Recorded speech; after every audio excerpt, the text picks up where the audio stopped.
don't die within next 3 years. I will reach you wherever you are, whichever corner of the world you may be. I will reach you with enlightenment. You manifesting the space, state, powers, being Paramashivoham. It is possible, and it is possible for you.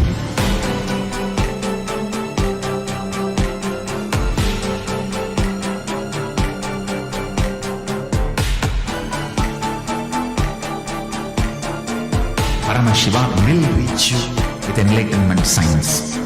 I know he is going to do the job.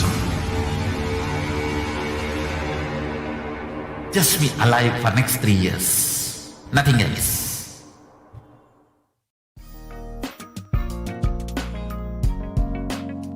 We get you health. We get you ability to build beautiful relationships in your life. We get you direct spiritual support, and we make sure you become wealthy.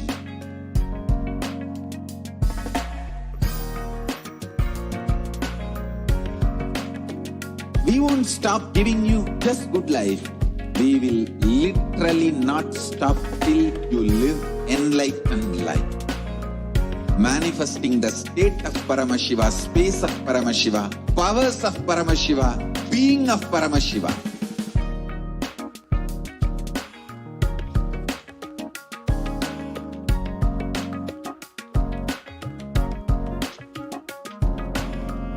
Whole world should become Kailasians. I want the whole world to know Hindus have something great to contribute to the world.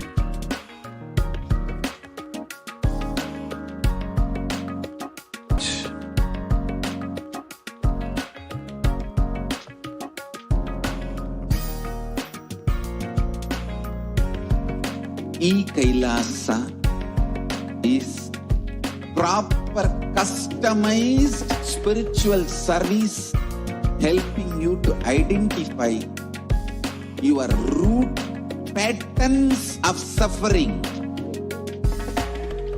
We have perfected the science of helping every individual from every cultural, religious, nationality background.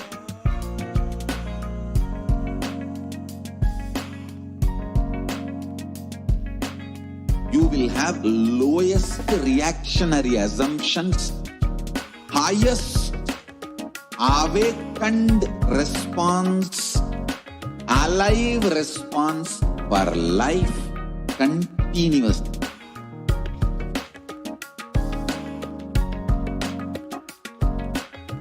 Kailasa is enlightenment ecosystem, literally enlightenment itself in your own home, wherever you are. Proper customized spiritual service helping you to complete with your life negativity, withdrawal from life, self-hatred, self-denial, self-doubt, so much of tiredness, laziness. We can support you aligning your diet, your attitude, your aptitude, your understanding about life. We can help you with everything.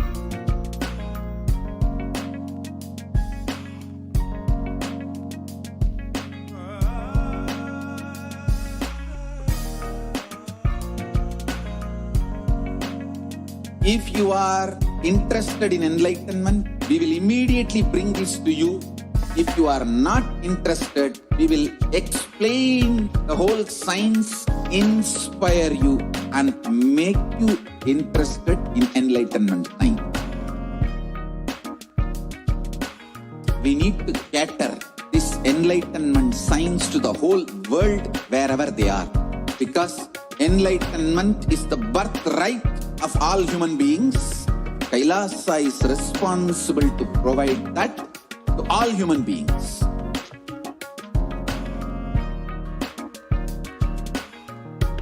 Kailasa is the totality of the knowledge I received from my gurus and practice manifested in my life, perfected by teaching millions of people from all cultures, time zones, backgrounds, genders, nationality, race, from every creed.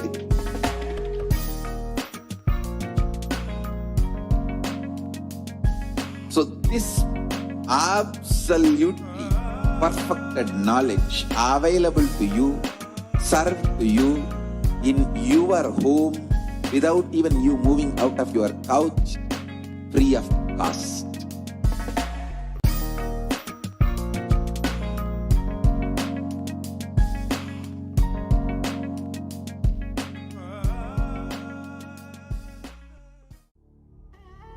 What I mean by the word system, literally enlightenment itself, in your own home, wherever you are. If you cannot come to Kailasa, it's okay. Kailasa can come to you. Kailasa coming to you is E-Kailasa.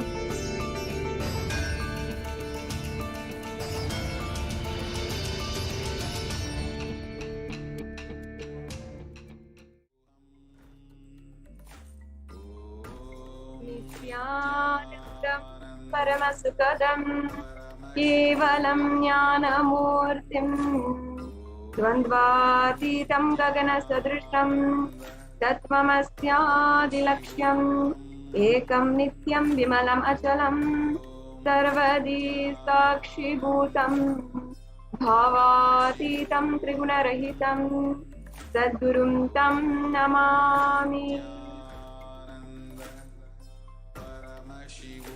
Nithyananda, I offer my humble obeisance, my humble pranam to the Supreme Font of Hinduism, Jagat Guru Mahasannidhana, Divine Holiness, Bhagavan Nithyananda Paramashivam.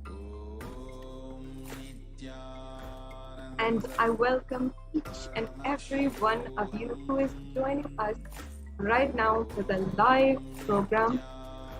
I welcome every one of you who is joining us on Kailasa TV and Nithyananda TV. All of the viewers on Facebook, Instagram, on YouTube and Twitter who are joining us across these social media platforms for the first time. If you are scrolling through or if you are tuning in after getting a live notification. I welcome all of the viewers who are joining us well on the two-way video conferencing as well. I welcome each and everyone who is joining us from all the de facto spiritual embassies across the world, the Kailasa embassies, and all of those of you who are joining us from the various different devalayas, annalayas, gurukuls, and goshalas, and even the e-gurukuls, the Paduka mandirs, the Satsang centers, the Paramashivoham shakhas, every single one of you who are participating, who are tuning in right now for this Devi Parashakti Akashic reading program. In this day and age, I know that each and every one of us is battling different forms of violence in our lives.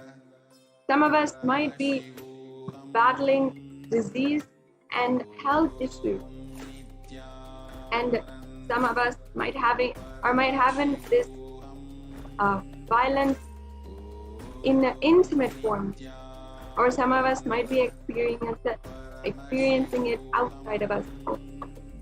But violence is like a virus.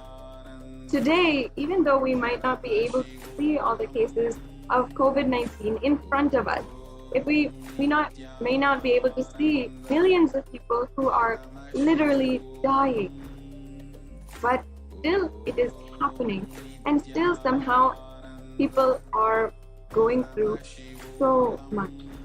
Similarly, before the pandemic, the virus started out as just that, one simple, invisible, maybe even negligible virus that started out somewhere else. But before you know it, it has literally handicapped the entire global population. The same thing applies for violence, where it starts out small and it starts out seemingly negligible, like, okay, I don't need to do anything about this, it's okay. But it grows into something uncontrollable. In our society, are we treating violence and solving violence like how we have employed so many different institutions that have helped each other across countries, nations, aiding other nations and helping other nations in addressing violence,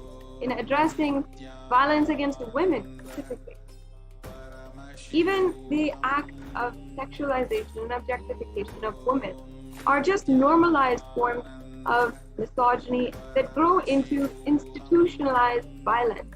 And even racial prejudice, religious discrimination, all of these are different forms of violence that start out as one thought or one action that is in intimate communities or even against ourselves. Violence starts out in small thought forms, where inside of us we are thinking in negative patterns or in patterns against life. In Sanatana Hindu Dharma, the Hindu civilization has long known the solution for any kind of violence. Violence is a simple thought that can be removed, that can be unplugged, so that we understand the grandiosity, the profundity of the whole universe itself taking a part of our life.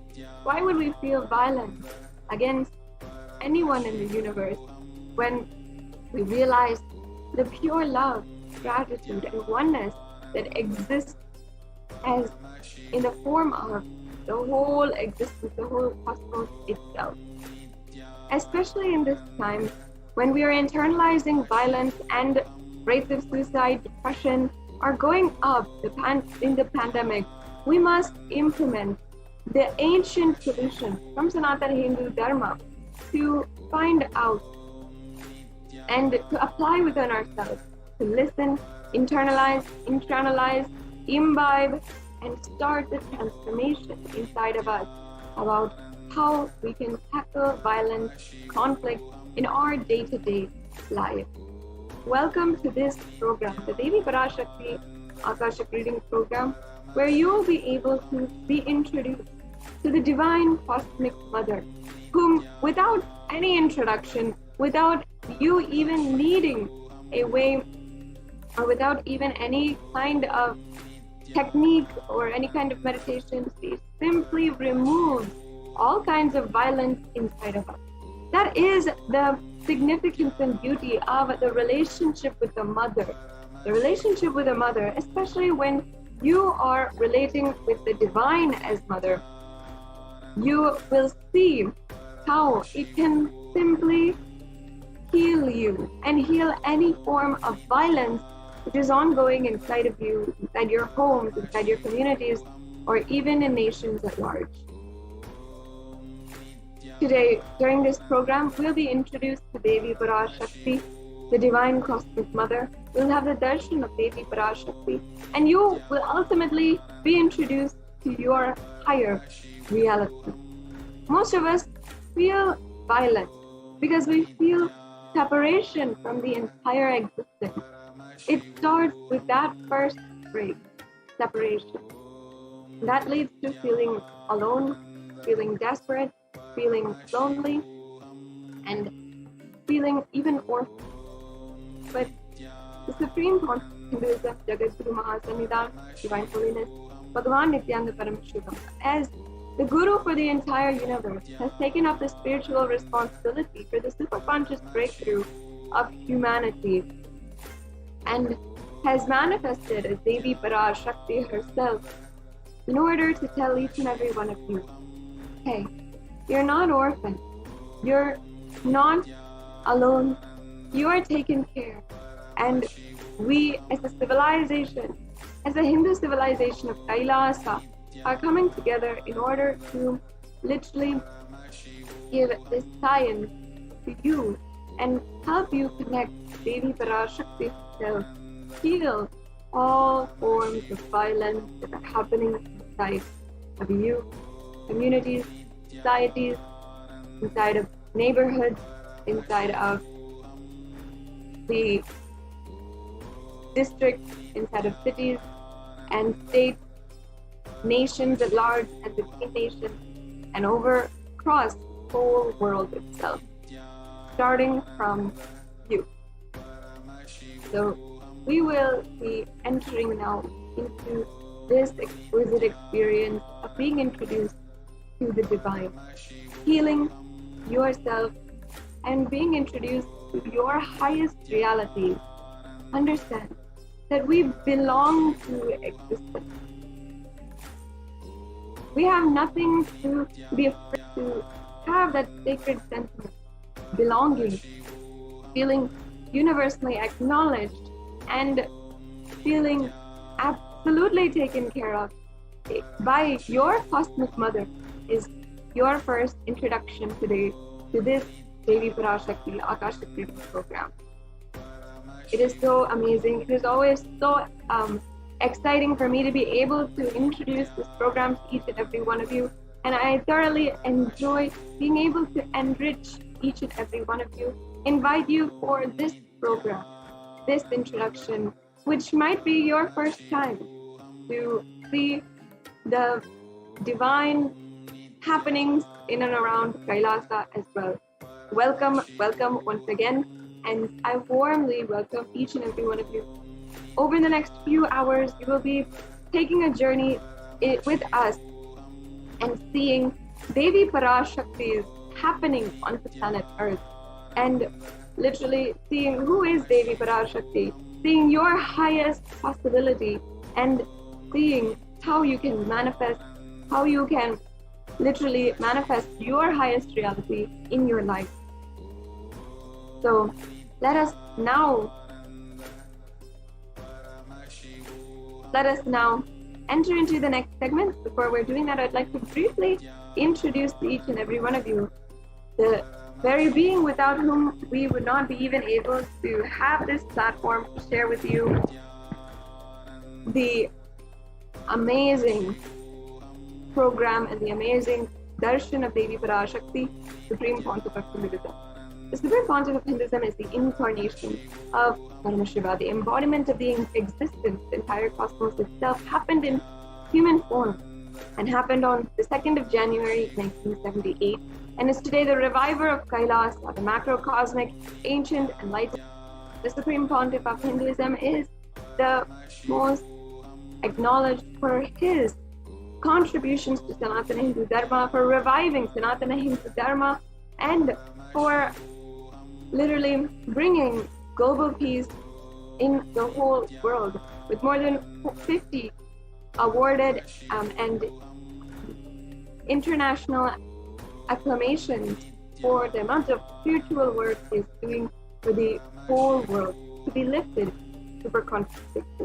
The Supreme Pontiff of Hinduism was recognized as the incarnation of Paramashiva from the very birth by spiritual adepts and great enlightened masters such as Yogi Ram Surat Kumar, Annamalai Swamigal, Tatvale Baba, and so many more. And as well, the Supreme Pontiff of Hinduism has revived since the times of power manifestation and the temple-based lifestyle, and as well yoga and so much more. The Supreme Pontiff of Hinduism is also recognized through having revived the 14 ancient indigenous kingdoms, including being ordained as the 233rd Guru Mahasannidhanam of the Kanchi Kailasa Sarvagnapeetham or the Tonde Mandalam Adinam, and as well the 293rd Guru Mahasannidhanam of the Kailashonata Shamala Pita Sarvagnapeetham, the Madurai Adinam, and as well the Supreme Pontiff of Hinduism is the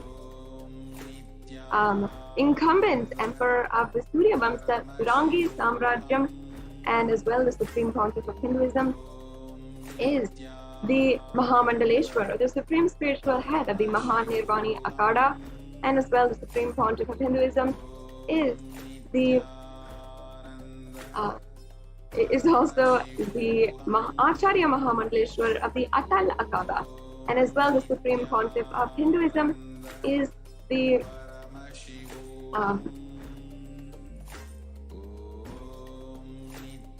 as well as the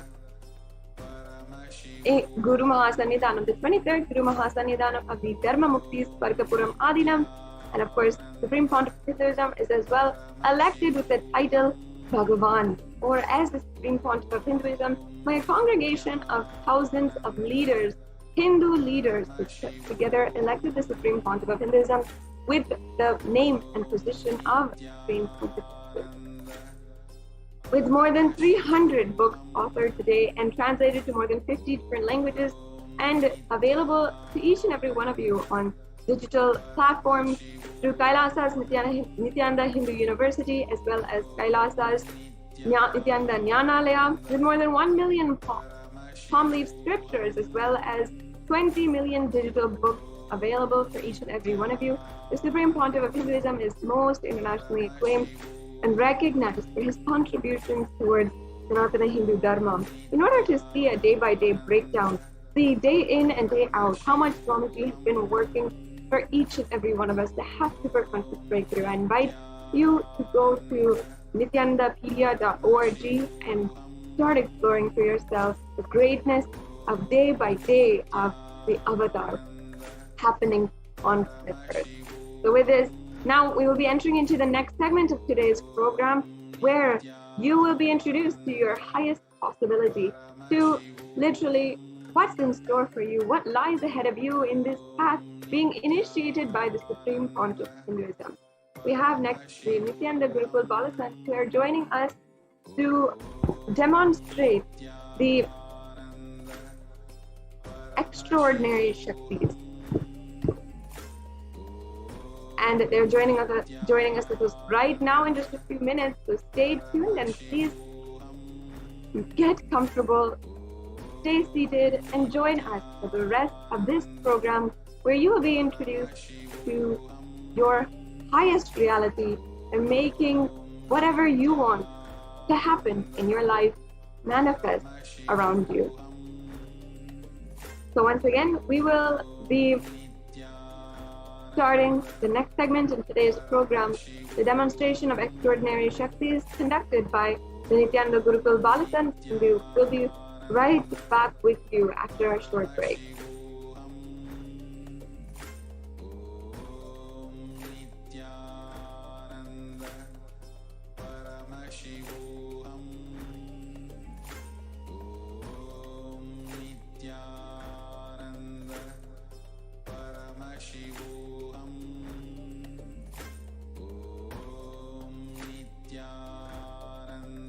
Sorry for the technical glitch. We have joining with us very soon the Nithyananda Gurukul Balasant,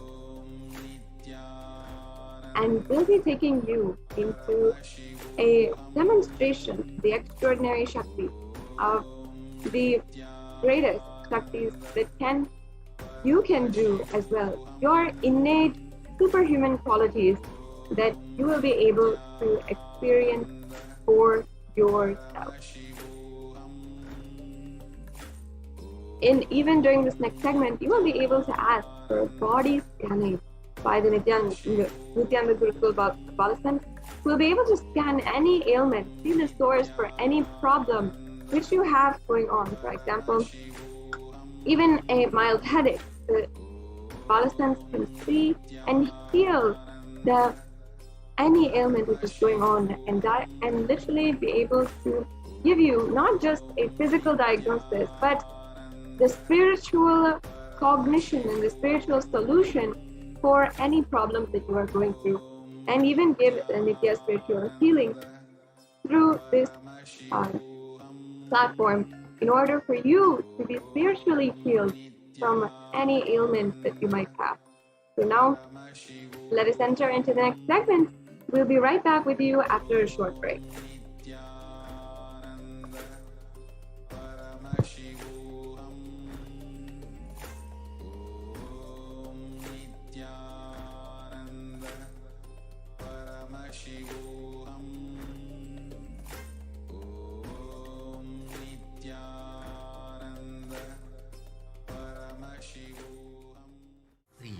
don't die within next 3 years.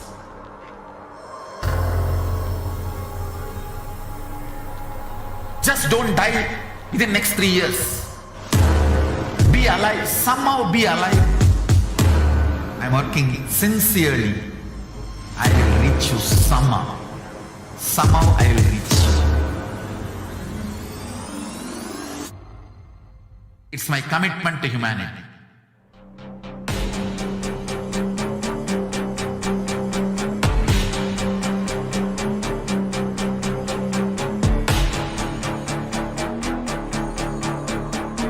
Just don't die within next 3 years. I will reach you wherever you are, whichever corner of the world you may be. I will reach you with enlightenment. You manifesting the space, state, powers, being, Paramashivoham. It is possible, and it is possible for you.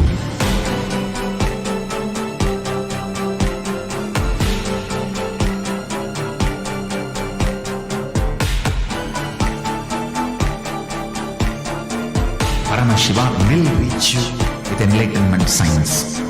I know he is going to do the job. Just be alive for next 3 years. Nothing else.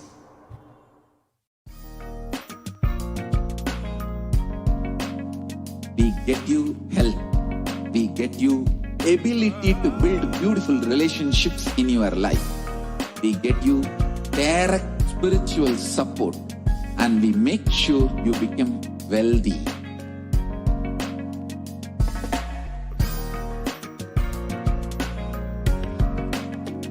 We won't stop giving you just good life. We will literally not stop till you live enlightened life. Manifesting the state of Paramashiva, space of Paramashiva, powers of Paramashiva, being of Paramashiva.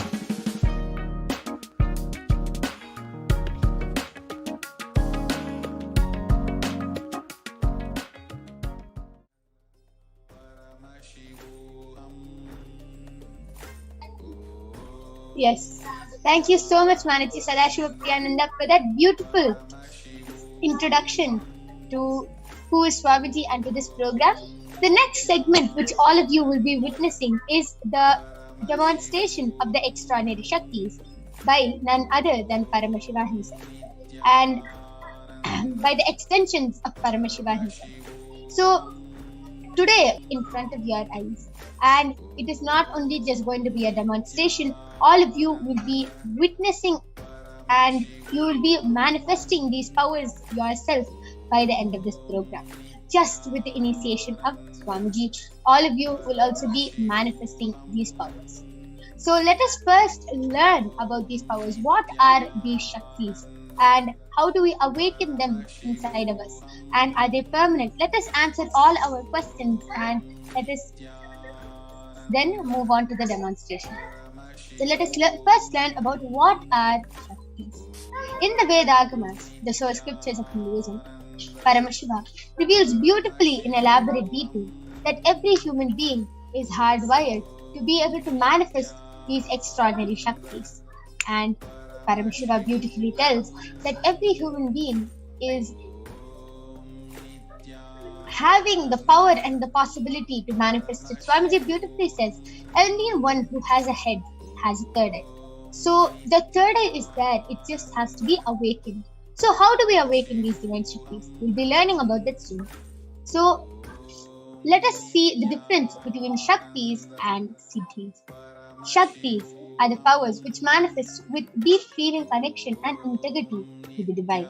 Just with deep feeling connection and high integrity to the Guru, you will be able to manifest these Shaktis.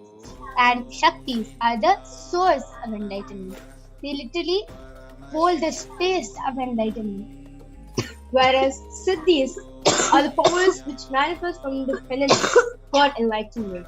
Whereas, and also Siddhis are in the path of enlightenment. Whereas we have seen that Shaktis are the source of enlightenment, where you establish yourself in space of enlightenment and manifest the powers. Whereas Siddhis, you manifest on the path of enlightenment. A a few more differences is that Shaktis manifest through ordinary human beings in extraordinary ways just with the initiation from the avatar. As I already told, we'll be learning about the power of initiation in the further slides. And Shaktis are permanent. Siddhis are not permanent and they may divert you from enlightenment. So, the source of all the Shaktis, who created these Shaktis, and why do we manifest Shaktis and who this has come from?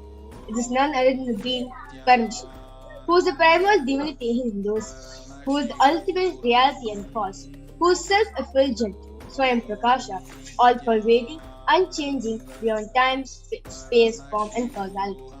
As a fundamental base of Avyakta, the manifest, the unmanifest, and Vyakta, the manifest existence, he performs the Panchakritya, or the 5 cosmic acts of Srishti, creation, Sthiti, sovereign rulership and maintenance, Samhara, rejuvenation, Prabhava, pulling out of delusion, and Anugraha, liberating grace for all living entities in the multiverse. And Paramashiva himself has come down in the form of the Supreme Pontiff of Hinduism, Jagat Guru Mahasannidhanam, His Divine Holiness Bhagavan Nithyananda Paramashivam, as 1008 living incarnation and representation of Paramashiva, who is the reviver of Kailasa, the ancient enlightened Hindu civilizational nation, which is the great cosmic borderless Hindu nation. Ever since the beginning of the civilization, the Sanatana Hindu Dharma has been the cradle of enlightened beings and highly advanced sciences. It was where a science of enlightenment was taught and lived as a lifestyle. And for the first time in modern day, the Supreme Pontiff of Hinduism is reviving these yogic sciences and transmitting it to the world at a record-breaking speed, which was never accomplished before. Swamiji is transmitting all these experiences, these powers, everything, these yogic sciences to the whole world at a record-breaking speed, and so many of the initiated disciples, so many of the disciples and devotees are having the experience and are able to manifest these powers and are able to live this science. So Swamiji was recognized as an avatar at a very young age. At a very young age, Swamiji was recognized as an avatar from the Guru Parampara, the enlightened gurus. So many of the gurus like Isakki Swamigal, Mata Vibhudananda Puri, Yogi Raj Yogananda Puri, Isakki Swamigal, Thinnai Swamigal, so many of these gurus have initiated Swamiji, taught Swamiji how to manifest these extraordinary Shaktis, and not only that, how to transmit that same experience to all the devotees, disciples who are across the globe. And Swamiji has been reviving these sciences from a very young age after he was initiated by his gurus. And all of you now might be thinking, how do we awaken these divine Shaktis? Okay, so all these enlightened gurus can manifest it, but how do we, a normal human being, how do we manifest it? As I told, just with Diksha. Diksha is the initiation from the avatar.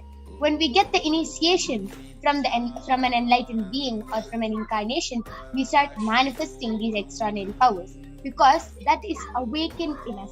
See, everyone has a third eye. It just has to be awakened. When we get initiated, automatically our possibility gets awakened for us to manifest these Shaktis. All we have to do is be in the space of oneness. You don't have to do 50 years of tapas or anything. Just one look, touch, or a word from the avatar, that is enough. You will be able to start manifesting all these extraordinary Shaktis. Diksha is a direct transfer of spiritual energy by the avatar, and it creates high awareness, meditation, and so much more, so much peace in your whole body. Just with the initiation from the avatar, you go to a different level of consciousness itself. You start experiencing so much of peace inside of you, and you start realizing yourself just with the initiation from the avatar. So let us now see how these sciences, how this power manifestation science is authenticated through the 4 aspects of Pramanas or evidences. So the first evidence, which actually whenever a power is being where we get initiated into, in Hinduism we acid wash it with 4 evidences, 4 different evidences called Pramanas in Sanskrit. So the first is the Shastra Pramana, which is the eternal, unchangeable truths revealed in the source scriptures, which are the Vedas and the Agamas. And the second is the Apta Pramana, where the authorities, the rishis, who time-tested and verified this science of power manifestation. And third is the Atma Pramana, the supreme point of Hinduism's personal experience regarding the science of power manifestation. And the last is the Pratyaksha Pramana, the scientific study, the scientific experimentation done in the science of power manifestation. So if you're wondering what exactly are these Vedas and Agamas which we've been talking about, right? So Vedas are the pure science, whereas Agamas are the applied science, the applied technology. So Vedas and Agamas are given the status of Shruti, where, as they are revealed by Paramashivoham himself, they're the ultimate unchangeable truths. So a reference cited from these Shastras or the source scriptures, we call it as a Shastra. So the first power, which we'll be demonstrating all of you, is the power of third eye reading. So let us now listen to the Shastra Pramana, the scriptural reference for the power of third eye reading, which comes from the Vijnana Bhairava Tantra, Sutra 34. Kapalantarmanonyasa Tishtanmilitalochanaha Kramena manasodargyat Lakshaye lakshyamuttamam. The translation goes: by fixing the mind on the inner space within the crown center and sitting stable without any movement, having the eyes closed in succession, by that stability of the mind and inner space, through the power of the third eye, one directly sees the ultimate goal Lakshyam, by having the vision beyond the sight that reveals any object or place, attaining the space of oneness with the source Paramashiva. The next is the Apta Pramana, which is the experiences and results of Aptas, our ancestors who have time-tested and verified this science. This Apta Pramana goes back to the time of Dwapar Yuga, where Bhagavan Shri Krishna initiates Arjuna into the power of third eye.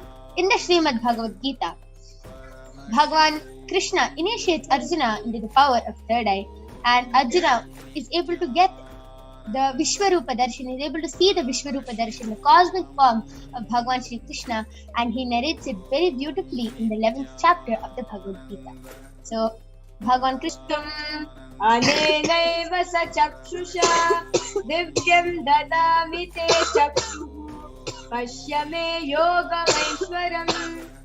The translation goes: but you cannot see my cosmic form with these physical eyes of yours. Therefore I grant you the divine third eye. Behold my cosmic opulence. The next is the Atma Pramana. Let us now watch a short clip on how Swamiji beautifully shares on how Side he and out. experiences the power Side of broke. The first experience is that I was able to see everything around me, above me, the whole 360 degree, 10 direction, below me, everything. I realized not only I was able to see, I was able to feel, experience. I felt that the skin of the stone on rock on which I was sitting and the skin of this body both carry me equally. In both I exist equally. The setting sun, rising moon, the whole Arunachala hill, all the plants, bush, shrubs, trees, everything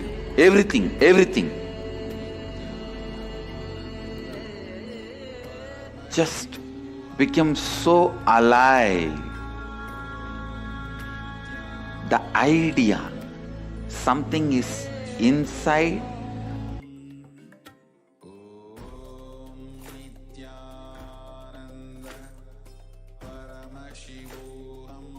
Yes. That was a very beautiful share, able to see the 360-degree vision. Last is the Pratyaksha Pramana, which is the empirical evidence from observation and scientific experimentation. Study measures compare the metabolic cell activity of the brain in the conscious and meditative states using the PET, which is the positron emission tomography. And the test, the results beautifully say, when Swamiji is doing daily activities, eye activity is measured in the brain, where the third eye is located. And when Swamiji is in the deep state of Samadhi, only the third eye region is active, and almost 90% of the rest of the brain is at peace. So, let us now watch a live demonstration of this rare sacred science of the third eye, which has been made available to the humanity for their ultimate enrichment and conscious evolution by none other than Bhagavan himself. As a living incarnation of Paramashiva, Swamiji embodies the most profound yogic states that surpass all bounds of time, space, and matter. So, all of you are now going to be witnessing how the initiation of Swamiji comes out, and today you will be witnessing Manichi Virajananda, who is a Balasan of the Nithyananda Gurukul, 16 years old. She will be demonstrating this extraordinary Shakti to all of you now. And all of you might be thinking, what is she going to be showing us? She is going to be reading with her eyes blindfolded. As all of you can see, I have a medically tested eye band with me. In front is a complete opaque sheet. Behind is a thick sponge, and there is no gap under the eye. There's no gap under the eye band between the sponge and the opaque sheet, and you can see that there is no possible way of light entering this eye band at any cost.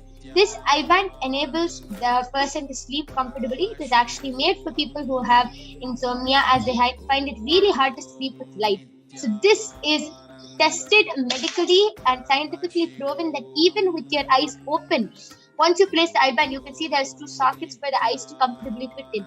Even if you open the eyes inside this eye band, there is no possible way light can enter. So now I'm going to be placing the eye band on Mahavirija.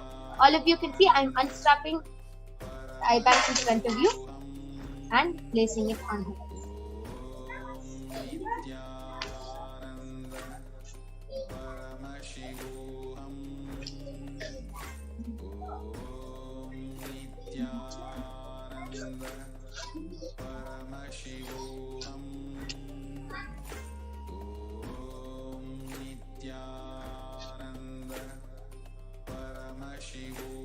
Mahavirija, are you comfortable? Yes. Yes. So as all of you can see, Mahavirija is completely comfortable, and I request you to turn to your right, left, up, and down. So you can see there is no gap between her eyes and the eye band, and you can see that her nose is completely covered with the soft sponge, so there is no possible way of light entering. And she is now going to be reading all your comments live from the Kailasa's HDH Nithyananda YouTube channel and the HDH JTM Bhagavan Nithyananda Paramashivam Facebook page. So please go ahead, post your comments. I now request the YouTube comments to be projected.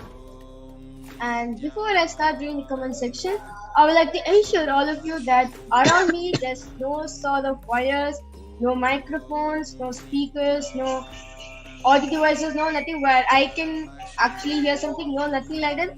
Only a screen where I see the comments, like since my yoga friend is also there with me, so actually she can actually say that she can actually verify what I'm saying is right or not. Yeah. Yes. So there is nothing and nobody around Mahavirija. And Mahavirija, you can turn again to your right, left, up. You can see her eyes are completely closed and down. So now I request the YouTube comments to be projected. Yes. So the latest comment which is posted in Kailasa's HDH Nithyananda YouTube channel is by Ma Mahajanandastita. Nithyananda Ma, Nithyananda, my daughters, an exclamation mark. Hope your cough clears soon, Ma. For your concern, yeah. Yes, ma'am. And Before that, Shuk, Dev, Devan, Radhavi are supposed to please scan my body. Shwaraya, in the next power of body scanning, the Balsams will actually do a body scan for you and reveal you the best solution and the illnesses which you are currently facing in. And then before this was posted by Shiva Kumaran, he's supposed to please scan me, ma. Yes, Shwaraya will also do the body scanning for you. And before that, Mariam Dawood is posted. My cat went missing on my scan. Where is he? An exclamation mark. Sure, ma. Question mark. Sorry. Sure, ma. We will be doing the scan for that also. And before that, Nithyananda has posted Nithyananda. So yeah, Yes. this is the comments which is that in the YouTube channel. Now let us now move on to Facebook. And all of you saw how fluently Margarita was able to scan and read all the comments so fluently, and she was able to be so confident. This is what is there in the comment section. So confident with her eyes closed. It is all because of the blessings and grace of Swamiji. She is able to do this. So let us now move on to the Facebook comments. I request the Facebook comments to be projected.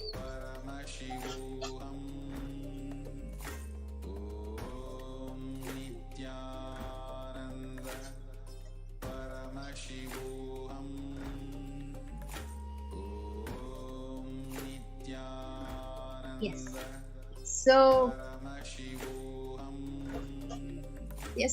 the comment which is posted by Kailasa Chauhan Kailash has posted Nithyanandam, and before that Vindhyachal Seth has posted Jai Gurudev Ji.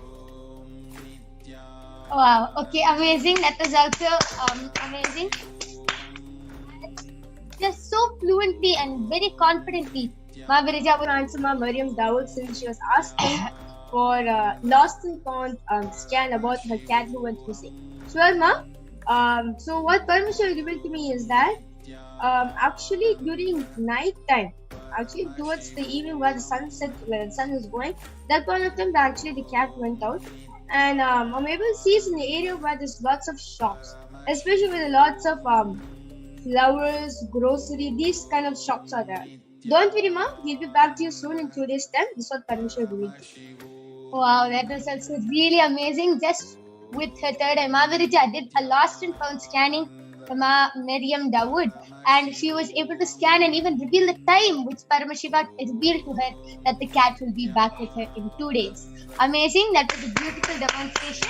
Now I'm going to be removing the eye band of Margarita. As you can see, I'm taking off the strap, and the eye band is completely intact and is the same. There's no change. You can even see I'm pressing the sponge and showing there is nothing inside the eye band. I request the slides to stop being shared now. Sorry, the comments to stop being projected. Yes. So all of you can see, even though I'm pressing and showing, there is nothing in the sponge. Yes. So that was a very beautiful demonstration of the power of third eye. Next, all of you will be witnessing a very interesting power, which is the power of body scanning. And we'll be joined with Balasan of the Nithyananda Gurukul, who will be demonstrating this power. Before that, let us see the Shastra Pramana for this extraordinary Shakti. So the Shastra Pramana comes from the Vijnana Bhairava Tantra. Swadehe jagato vapi sukshma sukshmatarani cha tattvani yani nilayam dhyatva vyajyate para. Bhagavan Paramashiva says, cognize deeply that from the subtle to the subtlest constitutive principle of your whole body, Swadeha, or of the whole universe, simultaneously consist of the essential reality. They are being absorbed in their source cause, Paramashiva, and by the experience of such blissful awareness, one becomes complete in all the thoughts, and the ultimate universal divine power, Paradevi, Adi Shakti, is revealed, and the supreme power manifestation happens. Next is the Apta Pramana, which is from the life Prasiddha named Teriyar. Teriyar was one of the prominent disciples of Agatya, and one day a man suffering from a severe headache comes to Agatya to heal him. Agatya immediately scans and identifies the root cause of the headache. He reveals that there is a small type of tere, a small frog sitting in the person's brain. And Agastya immediately instructs Teraya, his disciple, to do an open head surgery. Remember, this is 5,000 years ago. Teraya performs the open head surgery and successfully completes the surgery and removes the frog. Thus, he gained the name Teraya. Next is the Atma Pramana from the life of Swamiji himself, who was time tested and verified this science. On the 22nd of December, Swamiji beautifully reveals how he used the power of body scanning. He says, "Only when I had a multiple compound hand fracture, I was forced to go for surgery and therefore for medical checkups related to that. At that time, they detected heavy metal quantity in my different organs. It was revealed that I had been poisoned without our knowledge. I immediately used diagnostic methods instead of medical facilities to study the body condition due to the poisoning. And through the power of body scanning, I found out what the problems and imbalances had happened and where the balance had to be. I used allopathy as a second opinion just to verify my findings." And last is the Sakshi Pramana. You can see here so many of the disciples who are able to manifest this extraordinary Shakti just with the blessings of Swamiji, and now you are going to be witnessing a live demonstration of the power of body scanning by the Balasins of the Nithyananda Guru. So now we'll be back right after a short break, and all of you will be witnessing this extraordinary Shakti.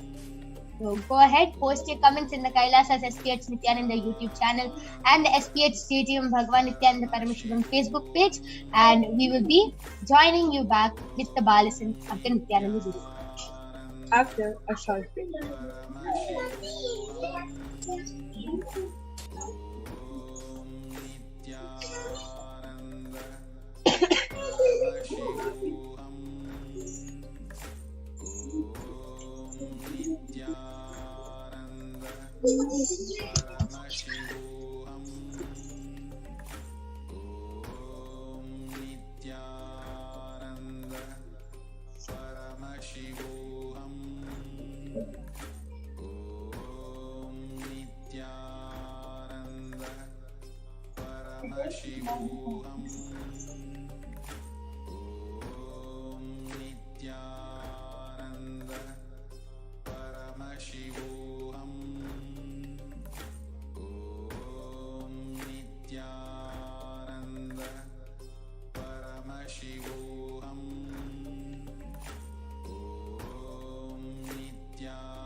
Yes. So now I'm back with the Balasins of the Nithyananda Gurukul, Ma Nitya Brahma Yogananda and Ma Soni, who are going to be demonstrating this extraordinary Shakti to all of you today. So now I request the YouTube comments to be projected.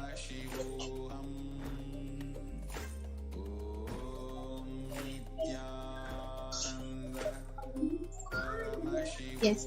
And Ma Mariam Dawood has gotten back telling, "Exactly, Ma. Thanks, Ma. It was evening time." Okay. Yes, Ma. Just be completely surrendered on the Paramashiva and you will get your cat back in 2 days as Paramashiva revealed through Ma Virja's third eye. And Ma Mahajalandhar Sthitananda has posted, "My friend Trish has requested a scan, please. Permission given. She has a pinched nerve that makes it impossible for her to drive and she is stressed since she needs to go for job interviews. Please guide." So Ma Brahmayoga, you can do the body scanning. And a few people above has also requested for a body scanning. I request the comment section to be scrolled more up.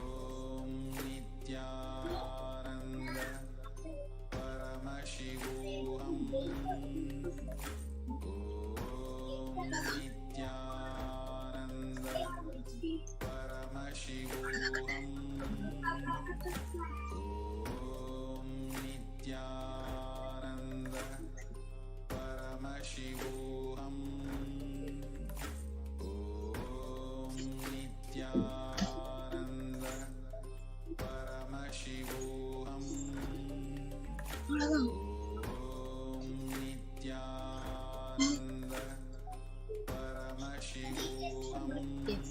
So Shiva Kumaran has requested for a body scanning, and Sukhdevdan Gadavi has requested for a body scanning. Yes, Ma Soni, you can do the body scanning for Shiva Kumaran Ayya. I'll be doing the body scanning for Sukhdevdan Ayya. I request the comment. Yes, Ma Brahmayoga, you can go ahead. I request the comment section to be scrolled more down. Yes, so Mahajan Jalindhara Sthitananda, I did the body scanning for your friend Trish, and Paramashiva revealed that how she can heal the pinched nerve is by taking a lot of neem paste. She should start eating a lot of neem paste, and also she should put warm castor oil over there, like wherever it's pinched. She should put warm castor oil over there before sleeping, and this will really help her. Her pinched nerve will heal in 2 weeks. Yes, that was a beautiful body scanning by Ma Brahmayoga, who was able to even see the timing of healing which Paramashiva revealed. Yes, I request the comment section to be scrolled more down. Yes, Ma Mahajalandhara Sthitananda, please go ahead and get back in the comment section and see. Please do share what your friend has told about the body scanning.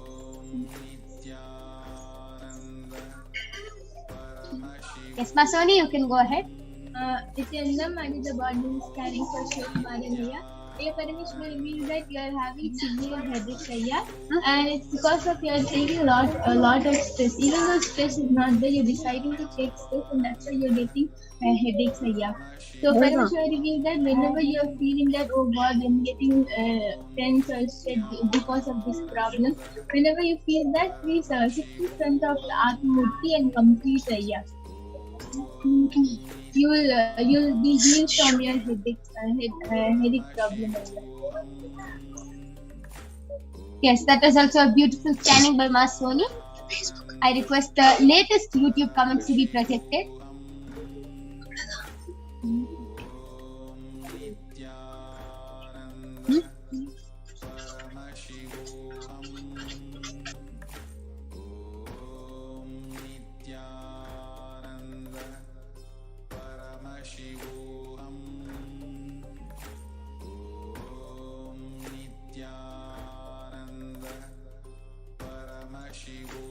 Shiva Kumaran Ayya, please get back in the comment section with whatever you were able to see. And yes, I'll reveal my the scanning which I did for Sukhdevdan Ayya.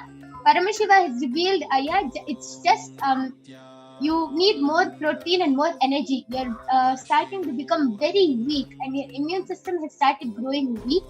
And that is, especially at this COVID time, it is not good. Your body has to be really strong. So Paramashiva revealed you should start doing the Rama Nirahara Samyama. You have to eat a lot of fruits and vegetables, just a lot of fruits, Ayya, and start building your immune system and your body. As you are losing energy, you're becoming very weak and lazy.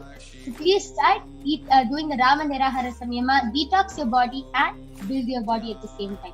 Ma Mahajalandhara Sthitananda has gotten back telling, all right, Ma Brahmayoga, thank you. I will share with Trish and report back when I have connected. Yes, ma'am. Please do.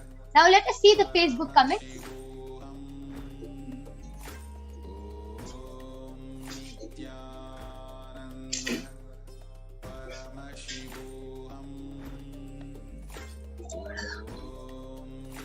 I request the Facebook comments to now be projected.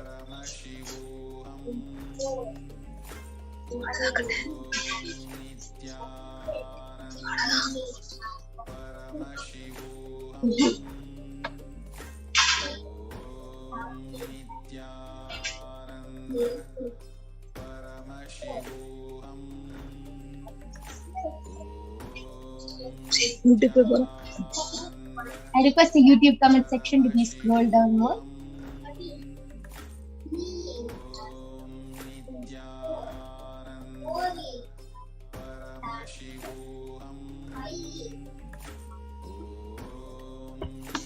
I request the latest comments to be projected. Ma Celine G has requested for a body scanning. Ma Suni, you can go ahead and do the body scanning for Ma Celine G. And she has specifically requested a scan for her food pattern. Ma Suni, you can do the body scanning quickly for her. And Ingo Horman has requested for a healing for her, for his food allergies. So Ma Brahmayoga, you can do the healing. Navin S has requested for a body scanning for Vital Rao and Amarnath. Yes, Aya, I request you to come back tomorrow with their consent and permission. Please, as it is our integrity, we need the permission of the person to do the body scanning. So please get back to us tomorrow with the consent of the person. And Ma Brahmayoga, Ma Soni, you can quickly go ahead and reveal whatever Paramashiva revealed. Nithyananda Paramashivam, Paramashiva revealed that you are eating a lot of food, ma, and because of that you are having a lot of chicken unwanted stuff in your stomach, in your guts. And Paramashiva revealed the solution is each time after every meal you take 1 tablespoon of castor oil. It will just completely clean your body, ma. Yes, Ma Celine Ji, please do a lot of detoxing. That is what Paramashiva has revealed to Ma Swami's third eye. Yes. And Ma Brahmayoga, whatever Paramashiva revealed for Ingo Aya, you can go ahead. Yes, so I did the body scanning for Ingo Harman. Aya, Paramashiva revealed to me that for healing your food allergies, you should start doing the Nirahara Samyama and drink a lot of buttermilk, at least 1 to 2 liters of buttermilk in one day. If you start drinking that much of buttermilk and if you start doing Nirahara Samyama, you'll see that all your food allergies will automatically start healing. And Paramashiva also healed you. Yes, beautiful. And that was a very beautiful demonstration of the power of body scanning. Sukhdevan Aya has gotten back the link. Thank you. Shivakumaran Aya has also gotten back the link. Thanks, ma'am. Yes, thank you all for getting back. And we will now be concluding this segment of power manifestation. And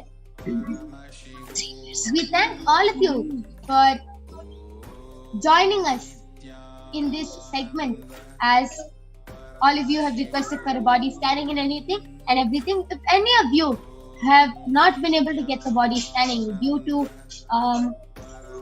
the interest of time or any reason, you can definitely come back every day at 4 p.m. IST and 2 a.m. IST, and you can get the body scanning done by the Balasins of the Nithyananda Gurukul. So with this, we'll be concluding the session. We thank all of you for joining us. And Ma Celine Ji has gotten back telling, yes, thank you. I will take castor oil after food. And Ingo Harman Aya has gotten back telling, thank you so much. And he has also contributed to Kailasa with thank you.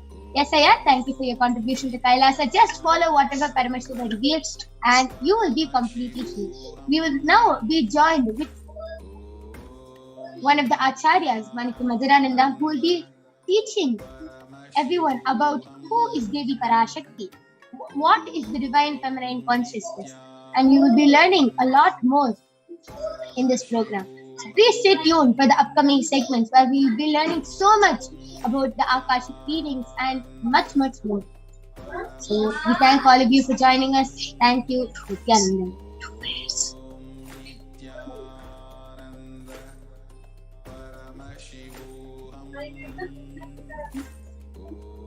And if any of you, we have some more time, if any of you wants to request for a body scanning, you can still request, and we can also see the Facebook comments now. I request the Facebook comments to be projected.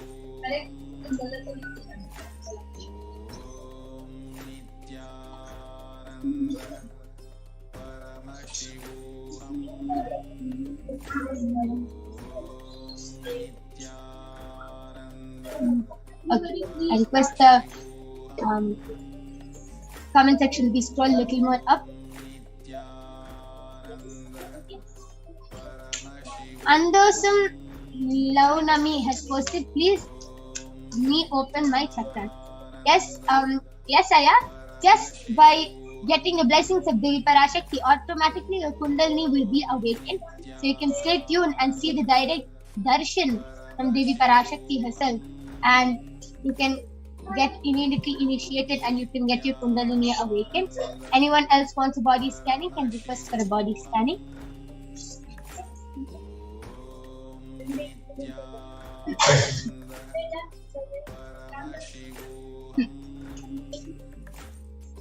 I request the YouTube comments to now be projected.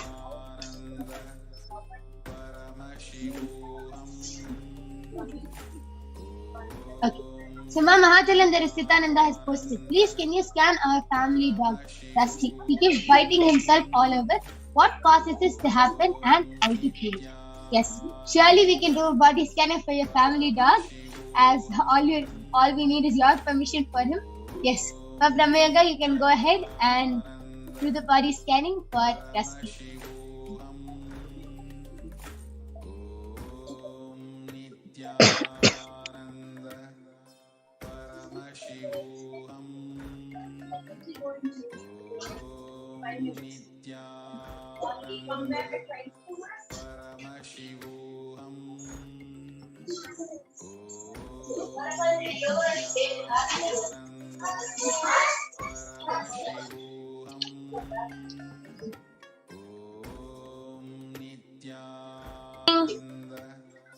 Paramashivoham.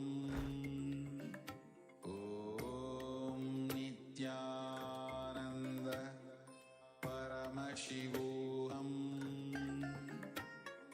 Om Nithyananda. Yes. Ma Brahmayoga, you can go ahead and share what Paramashiva revealed for Ma Mahajalandhar Nithyananda's dog Rusty. Yes, Ma Mahajalandhar Nithyananda. Paramashiva revealed that your dog Rusty is continuously biting himself because he feels really he's feeling a lot of agitation inside, and he's feeling very irritated about the things which are happening around. Like even those small things happen, he gets very irritated, and also he's feeling very irritated with himself. And not only that, but he is having this itchiness on his whole body. So what you should do is show your dog oneness capsules of Swamiji and make sure that the Mahavakya is playing full time, like he's able to hear the Mahavakya, and he will slowly start healing. And for the itchiness on his body, just apply Basma on his forehead, and that will heal him. Yes, and Paramashiva also just revealed one more thing, suddenly just while I was doing a scanning. For the itchiness on his body, just take Chandan, a little bit of the sandalwood paste, mix it with the water which you're giving him bath with, and give him a bath. He will be healed. And yes, Ma Mahajalandhar Nithyananda has posted, I have other requests too. I will carry them over to other days. Yes, Ma, sure. We're always ready to help. Swamiji is extending himself just so he can help the whole world at this pandemic time. So you can go ahead, post anything you want whenever we come live, and you can get the body scanning done. So with this, we will now be concluding this session. We'll be having the other acharyas joining with us. Please stay tuned for the upcoming segments. Thank you, Nithyananda.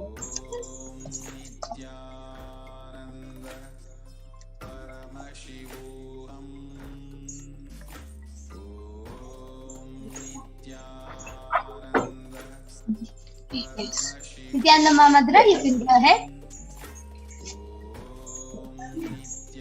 Yes, Nithyananda everyone. Thank you, my Yoga Prana. Thank you, Brahma Yoga. Thank you, Masoni. So that was a great power demonstration.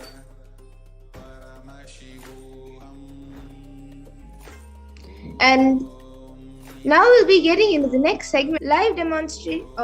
We will be seeing who is Devi Parashakti, the divine feminine consciousness.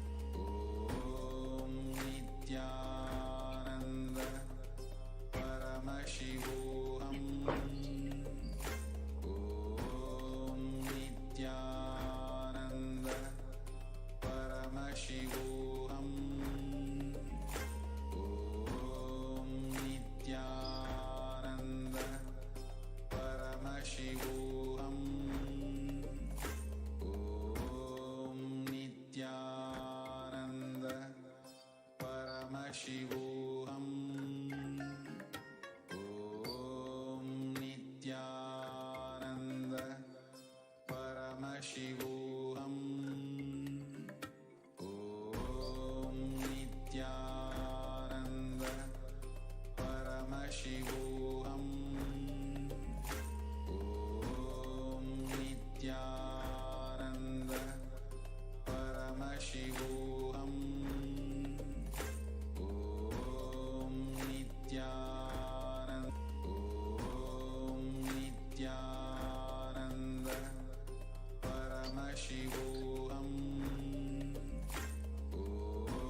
Paramashivoham. Om Nithyananda Paramashivoham. Om Nithyananda Paramashivoham. Om Nithyananda Paramashivoham. Om Nithyananda Paramashivoham. Om Nithyananda Paramashivoham. Om Nithyananda Paramashivoham. Om Nithyananda Paramashivoham. Om Nithyananda Paramashivoham. Om Nithyananda. Yes. So let us now listen to the Dhyana Shloka of Devi Parashakti herself, which is from the Lalita Sahasranamam. Sinduraruna vigraham trinayana manikya spurat taranayaka shekaram smitamukhi mapina vakshoruham panibhyam malipurna ratna chashakam raktotphalam bibhrati saumyam ratna ghatastha rakta charanam dhyayet paramambikam. The translation goes: the Divine Mother is to be meditated upon as shining in a vermilion red body, with triple eyes sporting a crown of rubies studded with a crescent moon, a face all smiles, a splendid bust, one hand holding a jewel, a cup brimming with mead, and other twirling a red grape.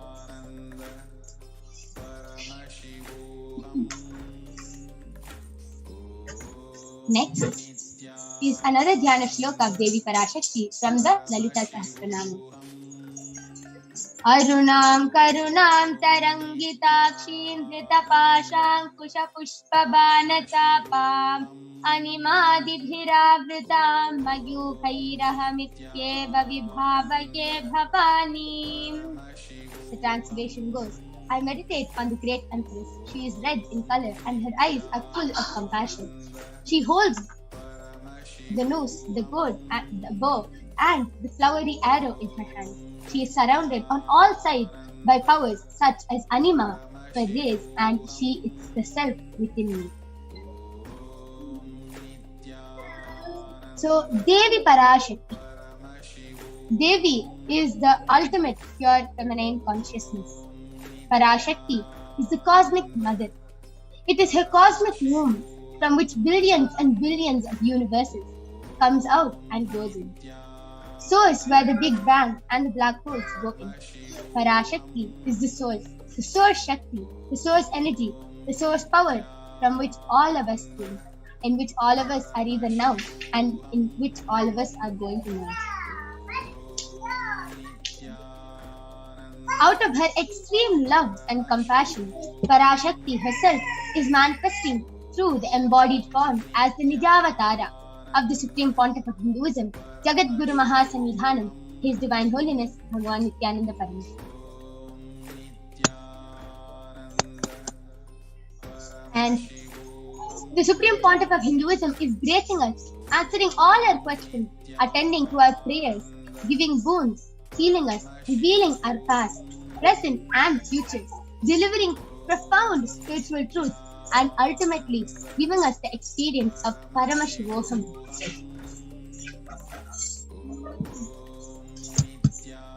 Hey, what did it come? Paramashivoham. Om Nithyananda Paramashivoham. Om Nithyananda Paramashivoham. And in the words of Devi Parashakti herself, Parashakti beautifully says, raising as the Omkara, expressing as Vedas and Agamas, blossomed as Hirimkara, filled as Parashodashi, living in the 40 triangles, the Kailasa Swamini, who is in Kailasa, Sripura, Chintamani, Parashodashi, sitting as a part of Paramashiva, Parameshwari, who rules the world, Paramashakti, Manonmani, Meenakshi, as Nithyananda. I took the Nijavatara here to give good boons to everyone, to bestow all goodness, Hiranyagarbha Swarupini, Brahmanda Yoni, Sharni, Chandramauli, Rapala, Aparna, Uma, Parvati, Savitri, Navayauvana, Samrajya Lakshmi, Parameshwari, Parashodashi, Meenakshi, taking a form of Nithyananda. I came here as the Nijavatara. With great compassion, I am blessing. Listen, people, to do good to all of you, I took the form of Nithyananda and came down as the Nijavatara.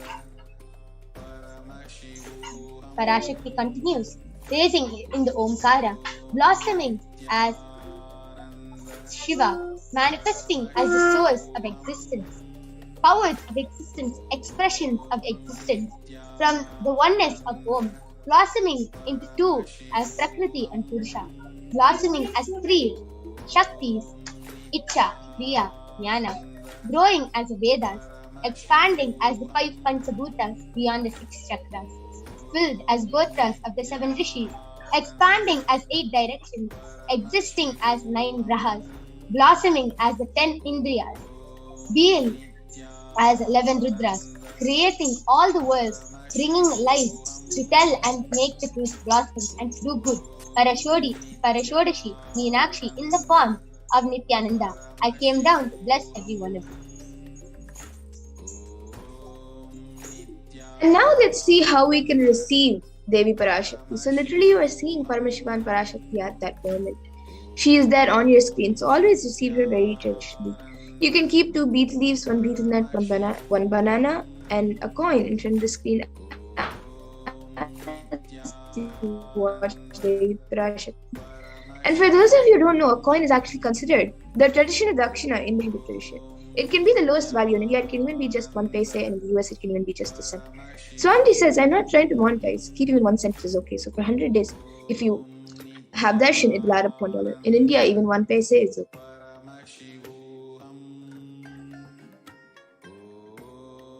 And you can offer that to Devi Parashakti. And once the darshan is over, you can do a namaskar and eat the banana, the betel leaf, and the betel nut, taking it as prasadam immediately. And the coins that you collect, you can send it to the Los Angeles temple for the further procedures. And some of you might be wondering how this betel leaf and betel nut may benefit you, whether it's physically, emotionally, mentally. How will it benefit you? So this betel leaf and betel nut may look too small, but in a few days you will see how much it adds to your sentiment that really Devi Parashakti is there. You will not take the Devi darshan for granted. Rituals will break your monotonous unconscious mentality and lifestyle in mind you and raise you to powerful cognitions. It will break your unconscious behavior. And now all of you can see how you can set up your tambulam. The 2 betel leaves, 1 banana, 1 betel nut, and the coin. You can set it up all in a plate and keep it in front of the screen as you receive Devi Parashakti and watch Devi Parashakti. These are the 4 basic items that are kept. But you can keep a few more additional items such as a coconut, some kumkum, turmeric, glass bangles, and some flowers, fresh flowers. But these 4 items are the 4 basic items, so you can arrange all of this in a plate, keep it in front of the screen, and receive Devi Parashakti. And with that, we come to a conclusion of this segment where we have seen who is Devi Parashakti and how we can receive Devi Parashakti when she comes for the darshan. So with that, we will now be moving to the next segment of this program, where we will be seeing what Devi Parashakti has revealed for humanity and how important it is for all of us to understand, internalize, and follow what Devi Parashakti has revealed. So we will now be moving to the next segment. Please stay tuned.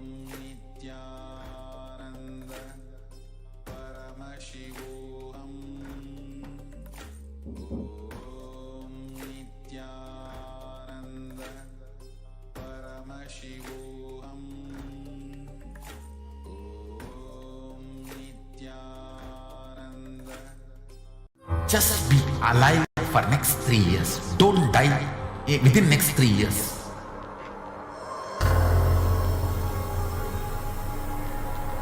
Just don't die within next 3 years.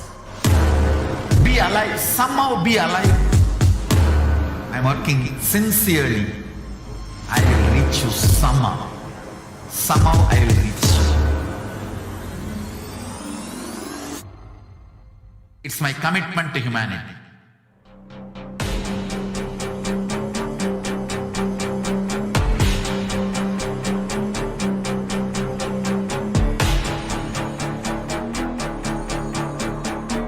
Just don't die within next 3 years.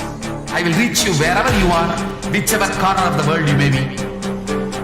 I will reach you with enlightenment. You manifesting the space, state, powers, being Paramashivoham. It is possible, and it is possible for you.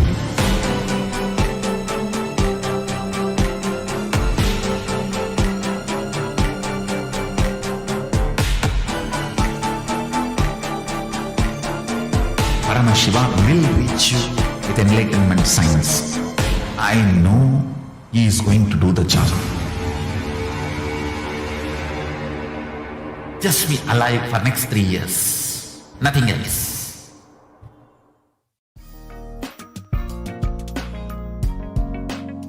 We get you health. We get you ability to build beautiful relationships in your life. We get you direct spiritual support, and we make sure you become wealthy.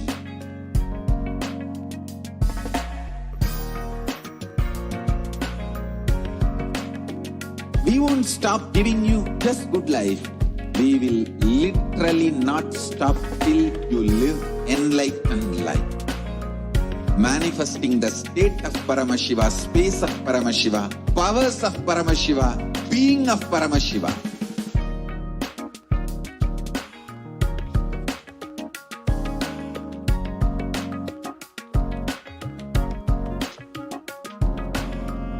Whole world should become Kailasians. I want the whole world to know Hindus have something great to contribute to the world.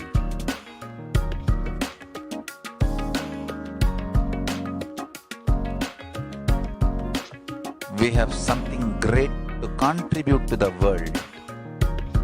Let us do that.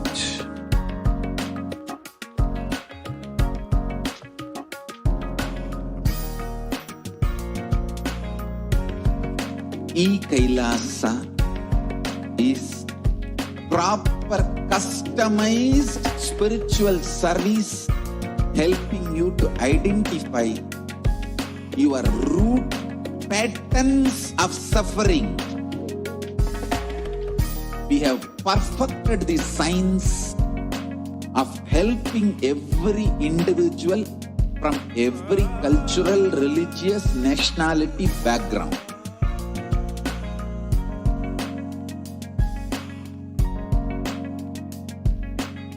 You will have lowest reactionary assumptions, highest awakened response, alive response for life continuously.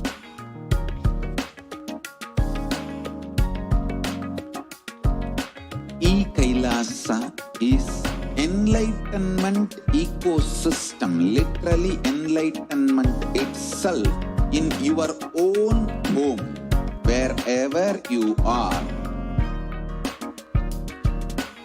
Proper customized spiritual service helping you to complete with your life negativity. Withdrawal from life, self-hatred, self-denial, self-doubt, so much of tiredness, laziness. We can support you aligning your diet, your attitude, your aptitude, your understanding about life. We can help you with everything.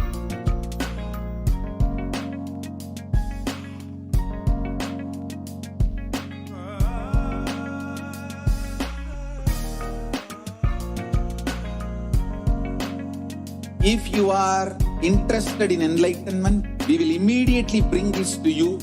If you are not interested, we will explain the whole science, inspire you, and make you interested in enlightenment time. We need to cater this enlightenment science to the whole world wherever they are. Because enlightenment is the birthright of all human beings. Kailasa is responsible to provide that to all human beings.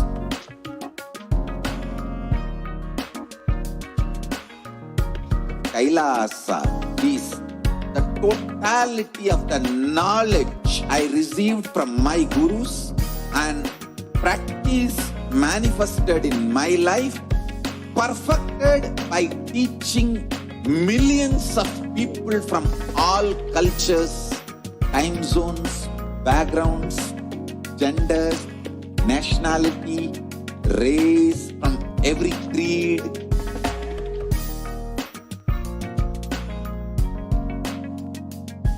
So this absolutely perfected knowledge available to you, served to you in your home without even you moving out of your couch, free of cost.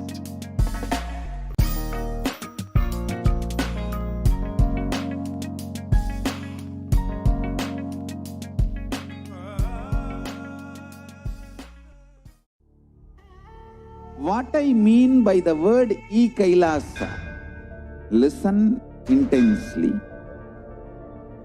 Enlightenment ecosystem, literally enlightenment itself, in your own home, wherever you are. If you cannot come to Kailasa, it's okay. Kailasa can come to you. Kailasa coming to you is Kailasa.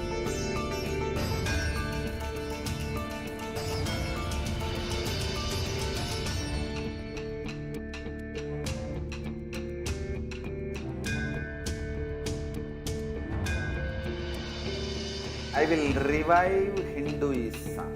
I am a Hindu revivalist, not by any revolution, but by evolution.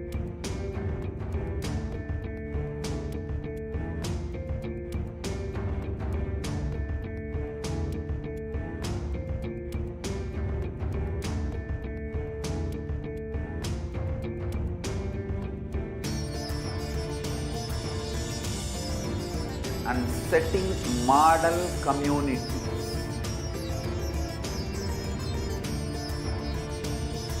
Kailasas, enlightenment ecosystems, Sarvanya Peethas all over the world.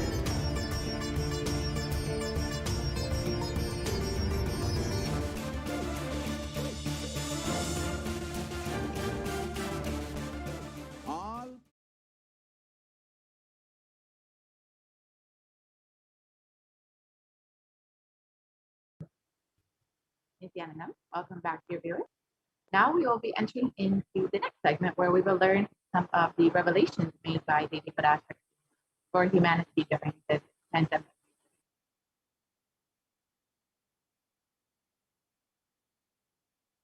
So, as we all know, humanity is still undergoing the after effects of the cosmic deluge, the Pralaya.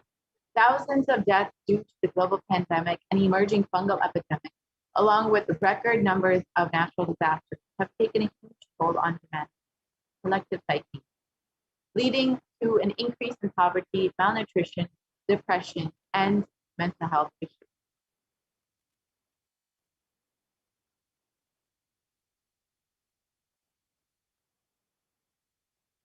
So what has caused this? Who is behind this? How could we have avoided this? What is the solution to this? In this segment, let us go through an analysis of Devi Parashakti's revelation on the cause and solution for this Pradaya. So as we all know, there have been over 4 million people who have already died from the COVID-19 disease, and over 175 million people who have been confirmed with the infection. And the worst affected countries are the US, India, and Brazil. And in India alone, there have been over 29 billion cases of COVID-19, with 374,000 deaths due to COVID-19, and 75 million people who have fallen into poverty since the beginning of the pandemic.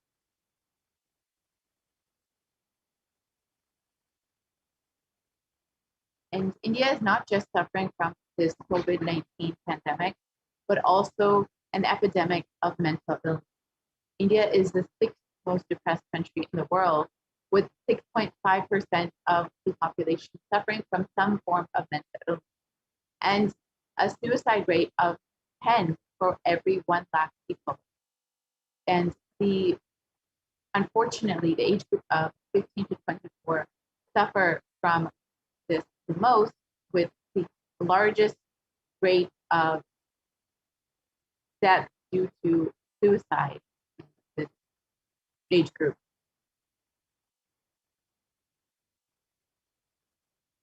And India is not just suffering from these pandemics, but also the natural disasters that have been occurring over the past several months, including the cyclone in Kerala, and most recently, the floods in Maharashtra.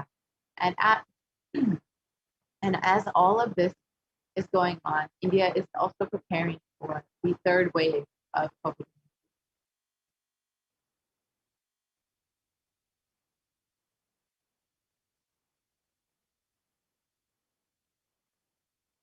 So how could we have prevented this? Let us listen to Devi Parashakti's revelation on the 31st of May, 2021, and understand what Devi has revealed.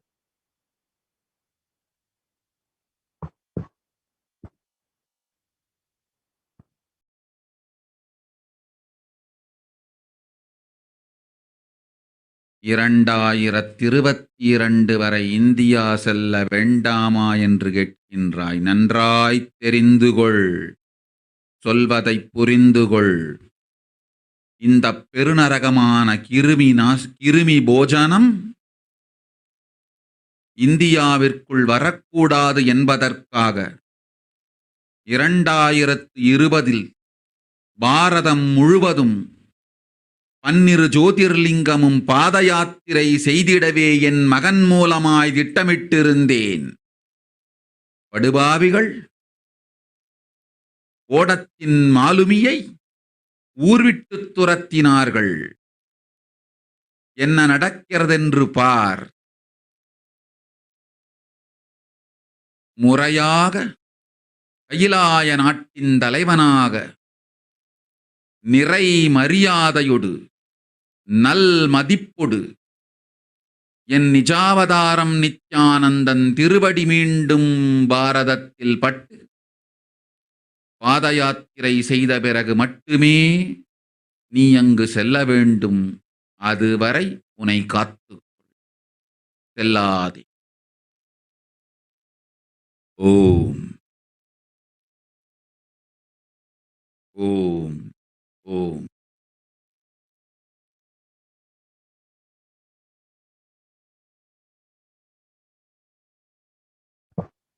And the translation for the Parashakti's revelation: for this huge Kirmi Bhojanam hell not to come to India. In 2020 itself, I had planned to do the Padayatra throughout India and the 12 Jyotirlingas through my son Swamiji. They chased the captain of the ship out of the country. See what is going to happen.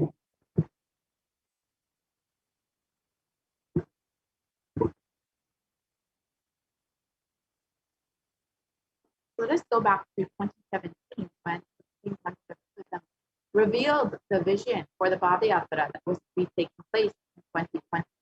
Let us listen to that revelation now.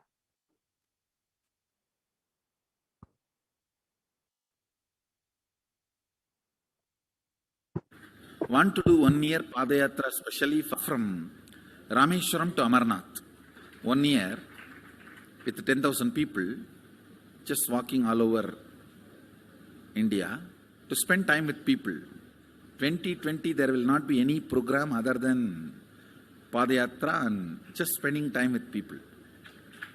Just walking. Of course, 10,000 people will be walking with me.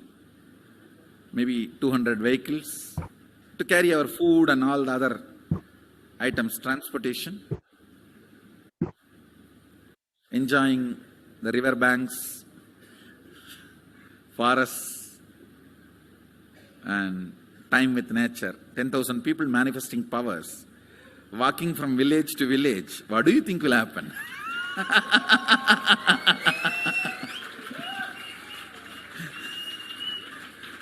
The scene of Buddhism spreading will be repeated now. How the Buddhism spread? 10,000 monks walking from village to village. What will happen?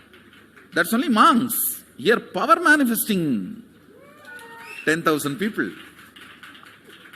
The whole village will be manifesting powers. Just want to enjoy India and let India enjoy me. So planning for next year Kumbh Mela 2019, next year January Kumbh Mela. Before that, all the Balalayam, everything. Balalayam is going to be like the same structure outside with one stone tower, gold coated. It will be something like a 40 to 50 feet tall stone tower and 5 Rajagopurams, which will be something like 120 feet. This will be the Balalayam. And after the Mulalayam is built, this Balalayam will serve as a Utsava Murti Sannidhi, where the Utsava Murtis will be worshipped and where the Archanas. See, in the main temple, there will not be any Archana or anything, because just for Darshan itself, there will not be time. Like Tirupati, you can only have Darshan and Arti, the camp for Arti. No other worship is allowed in the main temple.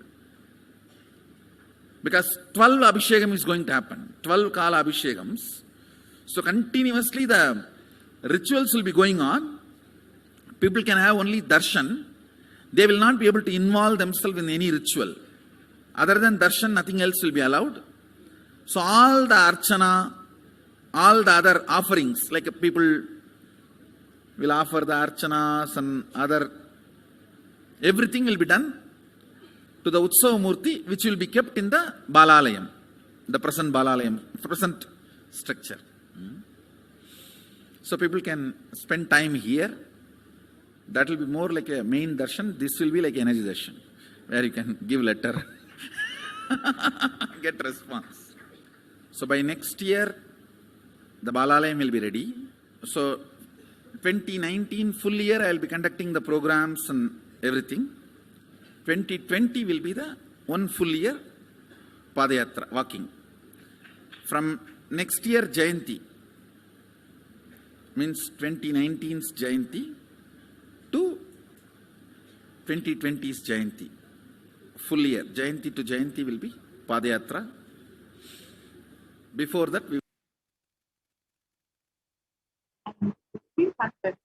feels that the vision for the Padayatra would be to meet people where they are, to be on ground and let people see him where they are, to give solutions for every problem, whether it's mental problem, physical problem, social problem, psychological problem, whatever may be the issue.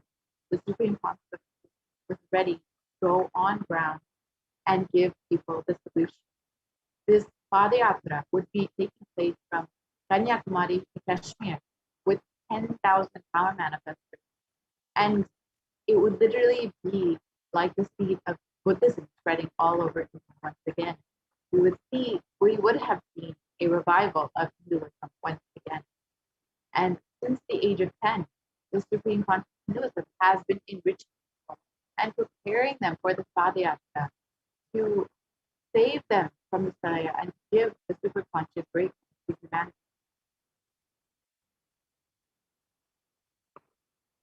And from that age, the Supreme Conscious Hinduism has been enriching and initiating the masses into the Enlightenment science through powerful discourses, initiation, and darshan.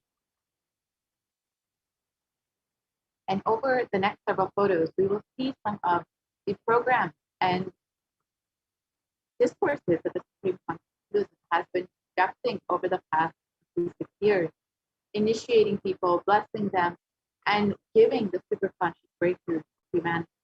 Here you can see in Vellore, Tamil Nadu in 2005, the Supreme Conscious of Hinduism initiating people. Rasipuram, Tamil Nadu in 2005. Namakkal in Tamil Nadu in 2005.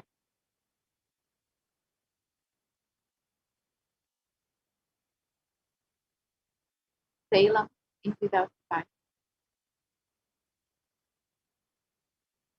The Nithyananda program in Vidadiva. The Birth Star celebration in Tirupam. And in all of these photos, you see how many different people were attending from so many different backgrounds. In Adi Kailasa Sarvajna for the Jayanti celebration. The Jayanti celebration is again in Tirunamala. The Nithyananda Swarna program in Chennai.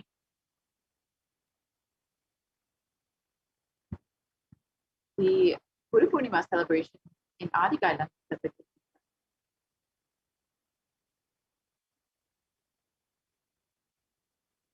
The Bhakti Swarna program. The Dhyana Swarna program. And the Little Anandas program was specifically conducted for the youth to be initiated into the science.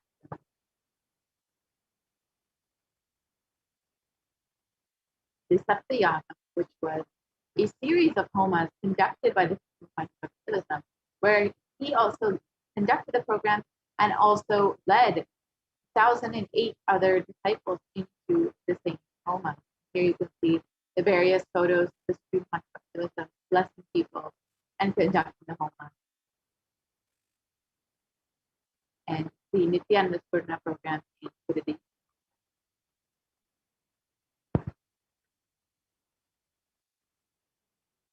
The Nithyananda Swarna program in Salem. And in all of these, you can see how many people were attending each of these programs, how many people were blessed and inspired by the Supreme Consciousness. The Supreme Consciousness worked tirelessly for the last 26 years to continuously bring the science of enlightenment to the world and to bless humanity with this superconscious breakthrough. And to do that, the Supreme Consciousness was through the re-energizing of the 12 Jyotirlingas. But unfortunately, the Supreme Consciousness was not allowed to do this. He was driven out by the anti-Hindu elements who did not allow the Supreme Consciousness to conduct the Padayatra that was supposed to happen in 2020. So let us listen to Devi Parashakti's revelation on the solution revealed on the 31st of May, 2020.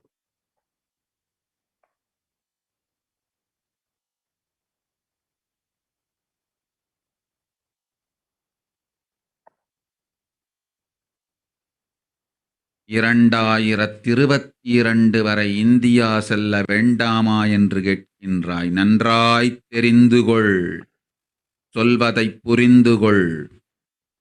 இந்த பெருநரகமான கிருமி போஜனம் இந்தியாவிற்குள் வரக்கூடாது என்பதற்காக 2020 பாரதம் முழுவதும் 12 ஜோதிர்லிங்கமும் பாத யாத்திரை செய்திடவே என் மகன் மூலமாய் திட்டமிட்டிருந்தேன். படுபாவிகள் ஓடத்தின் மாலுமியை ஊர்விட்டு துரத்தினார்கள். என்ன நடக்கிறதென்று பார். முறையாக கைலாய நாட்டின் தலைவனாக நிறை மரியாதையொடு நல் மதிப்பொடு என் நிஜாவதாரம் நித்யானந்தன் திருவடி மீண்டும் பாரதத்தில் பட்டு பாத யாத்திரை செய்த பிறகு மட்டுமே நீ அங்கு செல்ல வேண்டும். அதுவரை உன்னை காத்து செல்லாதே. ஓம் ஓம் ஓம்.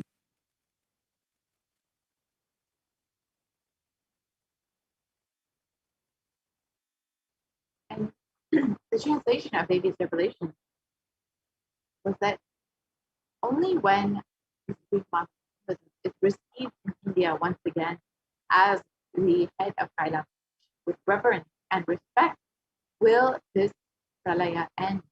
Only when the Supreme Master is able to conduct the Vadayatra and the re-energizing process of the 12 Jyotirlingas will this pralaya end in India. And as we look around, there's so much destruction and suffering. We see what the great rishis of our Vedic civilization had forewarned as this Kali Yuga. And in the Kurma Purana, it states that the Kali Yuga is the worst of all the 4 yugas, where man will be his own worst enemy. Sage Vyasa echoes that this Kali Yuga is the worst of the 4 yugas in all the world. People are sinful and forget the dharma of the 4 varanas, the 4 ashramas. In fact, men are so sinful that no prescribed penance atones for their great sins. The only place which is free from such sins is the great sacred city of Varanasi, the Mahapuri.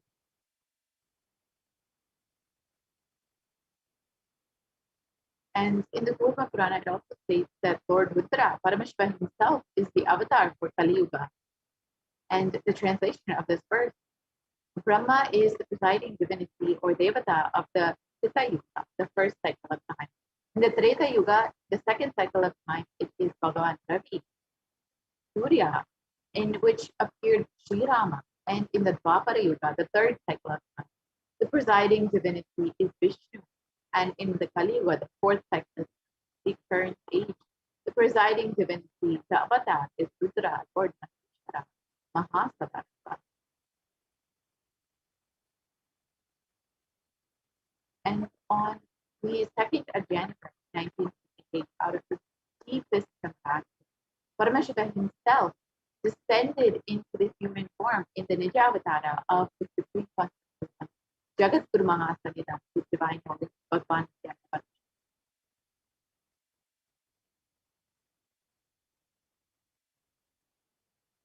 And if Paramashivoham had waited 1 more year, it would have been too late for humanity. If he had not taken the human form as Supreme Consciousness, 1979 would have been too late.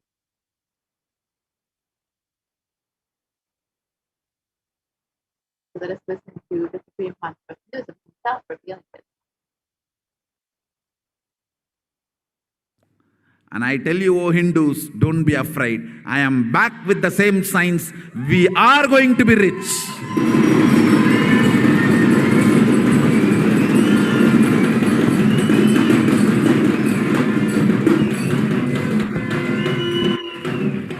It is not lost. Just the last minute climax before it was going to be put off. I've happened.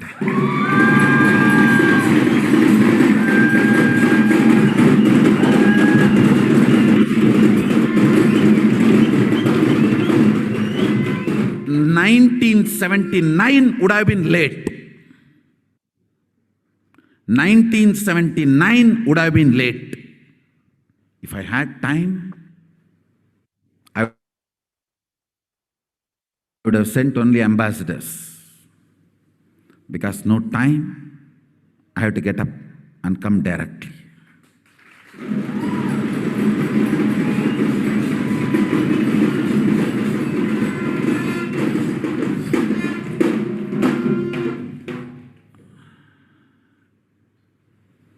O Hindus, feel blessed. Science is not dead. It is available. I have everything needed to bring that science back to life and establish its legitimacy.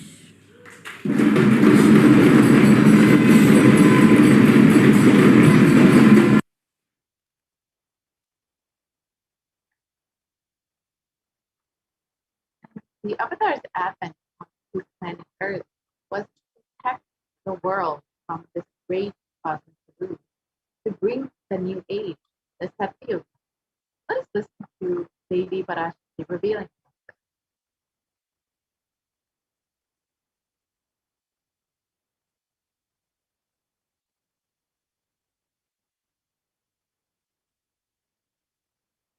ஓம் ஓம் உலக மக்களே கேளுங்கள். கலி முற்றி கலி கழிந்து புதுயுகம் சத்தியயுகம் புறப்பட வேண்டிய காலம் வந்ததனால் வந்திருக்கின்றது இந்த பெரும் பிரளயம்.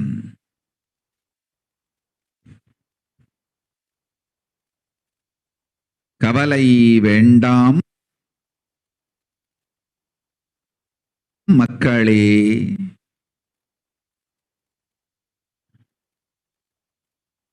நித்யானந்தன் வடிவம் தாங்கி நாமே இங்கு வந்திருக்கின்றோம். நித்யயுகம் செய்வோம், நித்யயுகம் சத்தியயுகமாய் மலரும் இங்கு. ஆனந்தமாக இருங்கள்.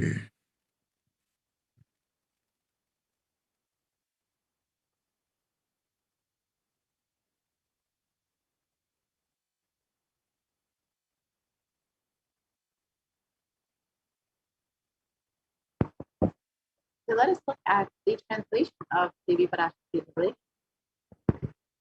People of the world, listen. Kali Yuga has matured, and over time, it has come for Satya Yuga to happen. So the great Pralaya has come. Don't worry, people. In the form of Nithyananda, I myself come. I will make Nitya Yuga. Nitya Yuga will blossom in Satya Yuga. Be blissful.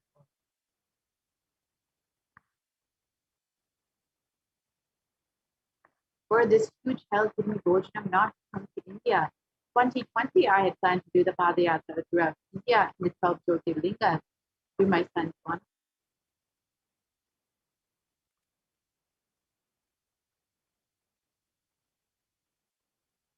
And in order to prepare for this, the Avatar began the Padayatra at the mere age of 10.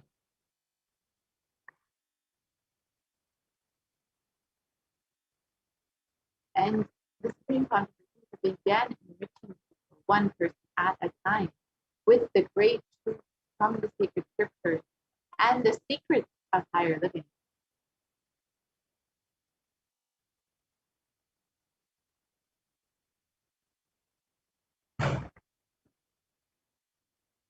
Even at the age of 14, all of his classmates were called the Gatara, where the Supreme Consciousness led them from Gudiyakam, Tamil Nadu to Tiruvannamalai, his birthplace, and a huge pilgrimage site.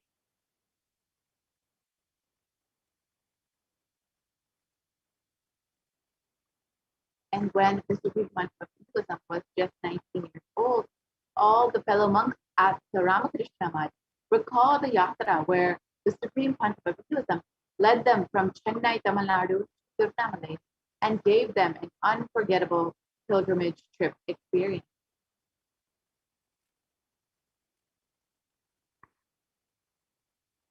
The Supreme Consciousness continued walking the length and breadth of India, reaching more and more people and preparing each one until the Supreme Consciousness founded the international mission, the Nithyananda Sangha, on the 31st of December, 19.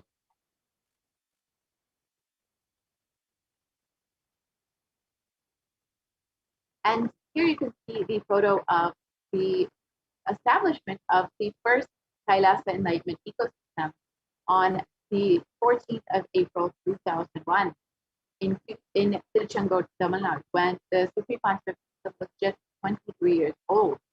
And in 2003, the Avatar continued his Vijayatra all over the world to enrich people from various backgrounds.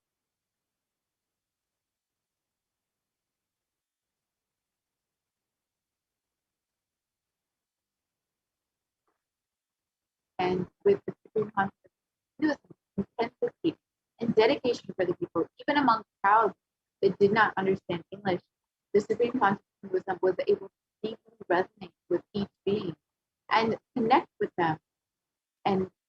move them here.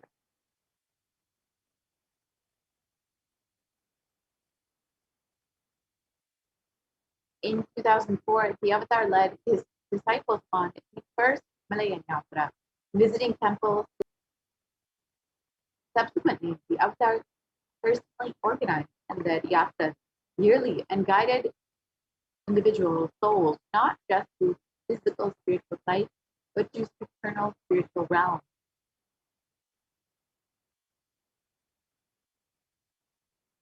In 2006, the Padayatras were taken to the next level with the Kodikan Padayatra, with crores participating and impacted by Nithyanandeshwara and Nithyanandeshwari, who traveled from city to city, blessing every single being. And here's a short clip of the Kodikan Padayatra in 2006. You can see how many people were just overjoyed, radiating just to be in the presence of the Avatar himself.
And the Kodikan Padayatra culminated with the consecration and inauguration of the Garbha Mandir, the sanctorum for Nithyanandeshwara Paramashiva and Nithyanandeshwari Parashara, and the Swayambhulinga in Adi Kailasa in Bangalore, South India. And these deities were energized as Archavataras to radiate the energy of Paramashiva and Parashara to create Adi Kailasa Sadhyajnapita as a ship to save humanity from this upcoming pralaya.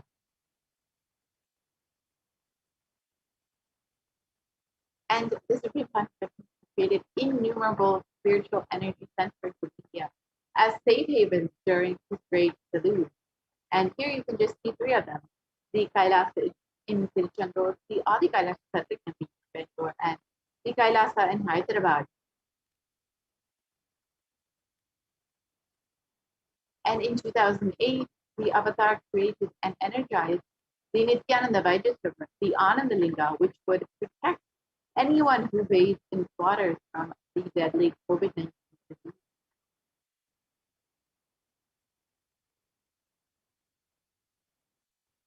नमस्सहस्राक्षाय च चतुर्धन्वने च नमो गिरिशाय विविष्टाय च नमो मेढुष्टमाय च शुमते च नमो स्रस्वाय च वामनाय च नमो बृहते च वर्षीयते च नमो वृद्धाय च संवृद्धने च नमो अग्र्याय च प्रथमाय च नम आशवे च जिराय च नम शीघ्रियाय च शीभ्याय च नम ऊर्म्याय च वस्वन्याय च नम स्रोतस्याय च द्वीप्याय च नमो ज्येष्ठाय च कनिष्ठाय च नम पूर्वजाय च परजाय च नमो मध्यमाय च प्रगल्भाय च नमो च गण्याय च बुद्ध्याय च नमस्तोभ्याय च प्रतिसर्याय च नमो याम्याय च क्षेम्याय च नम उर्वर्याय च खल्याय च नम श्रोप्याय च वसान्याय च नमो वन्याय च कक्ष्याय च नम श्रवाय च प्रतिश्रवाय च नम आशुषेणाय च आशुरथाय च नम शूराय च च नमो वर्मिणे च वरुथिने च नमो बिल्मिने च कवचिने च नमः श्रुताय च श्रुतसेनाय च नमो दुन्दुभ्याय च हनन्याय च नमो विष्णवे च प्रवृषाय च नमो दूताय च प्रहिताय च नमो निषङ्गिने च शुधिमते च नमस्तीक्ष्णे च वेजायुधिने च नमस्वायुधाय च सुधन्वने च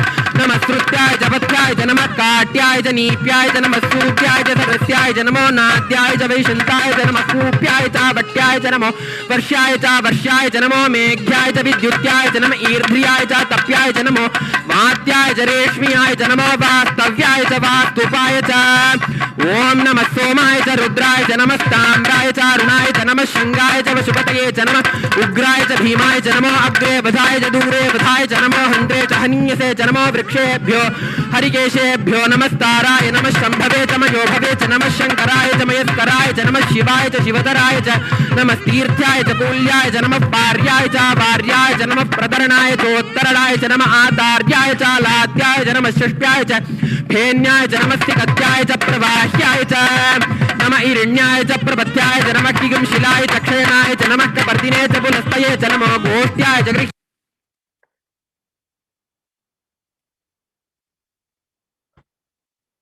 And in 2009, the Avatar held another Kodikisa Yatra, which garnered international attention, creating a movement where lakhs of Hindus were once again embracing Hinduism.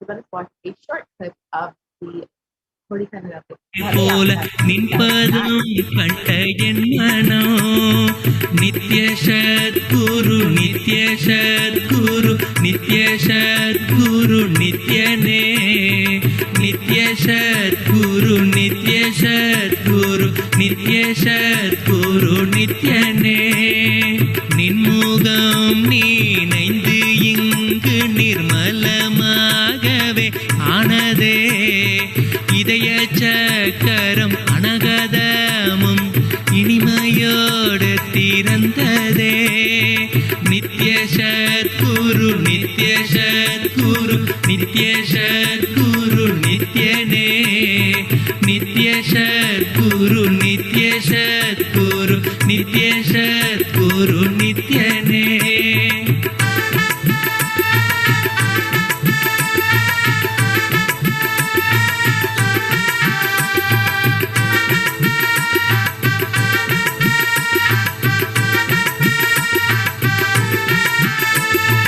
மற்றவர் கண்டு மறைகள் எல்லாம் கழன்று விசுத்தி அதுவும் அசுத்தியாய் பொறாமையோடிங்கு ஏக்கத்தோடப்பா புண்ணியம் எல்லாம் போனதே எரிந்த வயிறும் ஏக்கமும் சேர்த்து விசுத்தி அசுத்தியானதே விசுத்தியை தீர்க்க விமலனின் பதம் விரைந்து இங்கு வரவேணுமே நித்ய சத்குரு நித்ய சத்குரு நித்ய சத்குரு நித்யனே நித்ய சத்குரு நித்ய சத்குரு நித்ய சத்குரு நித்யனே ஆமை பூகுந்த எண்ணகந்தினை பொறாமை பூகாது காக்கவே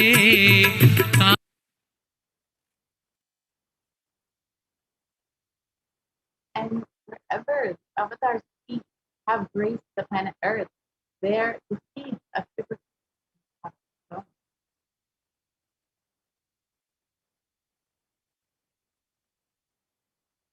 And with 1,000 plus Kailasa ecosystems all over the world, there have been over 1 billion people who have been enriched by the Supreme Concept. And in the next several photos, we'll see just a few of those Kailasa ecosystems established by the Supreme Concept. The first, the Kailasa and Tito, the Adi Nithyananda Paramashivam. The Adi Kailasa said, simply very close to here. The Kailasa in Tirunamala. The Kailasa in Columbus, Ohio.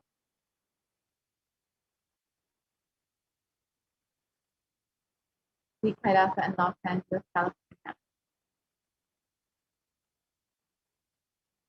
the Kailasa in San Jose,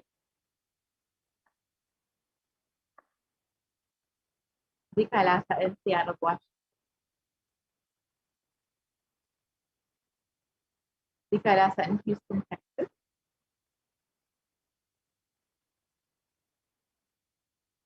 the Kailasa in Charlotte, North Carolina, the Kailasa in New York, the Kailasa in Washington, D.C., the Kailasa in Toronto, Canada, the Kailasa in Oklahoma City, Oklahoma, the Kailasa in Phoenix, Arizona, the Kailasa in St. Louis, Missouri, the Kailasa in Oman, the Kailasa in Dubai, the Kailasa in London, UK, the Kailasa in Scotland, UK, the Kailasa in Netherlands, the Kailasa in Slovakia, the Kailasa in Belgium, the Kailasa in Luxembourg,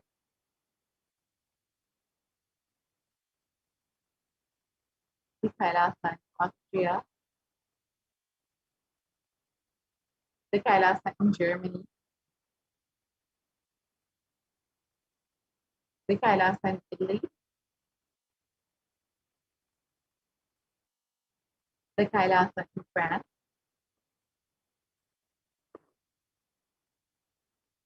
the Kailasa in Switzerland,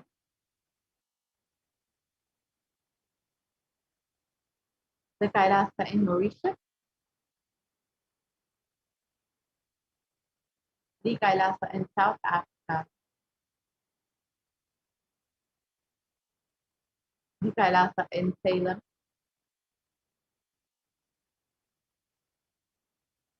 again,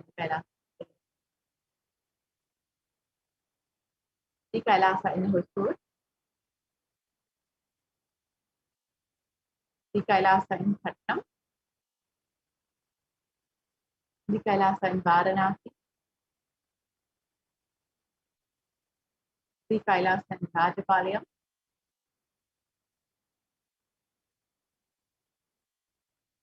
the Kailasa in Hyderabad, the Kailasa in Kerala, the Kailasa in Gujarat, the Yogi Seven, the Kailasa in Tiruvallur, the Kailasa in Alankulam, the Kailasa in Tambaram, Chennai, the Kailasa in Avdi, Chennai, and more photos of Kailasa in Chennai, and the Kailasa in Melbourne, Australia, Kailasa in New Zealand, the Kailasa in Singapore, the Kailasa in Kuala Lumpur, the Kailasa in Guadalupe, South America,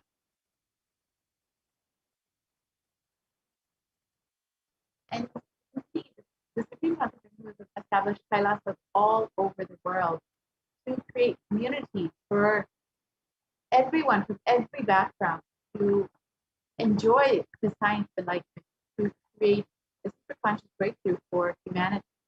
And Supreme Consciousness has been continuously enriching people and continuously blessing people with this science of enlightenment. Even through this pandemic, the Supreme Consciousness has been guiding people and blessing people through these enlightenment ecosystems and providing an environment for people to blossom and survive this pandemic. So with this, we will be coming to a conclusion of this, and we will be moving into the next segment where we will learn some of the offerings that we can make to Devi Paramashivam. Over the last several months, Devi has been continuously blessing us, continuously manifesting to guide each one of us to hold our hand through this pandemic and to answer every one of our prayers. And if you are just overflowing with gratitude and want to offer your love to Devi, you can stay tuned for the next segment and understand some of the offerings that you can make to Devi Paramashivam, how they can help you in your life, how they can help you deepen your connection with Paramashivam and the Supreme Master Susan. So we will be right back after a very short break and enter into this next segment.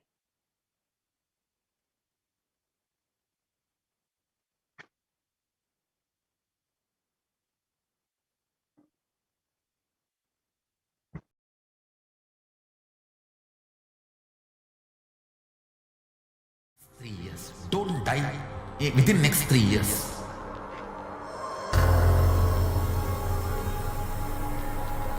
Just don't die within next 3 years. Be alive. Somehow be alive. I'm working sincerely. I will reach you somehow. Somehow I will reach you. It's my commitment to humanity.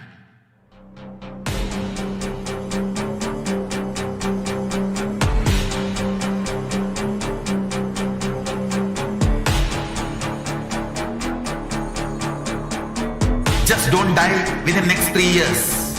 I will reach you wherever you are, whichever corner of the world you may be.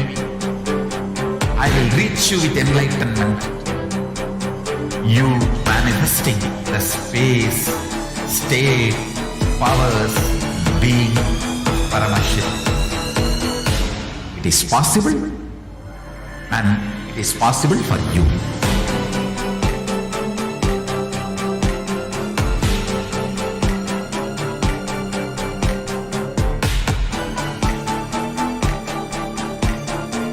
Paramashiva will reach you with enlightenment science. I know he is going to do the job. Just be alive for next 3 years. Nothing else.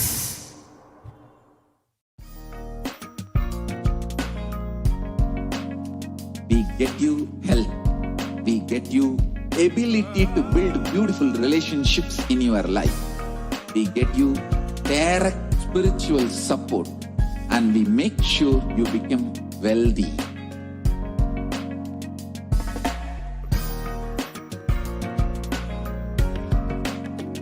We won't stop giving you just good life. We will literally not stop till you live enlightened life. Manifesting the state of Paramashiva, space of Paramashiva, powers of Paramashiva, being of Paramashiva.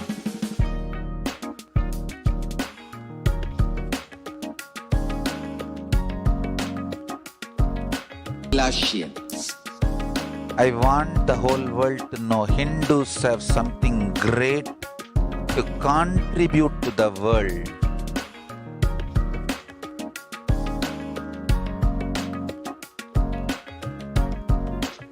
We have something great to contribute to the world. Let us do that. Nithyananda, welcome back to all of the viewers.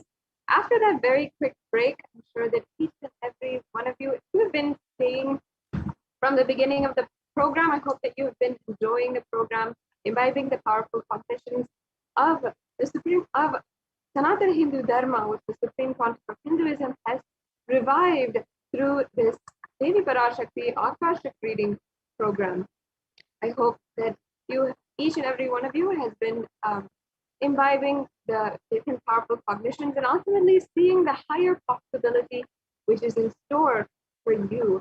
By the end of this program, you'll be able to manifest the Shaktis. And we'll even have a segment where you'll be able to manifest Shaktis in the Kailasa courtyard section as well. So now, However, let us enter into the next segment of today's program, the offerings that you can make to Devi Parashakti. Let's move on. Let's move into this segment right away.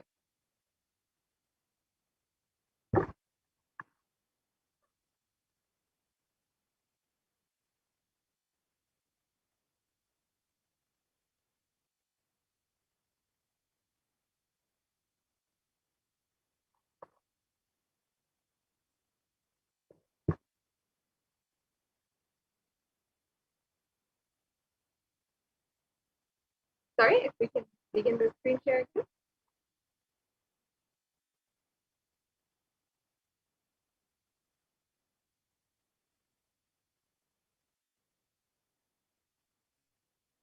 Yes.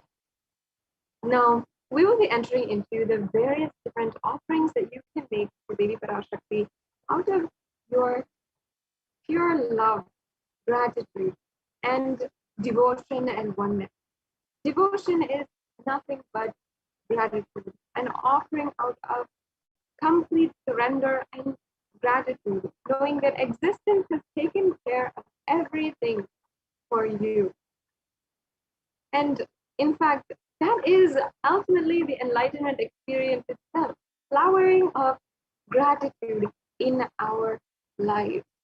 So, having been initiated by the Supreme Pontiff of Hinduism, many of us having experienced and directly been answered our questions, given boons, even given freedom from all of our conflicts, all of our fears, all of our pain and suffering, just by the mere diksha of the Supreme Pontiff of Hinduism, the mere darshan of the Supreme Pontiff of Hinduism, we now can understand how we can offer our gratitude, how we can give our pure love and experience oneness with the divine.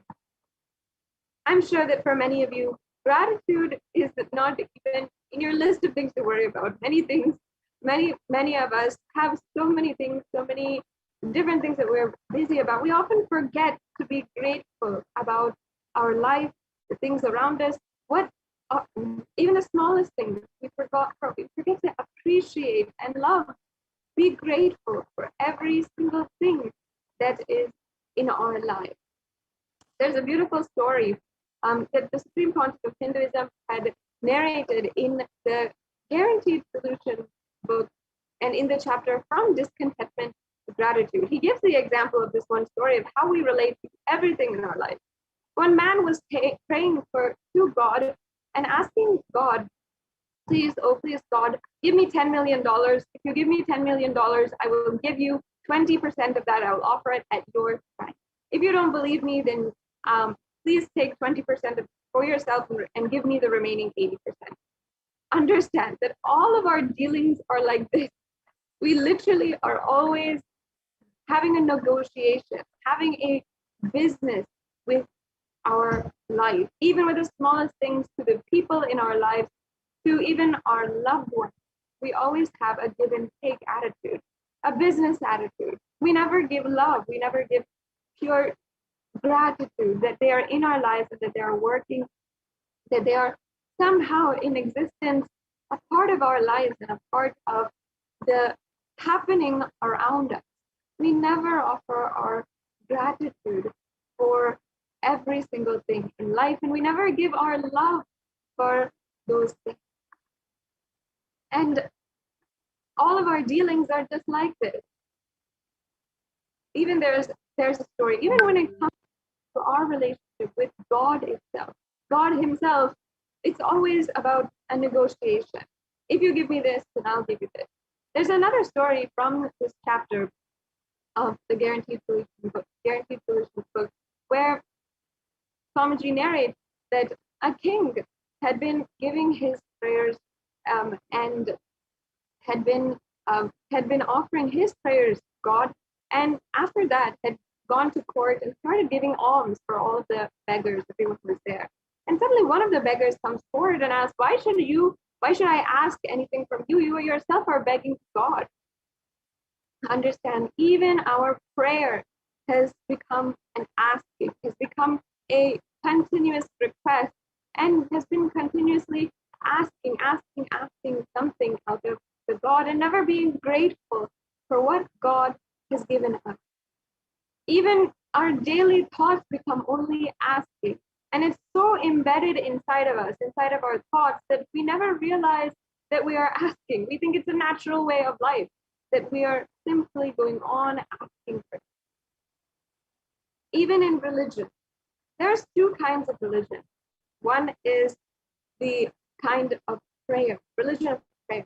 And the one is the religion of gratitude. Now, in these offerings, understand it's not about prayer. It's not about asking for something and receiving it. It's about gratitude, the ultimate emotion, and literally, which is the enlightenment itself.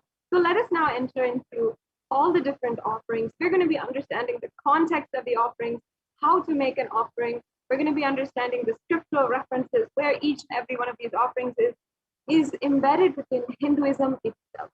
So let's now begin and understand first the various different offerings that you can make. And first, before I'd like to begin, I'd like to first offer my love and my gratitude and love Devi Parashakti, who's made herself available and through the supreme concept of Hinduism, and chant the Dhyana Shloka of Devi Parashakti.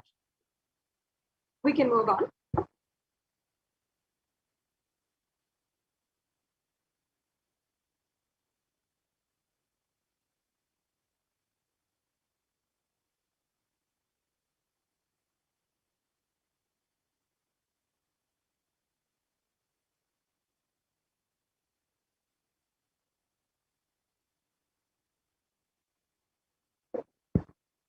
Yes. Now let us chant the Dhyana Shloka. And first, let's just offer our gratitude. Before we're beginning all of these sevas, let's just chant the prayer and chant this beautiful Dhyana Shloka. Give our love first to Devi Parash. Indu nivabeda karavahni nayanam syat pankajavara japaksha sarayuktam anga himabhushana vichitra vasanam syat tungamakutojvala manonmani swarupam. Like face, holding the Vedas on hand, fire in eyes with lotus flower and gracing and blessing hands, one hand with the Japamala, beautifully decorated with jeweled ornaments and wonderful clothes and shining bright crown. Her name is Manonmani. Now there's another beautiful Dhyana Shloka. Understand once again, we are giving our love to Devi Parashakti, remembering her, admiring her, her grace, her beauty, her elegance, and her utmost resilience and radiance through these Dhyana Shlokas. So let's just once again offer our love through these Dhyana Shlokas. Dhyaye devim trinetram shashinivadanam vedahastam dadanam savye padmam varadam aparetyabhayam chakshamalam divyera varaner vibhushitatanum brahmadi vippujitam devimeva manonmanim pratidinam kamatradatrim shubham.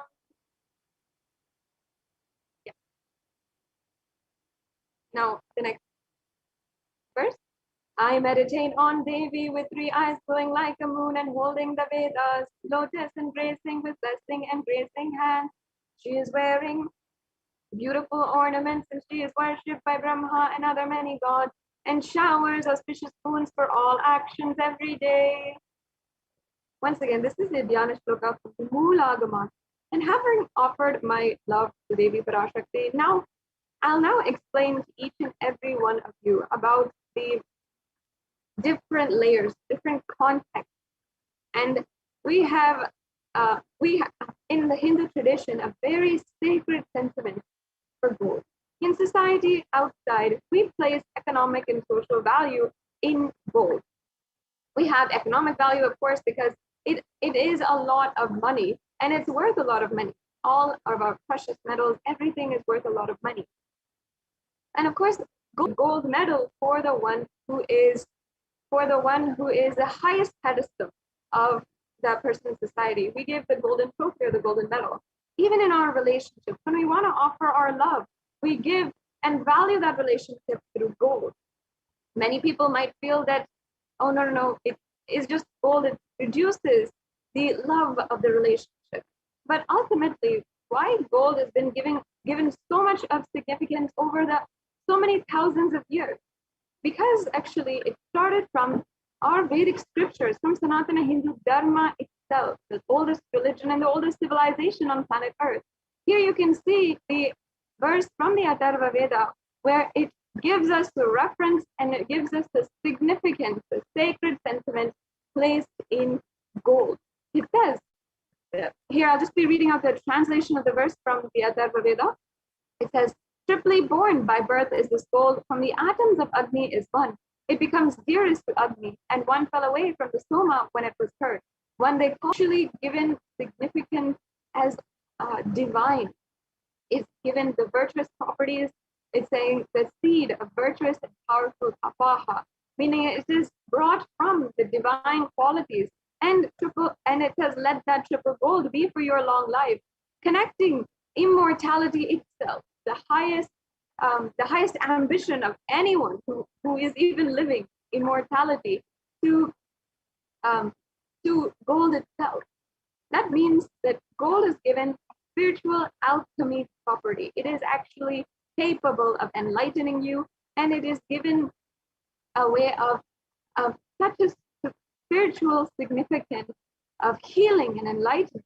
And the vibration of gold even has the power to infuse sattva energy and positive thought currents inside of you, anyone who wears it, and even anyone who sees it or operates in its vicinity. That's why the Supreme Concept of Hinduism is wearing gold, because it has that sacred value, that property to hold the enlightenment energy forever.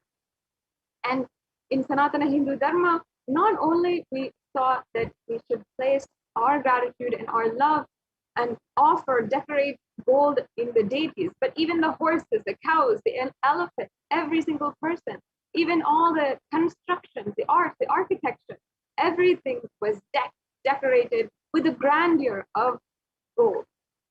We can move on to the next slide.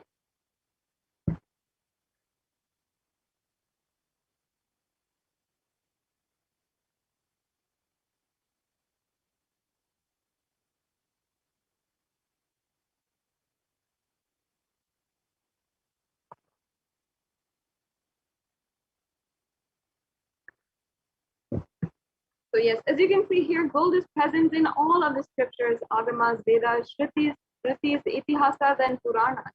In all the Hindu scriptures, it is abundant that gold is the most auspicious and the purest metal, which can literally purify the very being itself. In the Hindu civilization, everything was built in gold, exchanged in gold, and ritual feasts were even offered in gold. And gold was in abundance. Even literally in the scriptures, it's describing that the Hindu civilization was built and was thriving on the rivers, the banks of rivers of gold. So in the Rig Veda, it says that the Indus River is actually the Hiranyamaya, the river of gold. And in the Atharva Veda, it says that the river Saraswati is the Hiranyavardhani, again another name for river of gold. So in this way, Hindu civilization literally thrived on gold. It was a rich civilization, and we knew that gold has sacred elements. We can go on to the next slide. And not only that, we know that gold has precious sacred value. It has the ability to literally hold enlightenment energy for thousands of years and make you immortal. And even today, we still use the very jewels and the very gold jewels, the ornaments that were offered to the very physical body of Devi Meenakshi herself, who thousands of years back descended on the planet Earth, the incarnation of Devi Parashakti herself, who was the sovereign queen leader of the 56 Deshas. The very gold which was offered to her physical body still today is worshipped, is revered and offered in the worship to Devi Parashakti's deity in the Madurai Meenakshi Amman temple. And there's actually these these gold jewelries are offered, are actually available for you to even see. You can go to Google it and see these very gold jewelries that that Devi Meenakshi herself wore is available, is even there. You can see many of them, especially if you go and see the ancient archive of the Meenakshi Amman temple, which Madurai Meenakshi Amman herself wore. To understand, when you're offering this gold jewelry to the avatar, to Devi Parashakti, who is manifesting through the supreme pontiff of Hinduism, it's something that will last forever. So let's move on to the next slide. Now we're going to be entering into the different offerings that we have available for each and every one of you. Yes. Now we start with the E-Hundi offering. E-Hundi offering is a very beautiful part of the whole Hindu temple system. Now, Hundi itself is a way that every day when we go to the temple, we often we offer these coins, or we offer $1. We offer how much ever we want, either in the hundi or the plate of the pujari who is there and who offers the arati for us. And when they offer the arati to the deity, we just give a few dollars, or we give a few dollars in the hundi coin. I myself remember whenever I'm going to any temple, my mother will always give me a few coins and tell me, go and put this in the hundi. And it's not out of anything. It's not out of fear. Okay, if I give this 2 coins, this 2 cents, I will get something out of the deity. It is an offering of gratitude. It is something that the whole civilization was built on. Just a small offering of gratitude that we had every single time we go to the temple. No matter how many times, every day, twice a day, how much ever time, we just simply offer our gratitude. And this was a part of the whole temple experience. Now, of course, if you want that temple experience, and just to complete that beautiful temple experience, a part of the darshan today, you can offer in the you can offer your gratitude through the e-hundi offering. Kailasa has brought this hundi offering to you in the digital platform, so you can offer it. And as you can see here, there's a beautiful verse from the Lalita Sahasranamam where it shows Devi Parashakti is the acceptor of any kind of devotion. Just if we just give her 2 cents of devotion or 2 cents of gratitude to Devi Parashakti, you will see just it showers and showers and showers on top of you. So first, let me just chant that verse from the Lalita Sahasranamam, and then we'll proceed further for the next offering. Bhakti Priya, Bhakti Gamya, Bhakti Vashya Bhayapaha, Shambhavi Sharadaradhya, Sharvani Sharmadahini. The English translation: Devi is fond of true devotion and is realized through true devotion. She can be won over through true devotion, and she removes all fear.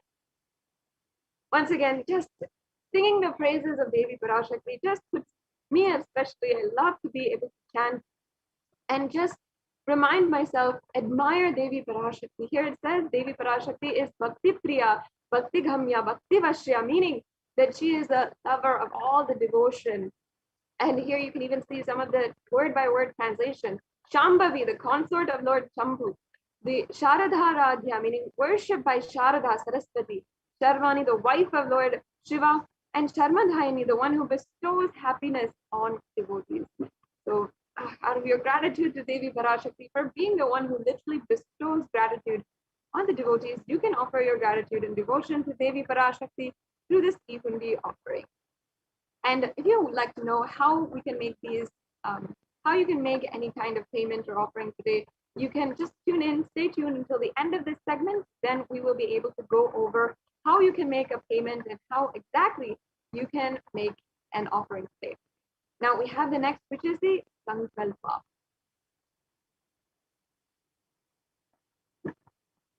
Yes, the next offering is the Sankalpa chanting.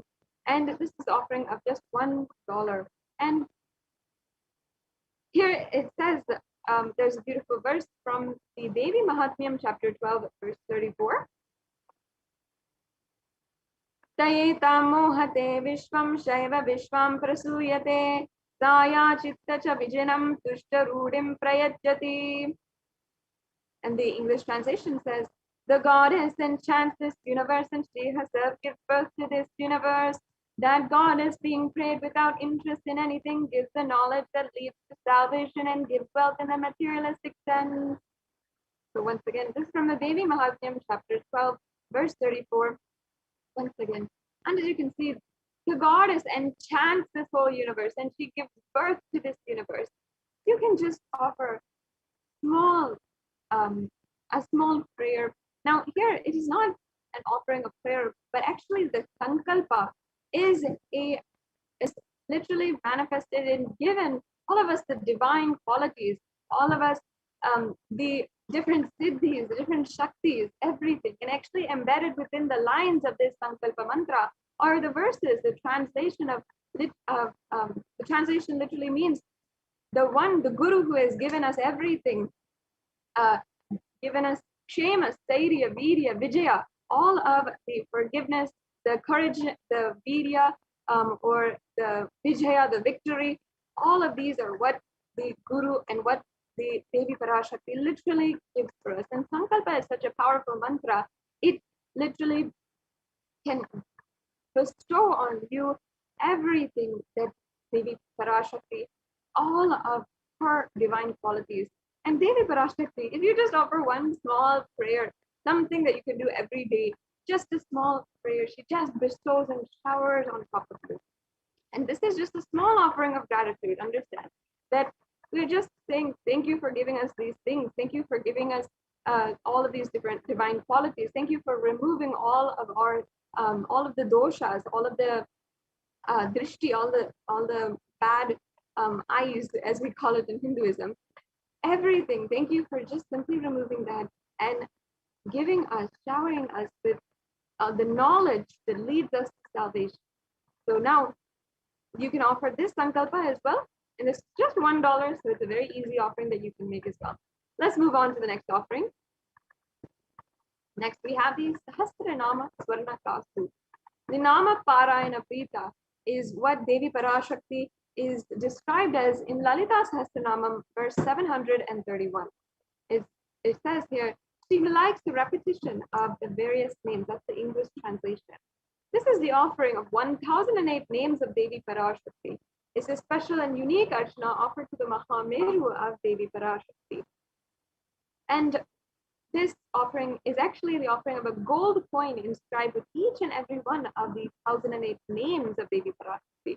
So if you're feeling that Devi Parashakti has literally given you all of these beautiful qualities in your life, so you understand that there's a beautiful story from the Guaranteed Solutions once again, where Swamiji narrated this very story. It says that one day a teacher had been asking her students, what are the different things that that are all the 7 wonders of the world? What are all those 7 different wonders of the world? She asked her students, and they go on naming. They said the Eiffel Tower, the Tower of Pisa, the Great Pyramids in Egypt, and they go on naming all the different wonders of the world. But there's one student at the very back of the classroom who stayed quiet and was not very participative, and the teacher just called her out and said, "What's wrong? Why are you not participating?" She said, "No, I don't feel that these are all wonders of the world. I'm not wondered by this. I'm wondered by the fact that I can see, that I can hear, that I can live, that I can love, that I can attract wealth, that I can do all of this." Understand, these are all different, not things that we have as our right. These are things that are given to us by Devi Parashakti, by the cosmic mother. All the Ananta Kalyana gunas that we might have, that you might feel you have, like you might feel you have so much of wealth, you might feel that you have so much of anything in your life. All of this are not something that you have gotten yourself, but that Devi Parashakti, as the one who has birthed this existence, as we just has just gone over in the last verse, she has given it to us. Let us offer our gratitude for all of these different qualities to Devi Parashakti, and you will see that once you offer your gratitude, simply all of the different qualities start manifesting more and more out of you. Yes, let's go on to the next offering.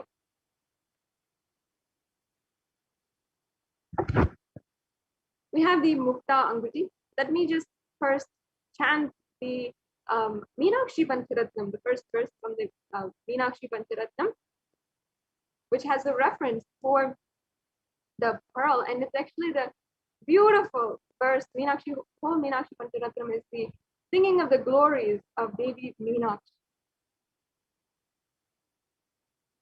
मुक्ताहारणलसत्किरीटरुचिरां पूर्णेन्दुवक्त्रप्रभां चिन्तन्नूपुरिकिङ्किणीमणिधरां पद्मप्रभावास्तुरां सर्वाभीतफलप्रदां गिरिसुतां वाणीरमासेवितां मीनाक्षीं प्रणतोऽस्मि सन्ततमहं कारुण्यवारां निधिम्.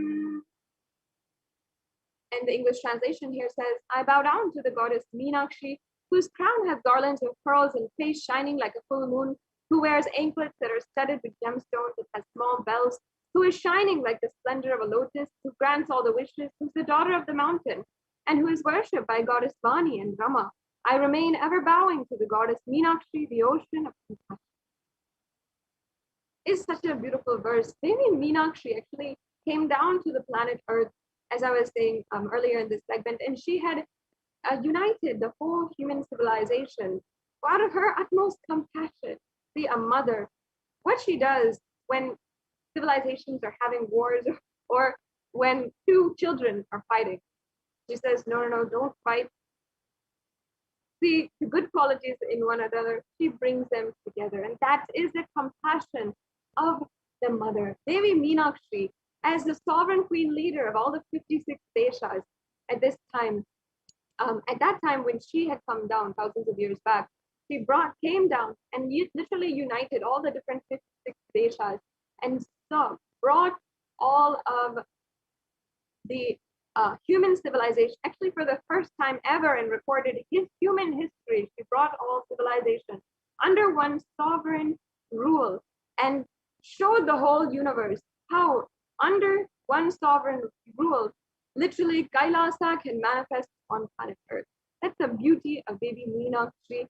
And for her to bless you in your life and simply out of your gratitude for her compassion in your life, you can be showered and just offer your gratitude for her compassion, her pure love in all of your business endeavors, your ambitions in your life, to the one who literally manifested Kailasa on planet Earth and who literally started this human civilization. You can offer your gratitude, and you will see how in all of your ambition, all of your business endeavors, everything in your life will simply radiate oneness and with Meenakshi, and it'll simply happen in your life as well. Now we have the next offering, which is Swarna Padma Pushpa. In the Kamikagama, there's a verse which says that all the kalasas should be wound around with suitable thread and covered with new cloth. They should be adorned with a lotus flower made of gold. And in the Hindu scriptures, there's so many different verses of how you use a lotus in the worship of Paramashiva. And when we're worshiping Paramashiva, out of our gratitude, we offer the best of the best to Paramashiva. And we know that the lotus is the best kind of flower, the most highly evolved flower. We know this because no matter what kind of situation the lotus might be in, meaning even if it's in polluted waters, even if it's in a small pond in nowhere, it doesn't need anything. It'll simply grow, and it'll have that same radiance, that same elegance that the lotus is known for.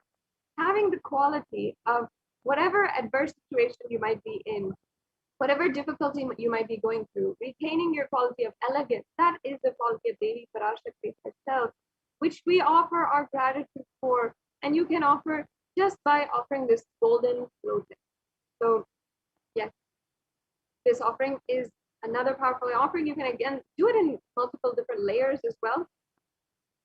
Different levels. You don't have to do it with just the cost that is there. We'll be able to see later on how you can make these offerings also. So yes, let's go on to the next offering. We're running a little bit short on time, so the next offerings I'll be going through a little bit quickly, and then we'll be going on to the next segment, most exciting segment of today's program.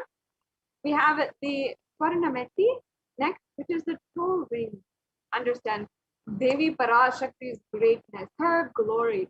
She is literally the embodiment of the cosmos in the form of the divine soul. And she is in everything. She is omniscient, omnipresent. And the truth of the matter is that having her grace, just the last inch of her grace, meaning the very toenails of Devi Parashakti, are enough to be adorned, worshipped forever. That is the significance of Devi Parashakti's very grace. And we in Sanatana Hindu Dharma, we believe that even if we worship and we offer our gratitude to the very last inch, I understand that you'll be able to experience oneness in your life, and from oneness be able to manifest your reality as you want it. There's a verse here from the Saundarya Lahari, composed by Adi Shankaracharya, and let me chant that verse. Nakhadiriti samjana namajjana tamo guna padadaya prabhajala parakrita saroruha. You whose brightness from toenails destroys the darkness of ignorance from the minds of your devotees who prostrate at your feet. You whose brightness from your 2 feet overpowers that of the lotus flower.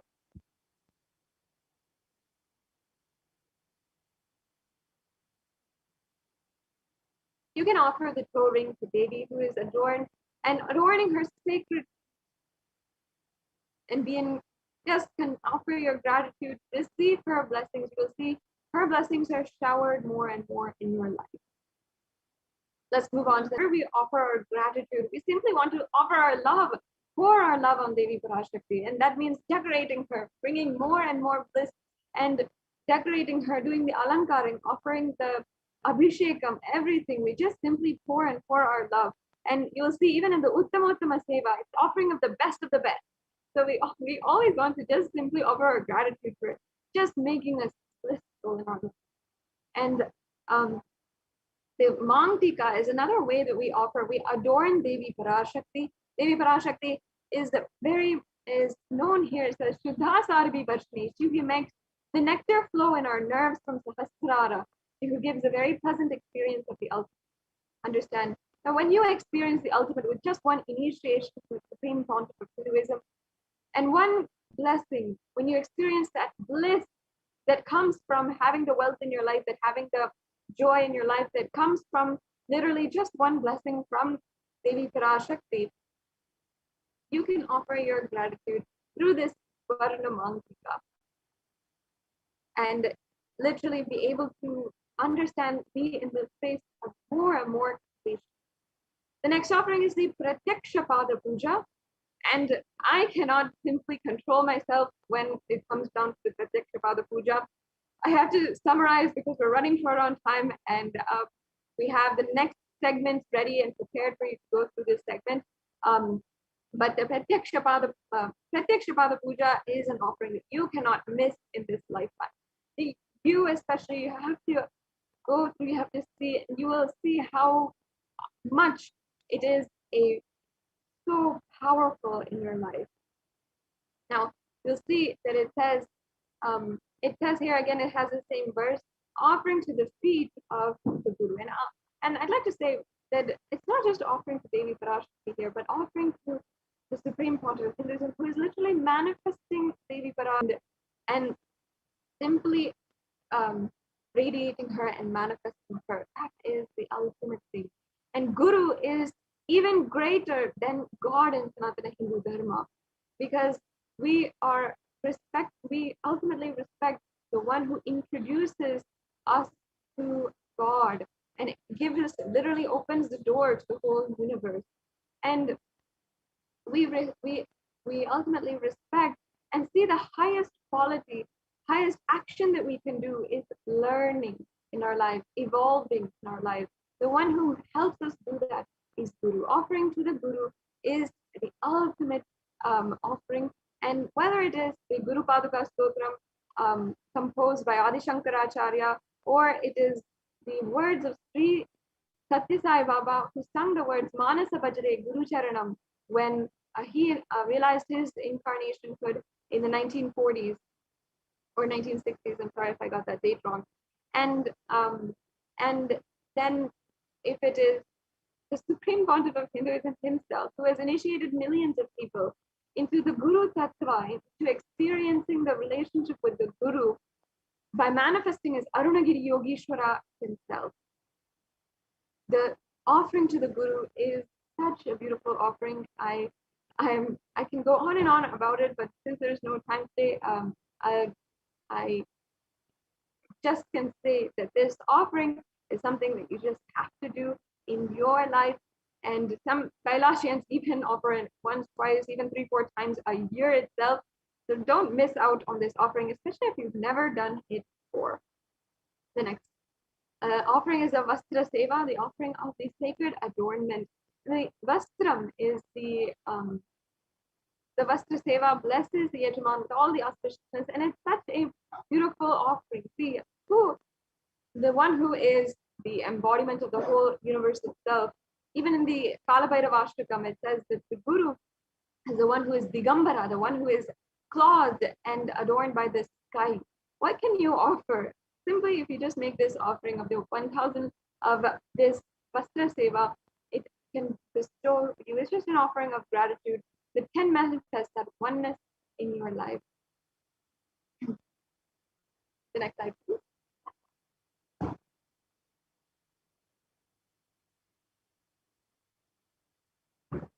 Yes.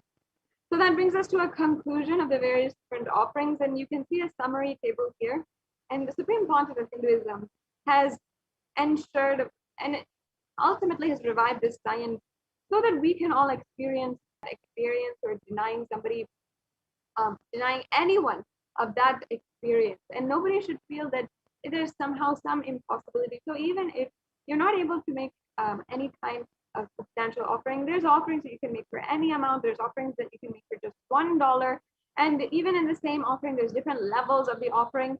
For example, you can offer for $75, for $151, or $251.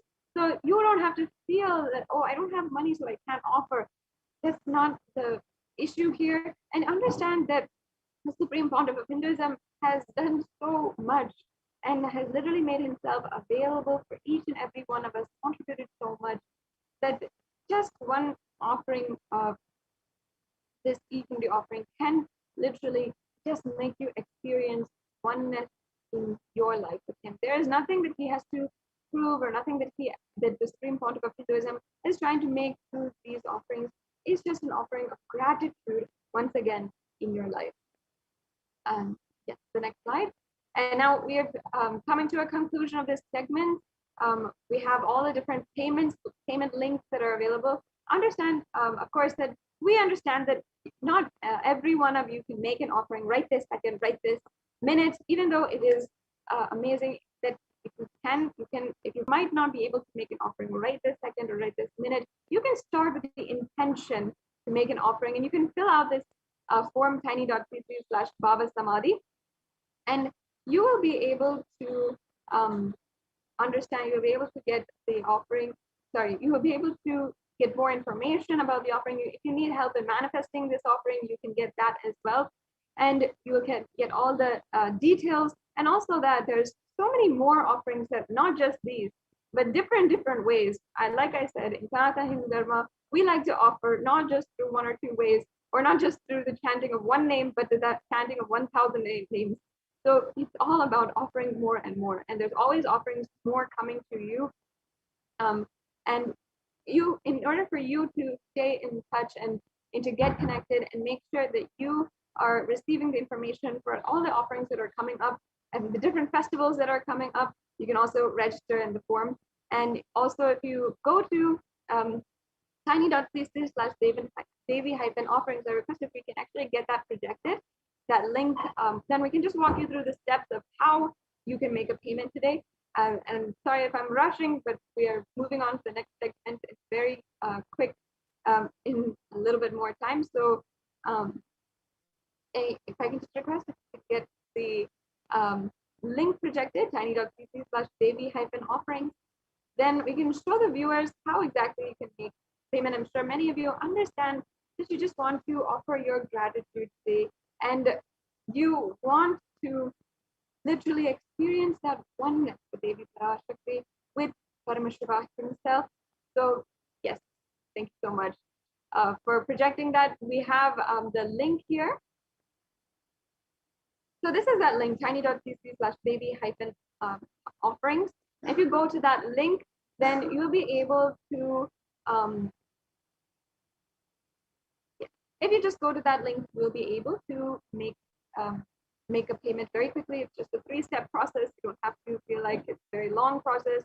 You can offer how much ever you want. As I said, in the e-Hundi offering, you can just make a general donation, or you can make any one of these offerings as well. And as you can see here, we have the offerings. You can select in the drop-down menu the offering that you want to make, and then add that to your card. Then you'll proceed to checkout, and then you'll fill out your billing details and your payment details. And many of us are used to this process now. Nowadays, many of us are doing grocery shopping online only. So just like that, Kailasa has brought to you, even making an offering, even making a donation, and making an offering of gratitude to Devi Parashakti on the digital platform. So yes, we also have another option, which is paying through, making an offering through the YouTube Super Chat, another really, really amazing way that you can make an offering today. The YouTube Super Chat is another unique feature which YouTube has opened up really recently, and it's a way that you can make a donation and simply offer your gratitude. And ultimately, that temple experience that each and every one of us Hindus love can be completed with the small offering of 1 or 2 coins. Oh yes, here we have it. Yes, thank you so much for showing this and projecting this. I appreciate that. So you can join. First of all, make sure that you're joined on Kailasa's HDH Nithyananda YouTube channel as a member. Then you can press the $sign. And I see many of you have offered already. Thank you so much for your donations and your offerings. Understand that just $1 and that experience of pure love, offering your pure love, devotion and gratitude to Devi Parashakti and to the Supreme Pontiff of Hinduism, who is manifesting as Devi Parashakti, it's just one step that you can take, and he showers himself 1,000 steps towards you. So once again, I invite all the viewers to join us, join as a member on the Kailasa's HDH Nithyananda YouTube channel. If you want, you can make an offering. And now that brings us to a conclusion of this segment. It was always such a pleasure and a joy to be able to share each and every one of these sevas with all of you. I'm so happy to be able to do that. And we'll be moving on to the next segment. And we have Madayami Swami, who is joining us from Adi Kailasa Sarvagnya Peetham, and is always available and always giving us the various different Hinduism. Now, in the last segment, we understood how Devi Parashakti has manifested previously and given us, human civilization so much, and we want to offer. In this segment, we're going to be understanding how the Supreme Pontiff of Hinduism, the embodiment of Devi Parashakti itself, living in this time, has literally brought a breakthrough to the whole world, has even given a solution for the ongoing COVID-19 pandemic, which has been recognized by the United Nations and been published on the Human Rights Commission website, how the Supreme Pontiff has done that and has saved millions of lives during this COVID pandemic with the Kailasa's multi-layer quarantine opportunity in India during this extremely atrocious pandemic that's been plaguing the streets of India. So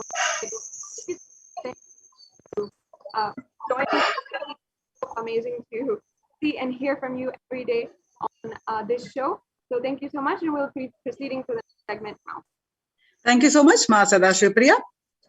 Nithyanandam, everyone. Welcome back to this session of the Kailasa's multi-layered quarantine opportunity for India during the COVID-19 as a practical solution resulting in health, joy, and bless. With the blessings of the Supreme Pontiff of Hinduism, Jagat Guru Mahasannidhanam, His Divine Holiness, Bhagwan Nithyananda Paramashivan's blessings, let's start with the Sadguru Vandanam. Nithyanandam Paramasugatam Kevalam Jnanamurtim Dandvatitam Gagana Chadusham Tattvamasyaadilaksham Ekam Nityam Vimalamachalam Sarvadi Sakshibhutam Bhavatitam Trigunarahitam Sadgurum Tam Namami. So, what Devi revealed in various Akashic readings about the mental distress of anxiety, stress, which is affecting majority of the people across the world. And also there is something specific that Devi mentioned about the Krimi Bhojanam. That is, let's watch that. And Devi revealed in Tamil, and we will be seeing the translation of that. And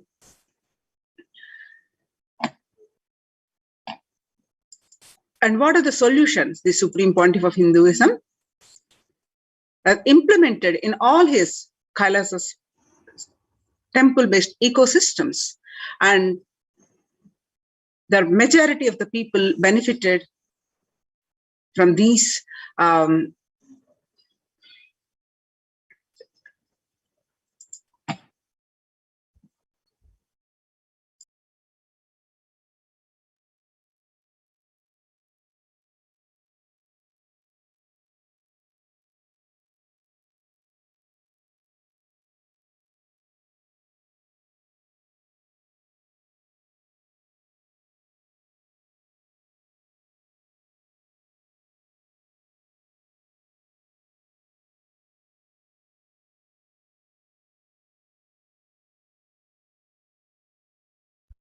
நீ சொல்லும் நபர்கள் போடும் சண்டை சச்சரவெல்லாம் எரியும் பெருநெருப்பில் இருக்கும் இரண்டு எலிகள் போடும் சண்டை போன்றது.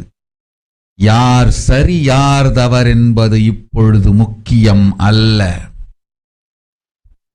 உயிர் காத்துக் கொள்ளுங்கள், எல்லோரும் நன்றாய் புரிந்து கொள்ளுங்கள்.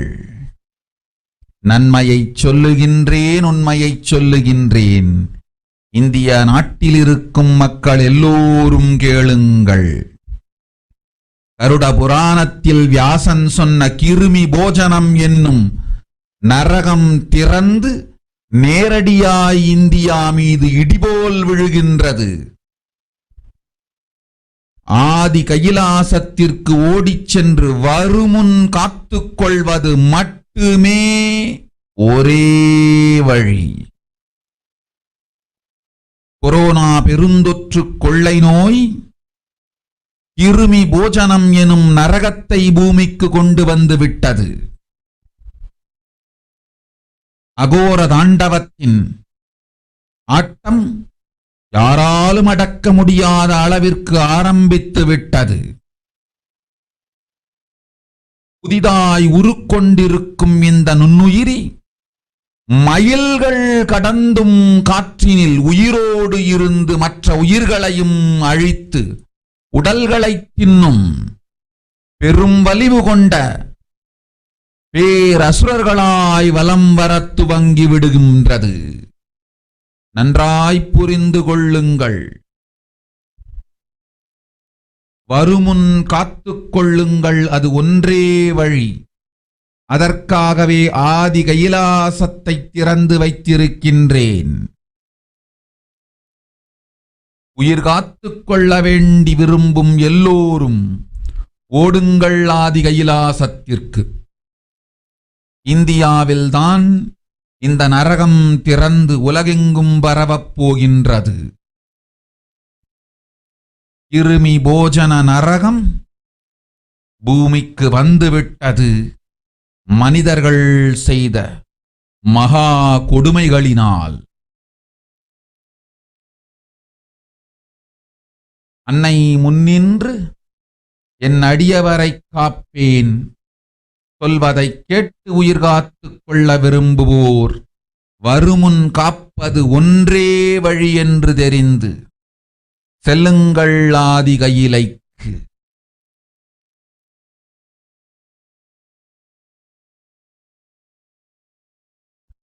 நீ So the translation of what they revealed is, everyone in India, all of you listen. The hell of Krimi Bhojanam, that means eaten up by the worms, that was mentioned by Vyasa in Garuda Puranam, has opened and is directly falling on India as thunder, running to Adi Kailasa and protection, that is joining in the preventive quarantine. From it is the only way. Deadly corona life-taking disease has brought the hell known as Krimi Bhojanam to earth. That the dance of Aghora Thandava, which no one could control, has started. This microorganism that has formed will be alive in air for miles together. Destroying other souls, it will eat bodies.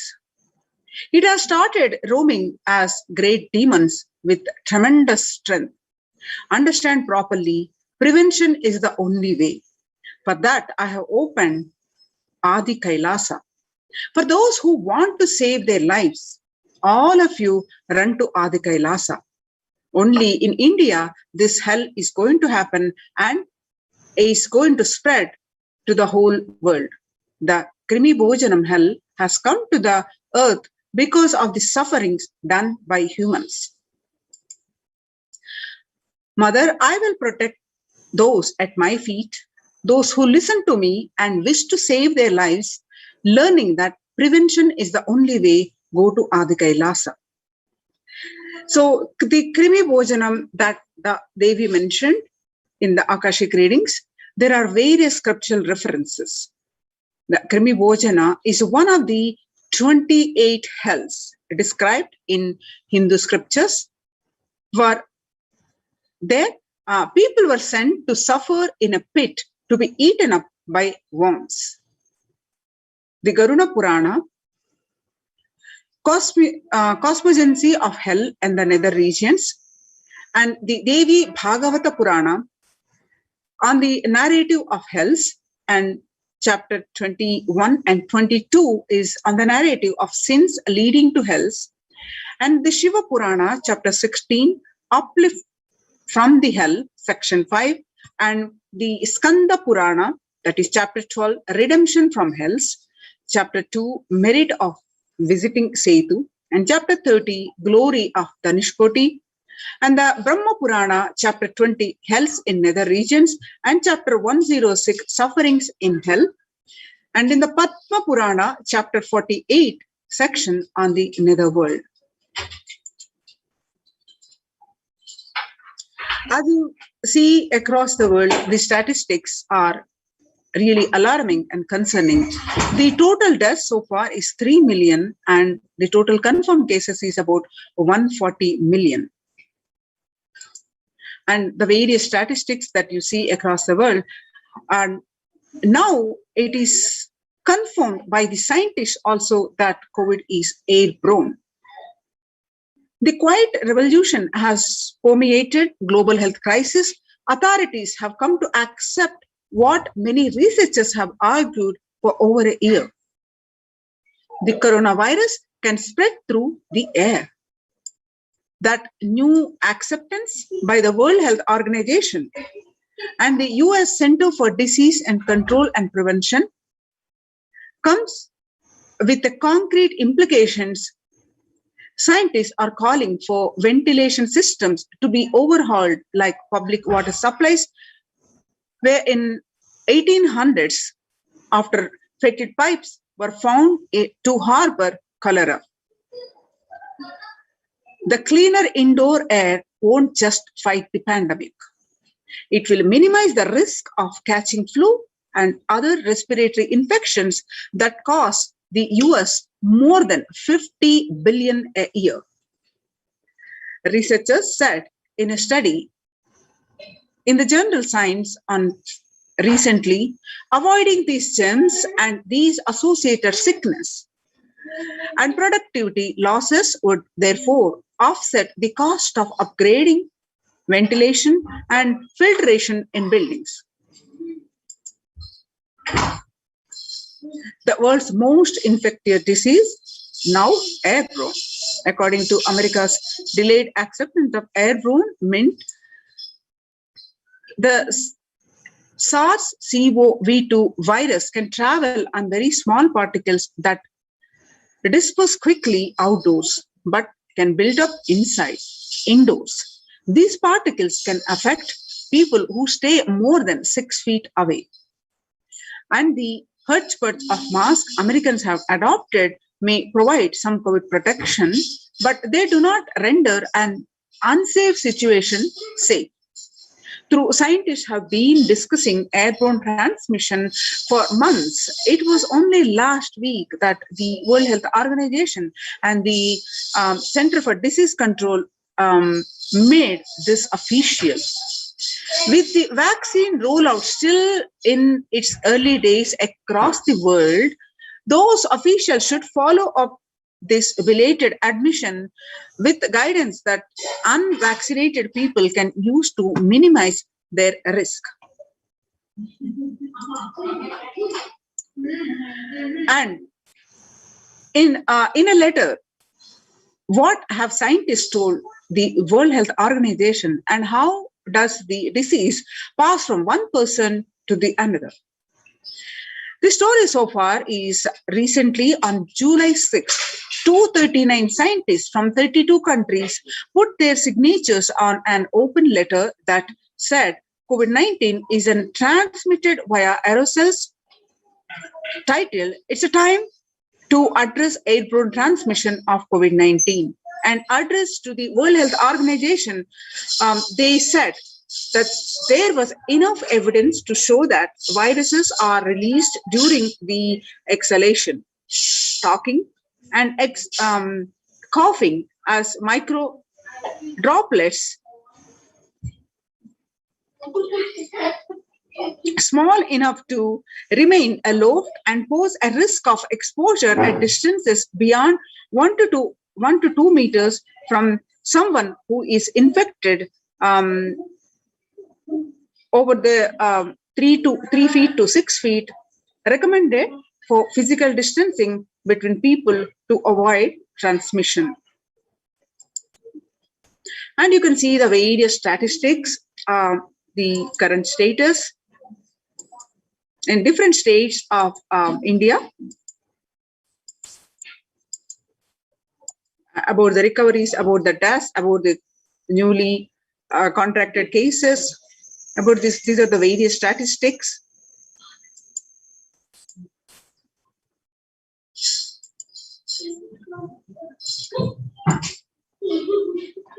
So the government from Assam, the home quarantine is not possible in India. The home quarantine is a prime reason for large number of deaths in Assam. Himanta Biswa Sharma, the Assam Chief Minister, said that home quarantine is one prime reason for the large number of deaths during the second wave of the COVID-19 in Assam. Recently, Assam witnessed the maximum number of deaths due to the home quarantine, and people are moved into the quarantine facilities, the government quarantine facilities. Maharashtra government on Tuesday announced that the decision to stop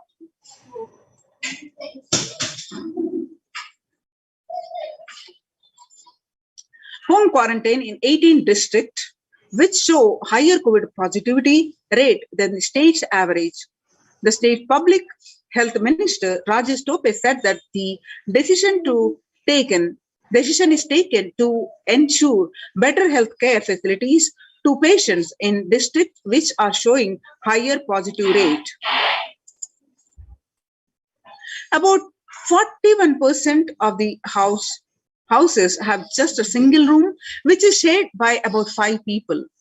About 41% households in India have just one room or don't have an exclusive living room. About 5 people share such accommodations. About 32% of households have 2 rooms, and adding to the O's is the fact that only 47% of the household have access to water within the premises, and 42% don't have a bathing facility within the premises.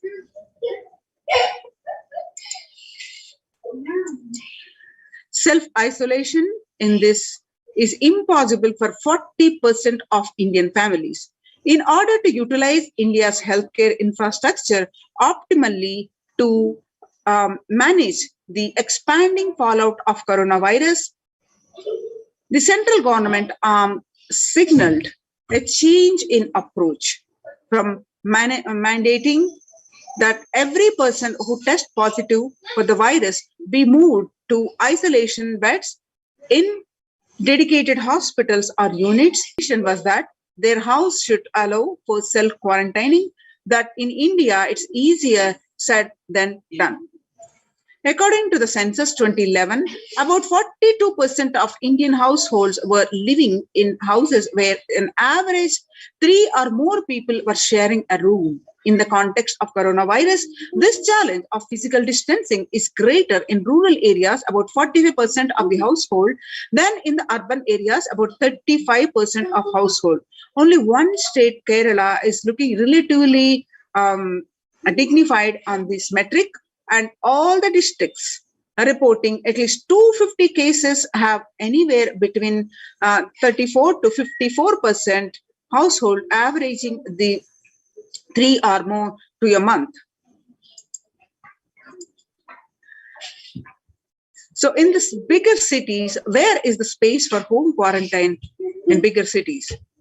In New Delhi, the health ministry last week said that the most cases of coronavirus, also said that 65% cases are across the country were reported from the metros and big cities. However, census data suggests, and experts also agree, that following the ministry's guidelines on home quarantine is near impossible, particularly in urban households. The guidelines on home quarantine say the person showing COVID-19 symptoms has to remain isolated in a well-ventilated room, preferably with an attached toilet. If another family member needs to stay in the same room, it's advisable to maintain a distance of at least 1 meter between the two.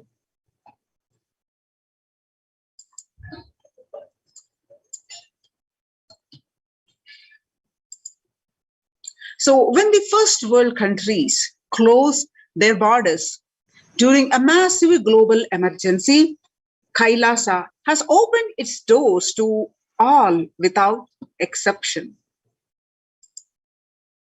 The Supreme Pontiff of Hinduism reveals that at least 6 months back, I became aware that multi-layer quarantine is needed to protect people. If you are in India and you want to protect your immediate family or extended family, anyone who will listen to you, get them immediately to our campuses. The various campuses in India are the free COVID care centers opened across India are Adi Kailasa in Bidadi, Bangalore, Salem Adhinam in Tamil Nadu, Tirunnamalai Adhinam in Tamil Nadu, Rajapalam Adhinam in Tamil Nadu, Puduvai Adhinam in Tamil Nadu, Pattanam Adhinam in Tamil Nadu, Srirangapadi Adhinam in Tamil Nadu, Sripuram Adhinam in Hyderabad, and Madurai Adhinam in Tamil Nadu, Avattipalayam Adhinam, Erode, Tamil Nadu, and Husur Adhinam in Tamil Nadu, Baroda Adhinam in Gujarat. Kailasa rushes to help as India finds itself in the verge of COVID-19 third wave. There are multiple free COVID care centers open across India. The various social services offered during the pandemic and the Adhinams, the Kailasas de facto spiritual centers across India, and spiritual services offered, various spiritual services also offered in these centers, and along with the cosmic revelations of this global pandemic by the Devi Parashakti.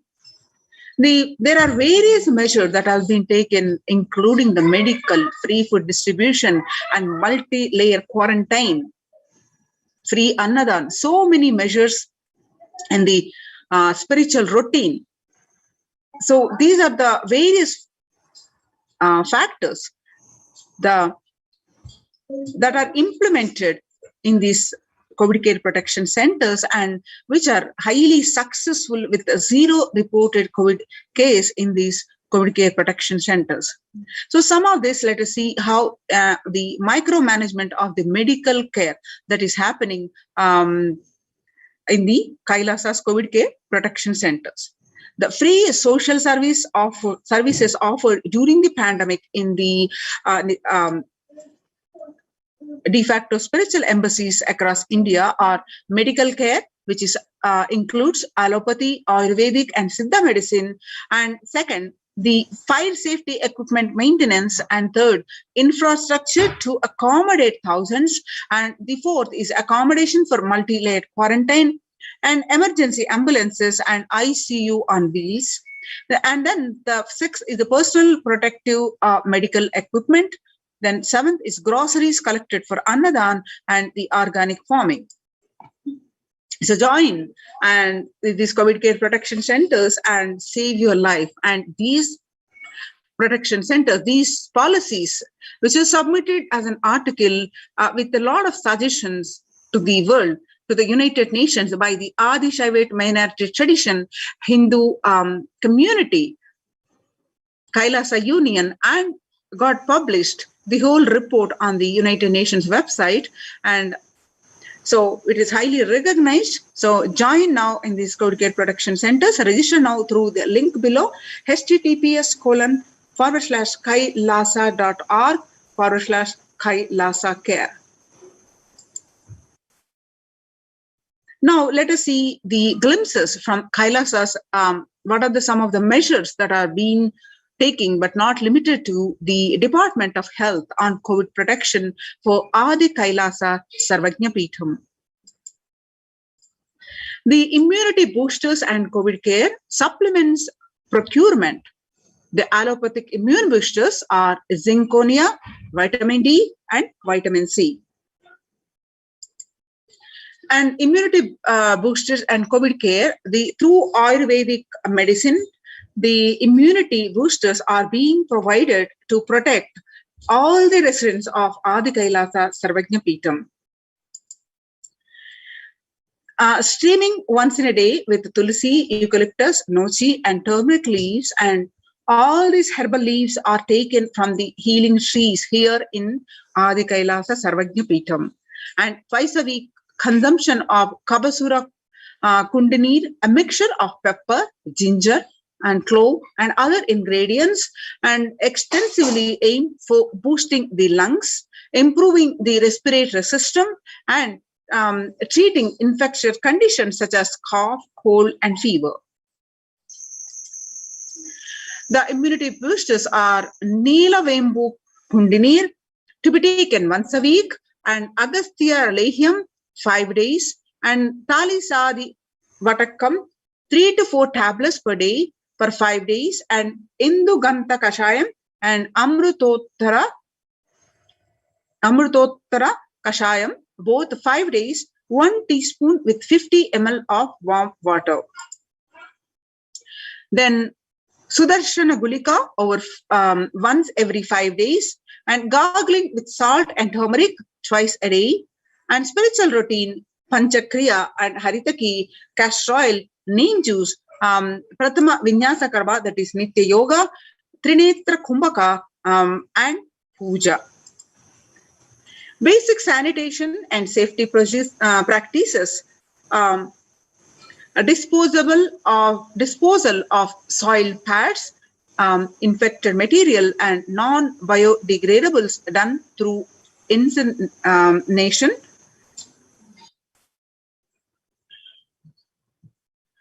RO water systems for drinking water, and cleansing and sanitization of overhead tanks, regular deweeding, maintenance and repair of electric circuits, communication facilities for safety of the residents, compost pit falling with biodegradables,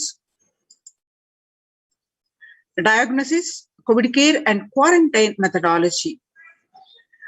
Immediately upon arrival to the campus, occupants will be quarantined for 15 days. Swab test, that is RT-PCR test, to be done on day 5th of the quarantine. And all the food handlers to be wearing masks and gloves and keeping a distance. The disposable of waste food to be done with the gloves and mask. And disposable of gloves and mask by the internation. In case of an emergency, protective kits ready at hand to take a COVID positive patient to hospital.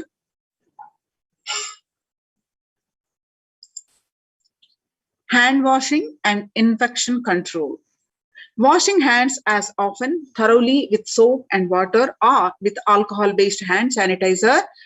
Avoid sharing any item, example dishes, drinking glasses, cups, eating utensils, towels, bedding or other items with other residents in the Adhinam. And the mask protection always, wear a mask all the time when and if exposed to vendors or outside people. Double layer cotton mask should be changed every day up to 24 hours and can be reused after washing with the detergent and sun-dried. And if it gets wet by saliva, secretions or sweat, change it.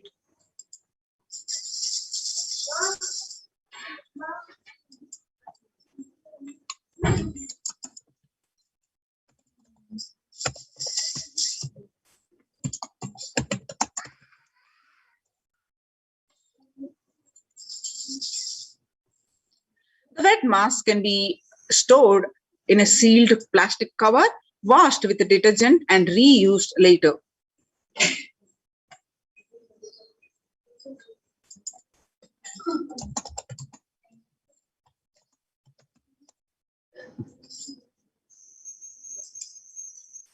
Now you can see the mask, the image of the mask.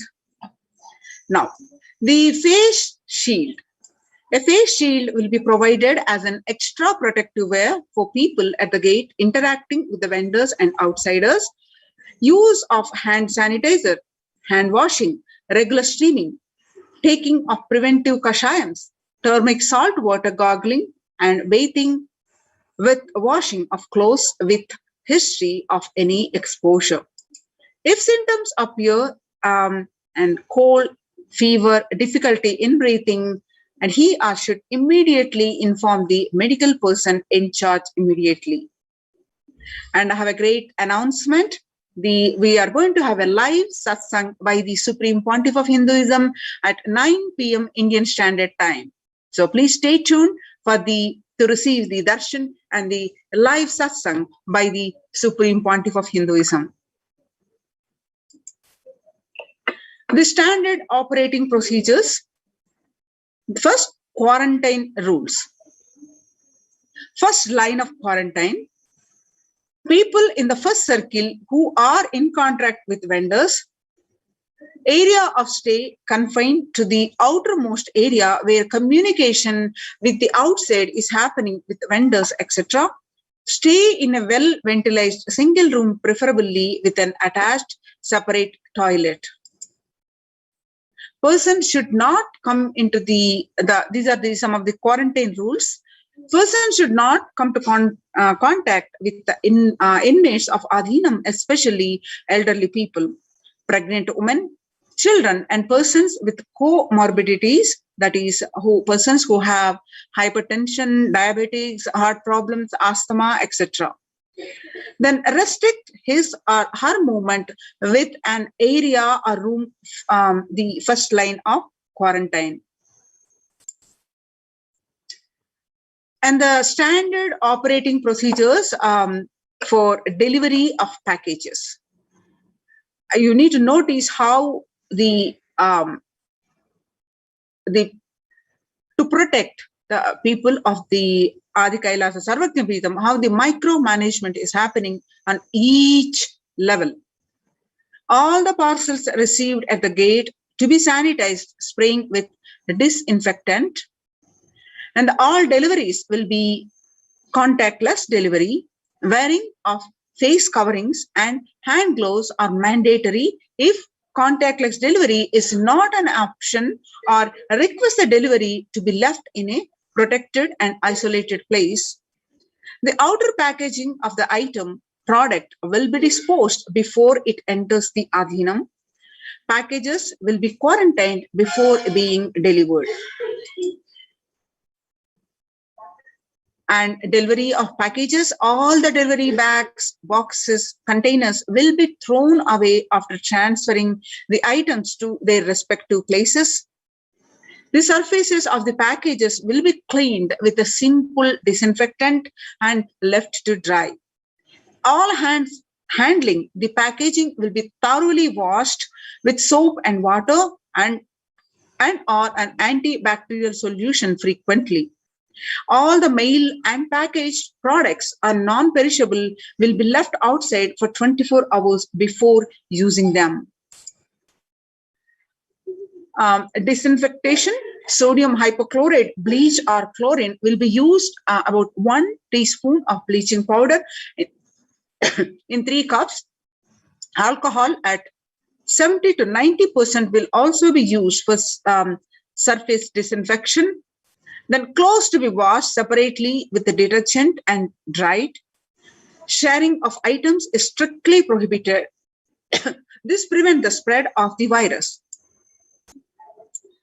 And the warning signs, a fever continues for more than 5 days. Fever returns in the second week after having been febrile for a day or two. And for fever more than 101 Fahrenheit after day 4, resting heart rate over 110 when there is no activity happening, and breathlessness and next tightness in the chest. Oxygen saturation is less than 94% or pulse oximeter. Then a 6-minute walk test. Record the saturation rate before and after walking briskly for 6 minutes. And if the saturation falls by more than 3%, it is not favorable. And less than 94% is also not good too. So relentless cough, that is continuous coughing. You can see the in-campus ambulance. And you can see some more pictures, ambulance on wheels, the in-campus ambulance on wheels. Now, the second line of quarantine. Prevention is the best medicine. People who come in a newly will be given a separate room with a toilet facility. Under no circumstances will they exit the room. The designated quarantine person picks up the food after the person who serves the food is at a safe distance of 6 feet. The food will be placed outside the door. The monitoring the quarantine, monitor the temperature, pulse rate, and oxygen saturations levels once a day and more often if the person is symptomatic. Please speak with the medical team. Take paracetamol, and if temperature is more than 99 Fahrenheit, ensure good hydration, have a nutritious diet, and steam inhalation twice daily, and salt and turmeric hot water gargling twice daily. The Ayurvedic and Siddha medication will be given as per instructions, and doctor will be contacted if there is worsening of symptoms for specific management, which could be further consultation, investigations, and treatment. Residents will be asked to continue taking medications if there are any blood pressure, sugar, or heart elements, etc. Doctors will be consulted if comorbid conditions pose a higher risk. Residents monitoring the quarantine continue that the residents on medication will be asked to bring 2 months of supply till the Adhinam is able to organize the medications for them. Residents will be asked to take a long, deep breath, that is pranayama, lie in prone position on the tummy as much as possible so that the lungs expand well. If there are no symptoms, the person will come out of quarantine after a total of 15 days. The test will not be repeated if clinically well. If there are symptoms, the person will need to be rested and need medical opinion and necessary investigations and treatment. Common symptoms which will look out for, which include but not limited to fever, sore throat, fatigue, that is excessive tiredness, cough, mostly dry and wet cough in some, body aches, headaches, loose stools, vomiting, loss of sense of smell, loss of smell of taste, exhaustion, giddiness, fainting. Previous mentioned symptoms will be provided with immediate evaluation and hospital care. Early detection of these warning signs and identifying the timeline is very crucial for better outcome. These will be monitored very closely and is the most important thing that needs to be done. Identifying day one of symptoms is very crucial in the management and with respect to monitoring and treatment protocols. Day one would be when the very first symptom started. Investigate for the possible source of contact. All the people who have come in close contact, that is about 3 to 6 feet range, with the primary case in the last 3 days needs to be isolated separately and monitored for symptoms as well. Infectivity starts 0 to 3 days before the onset of the symptoms, and the infected person sheds the virus till 9 days.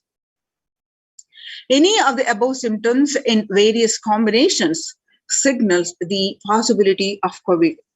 Even though the same symptoms can happen with any viral infection, in a pandemic, it is to be considered as the possible diagnosis until proven otherwise. Rare presentations are known: rash on body, bluish discoloration of the fingers and toes, sudden onset of breathlessness, heart attack, strokes, paralysis of the limbs. Any suspect case should be immediately isolated.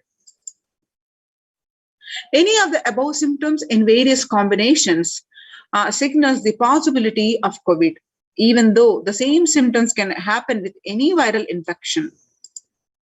The RT-PCR test is to be asked for asymptomatic people immediately.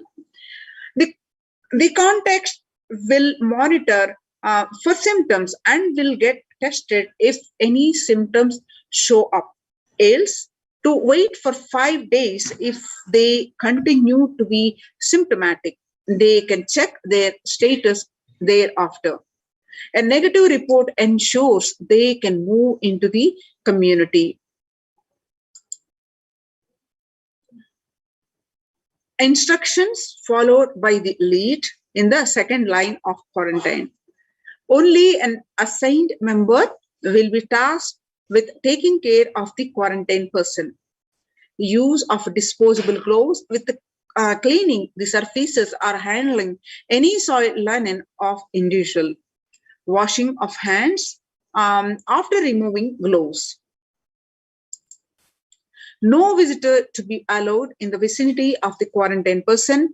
In case the person being quarantined becomes symptomatic, all the close contacts taking care will be quarantined for 15 days and followed up for an additional 15 days or till the report of such case turns out negative on lab testing.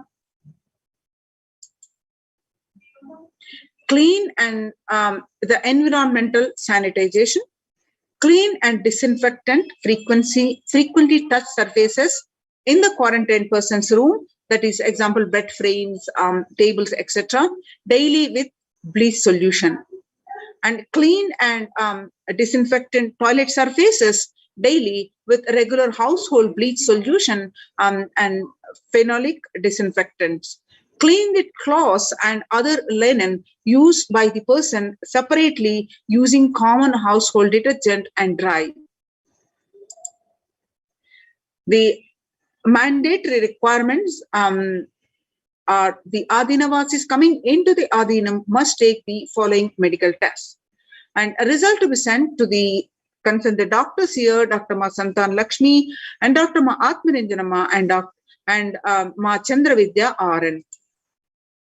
The mandatory requirements, the medical test, which the blood test range includes the complete blood count with peripheral smear, blood group type, and fasting and post prandial blood sugar, renal function test, blood urea and serum creatinine, VDRL, HPSAG, HIV, thyroid function test, that is serum T3, T4, TSH, ECG, liver function test, and the lipid profile test.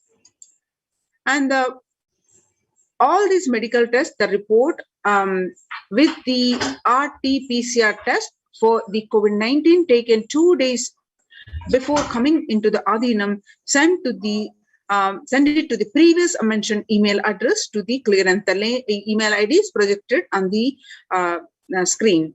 The medical team will communicate to the admin of the respective Adinam with regards to the medical status and approval status.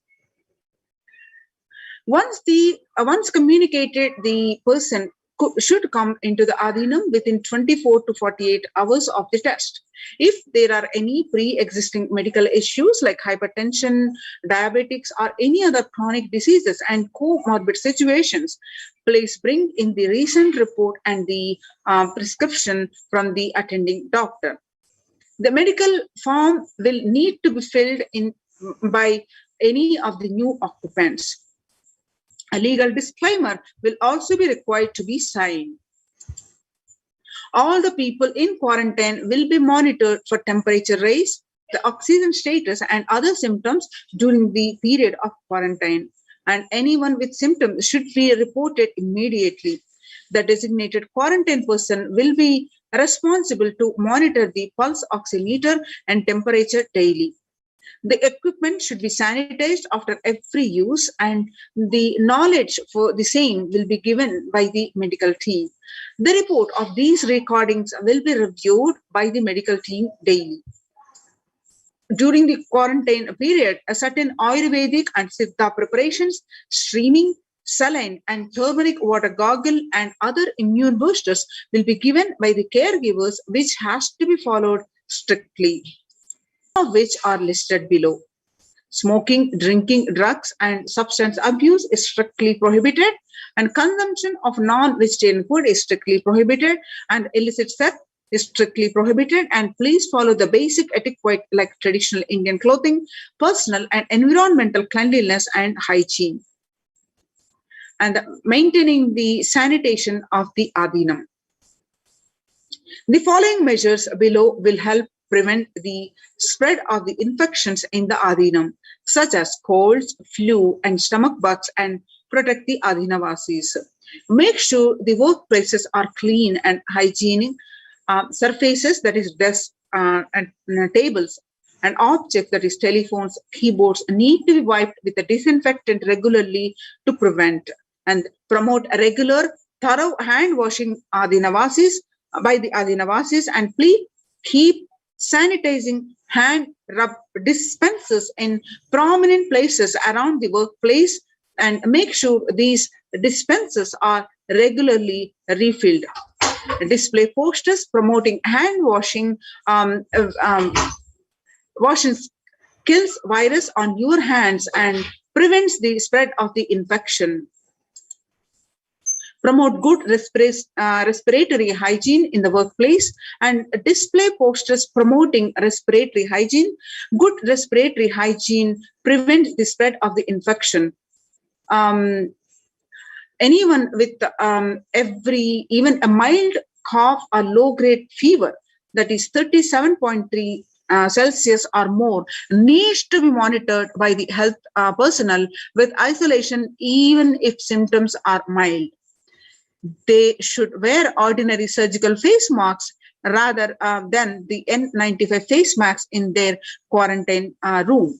Medications such as paracetamol and the ibuprofen or aspirin may mask symptoms of infection.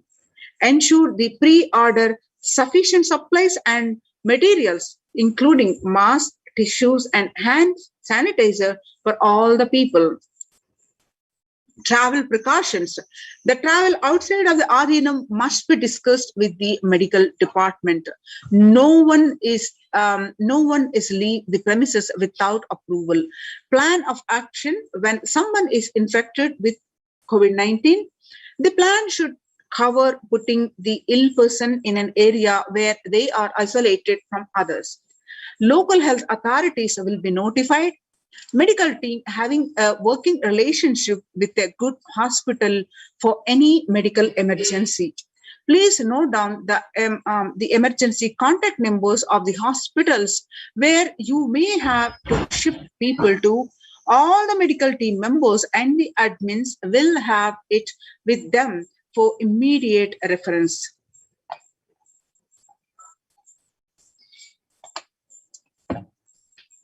And I would like to announce that we have a live satsang at 9 p.m. Indian Standard Time.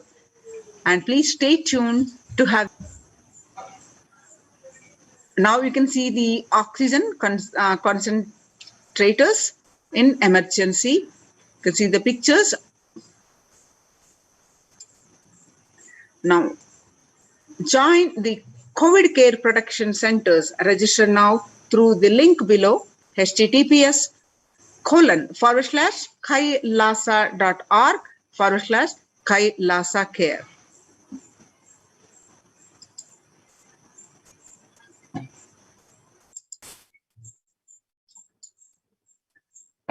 Now, we have seen in the medical department, Kailasa Department of Health, how the precautions are taken care in the COVID Care Protection Centers.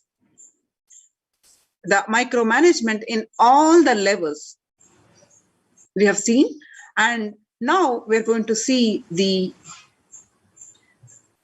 various other aspects, how the Kailasa de facto spiritual embassies are taking care of the participants of these COVID Care Protection Centers, and overall these precautions are helping with the zero COVID cases since the last 2 years, and all these precautions and measures, spiritual practices, and various suggestions are submitted to the United Nations by the Adi Shaivite minority tradition, Hindu community Kailas Union to the United Nations, and all this report has been published about 3 weeks ago and highly appreciated. So let us see the various other precautions taken in these COVID Care Protection Centers.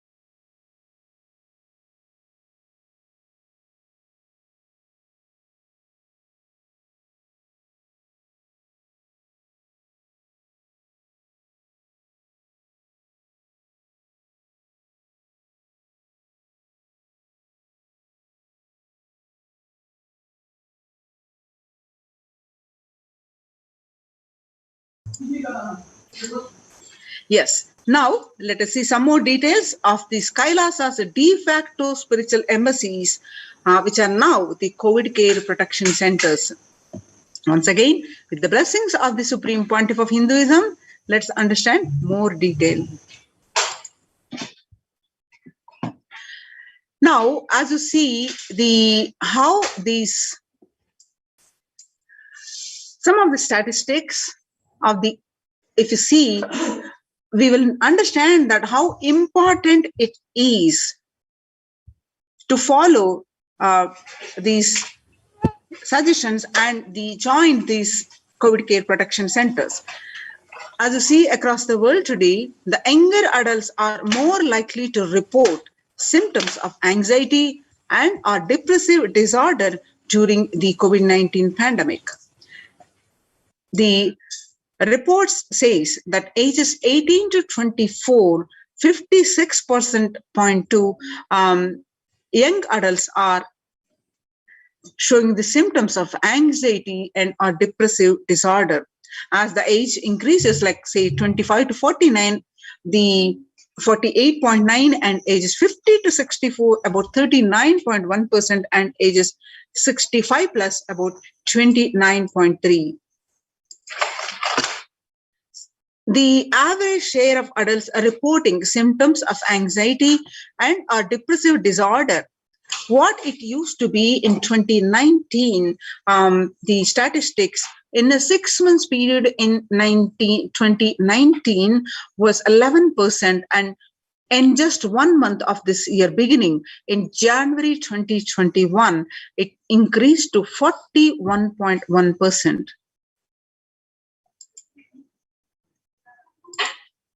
So what employees say they feel more than half the time at work. 34% say they are tired, and 34% say they are stressed, and 27% say they are burnt out and discouraged, and 19% say they are distracted, and 17% say they are depressed. So nearly the stress in America, a report done in 2020, a national mental health crisis report, according to that, nearly 8 in 10, that is about 78%, say the coronavirus pandemic is a significant source of stress in their life. And nearly 7 in 10, which is 67%, say they have experienced increased stress over the course of the pandemic. And 1 in 4 essential workers, about 25%, diagnosed with a mental health disorder since the start of the pandemic.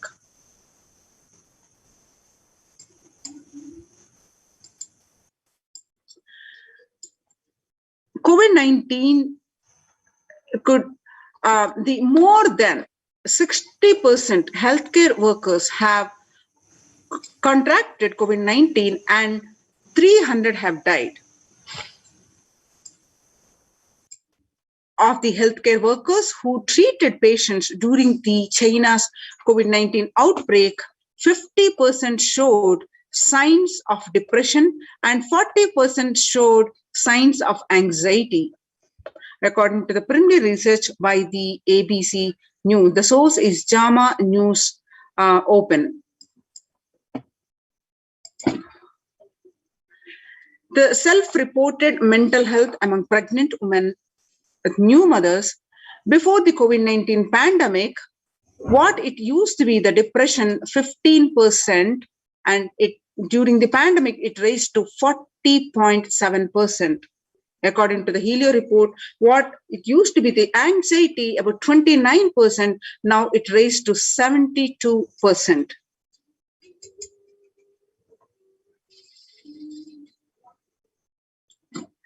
The US cases of depression have tripled during the COVID-19 pandemic. A large study finds a dramatic increase in the number of the adults. In the United Nations, reporting systems of depression during the COVID-19 pandemic.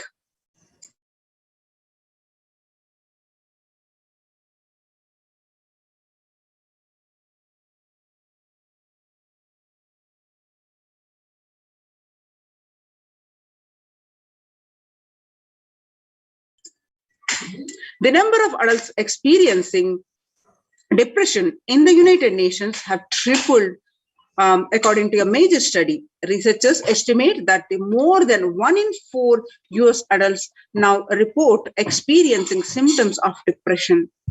Before the pandemic, 8.5% of US adults reported being depressed. That number has risen to 27.8% as the country struggles with COVID-19.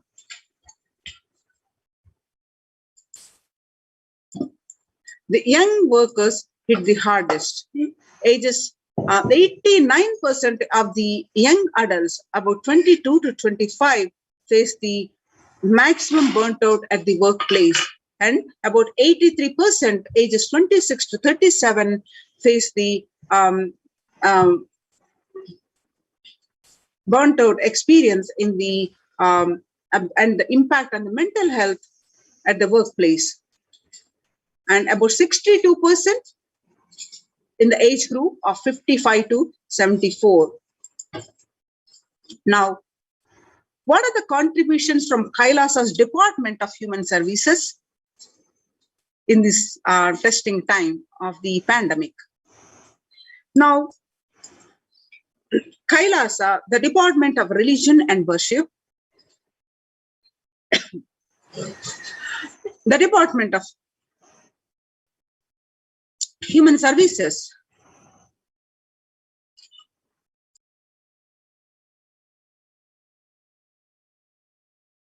and each of the Kailasa's temple ecosystems consider the right of happiness to be the highest fundamental right to all human beings. In fact, all beings.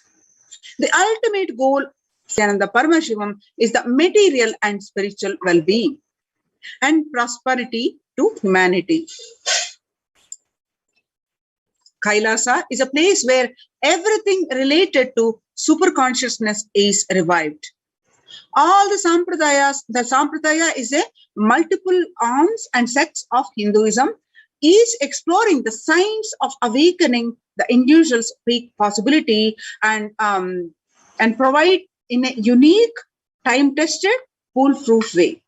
See, so all the Sampradayas, all the spiritual ecosystems created for enlightenment will be revived and established in such a way it never gets lost again. And there are they forever serving the humanity. Now, you can see how the Supreme Pontiff of Hinduism tirelessly worked over the period of 27 plus years, establishing these Kailasas across the world. You can see some of the glimpses. Now you're seeing the pictures of the Supreme Pontiff of Hinduism at the Adi Kailasa Sarvatya Peetham. The pictures are taken on way back in 2006 on October 21st, following a meditation under the sacred banyan tree in Adi Kailasa, where the peacekeepers of Kailasa, along with the children of the Nithyananda Gurukul, celebrate the auspicious occasion of Deepavali. And you're seeing the pictures are from the Adi Kailasa, and the pictures are taken on 22nd December 2018, where the peacekeepers of Kailasa and the participants of the Paramashivoham meditation workshop take part in the celebrations of traditional flag hoisting ceremony. And the pictures that you are seeing, where you can see the Supreme Pontiff of Hinduism himself conducting the workshop of Nithyananda Purana Convention, which is also called the Live Bliss Program Level 2, a meditation workshop in Chennai. Pictures are taken on 14th December 2006. Now you're seeing the picture on the Supreme Pontiff of Hinduism again conducting the meditation workshop himself to thousands of the devotees, a meditation workshop at St. Peter's Engineering College, Chennai. The workshop is the Nithyananda Purana Convention, is also called Life Bliss Program Level 2. Now you see the the peacekeepers of Kailasa and the Supreme Pontiff of Hinduism embark on the Himalayan Yatra, where the traditional sacred pilgrimage to the Himalayan mountains and up to the river Ganga, Harshil. The pictures are taken on 26th May 2006. Now you're seeing the pictures are from the Tiruvannamalai, a temple-based ecosystem of Tiruvannamalai. This serves as the driving factor in maintaining the lifestyle of health, wealth, and well-being for the citizens of Tiruvannamalai, where you find these pictures, Supreme Pontiff of Hinduism waving the flag hosting to the lakhs of devotees on procession for a temple festival. The pictures were taken on 20th December 2011. Now you're seeing the blissful pictures are from the Adi Kailasa Sarvagya Peetam, where the Supreme Pontiff of where the peacekeepers of Kailasa and the participants of the Paramashivoham meditation workshop take part in the morning meditation and the traditional puja, that is ritualistic worship. Pictures are taken on 31st December 2018. Now the pictures you're seeing where the peacekeepers of Kailasa and led by the Supreme Pontiff of Hinduism take part in the Karaseva. Karaseva is a voluntary contribution of physical service towards the cleaning or construction of the sacred Hindu temple. The pictures are taken in Adi Kailasa Sarvagya Peetam near the banyan tree, where the Supreme Pontiff of Hinduism himself demonstrating the value of the Karaseva. The pictures were clicked on 11th September 2016. Now you see the Kailasa's temple-based ecosystems around the world. Thousands of the ecosystems around the world. Now we are seeing the pictures. The leftmost is the way back in 1994, where Mataji Vibhudananda Puri at the Kailasa in Tiruvannamalai, the Adhinam is traditionally passed on to the hands of the Supreme Pontiff of Hinduism, Jagadguru Mahasannidhanam, His Divine Holiness Bhagavan Nithyananda Paramashivam. And the rightmost picture that you're seeing, where the taken on 2017, the Kailasa in Tiruvannamalai receiving visitors and delegates for the Kalpataru meditation workshop and Shivadiksha. Shivadiksha is one of the primary initiations of Hinduism.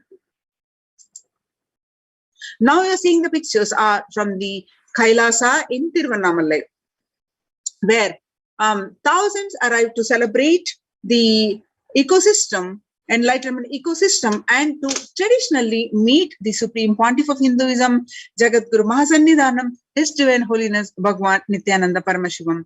The pictures are taken on 11th March 2017. Now you're seeing the pictures are from Kailasa in Los Angeles, California, United States of America.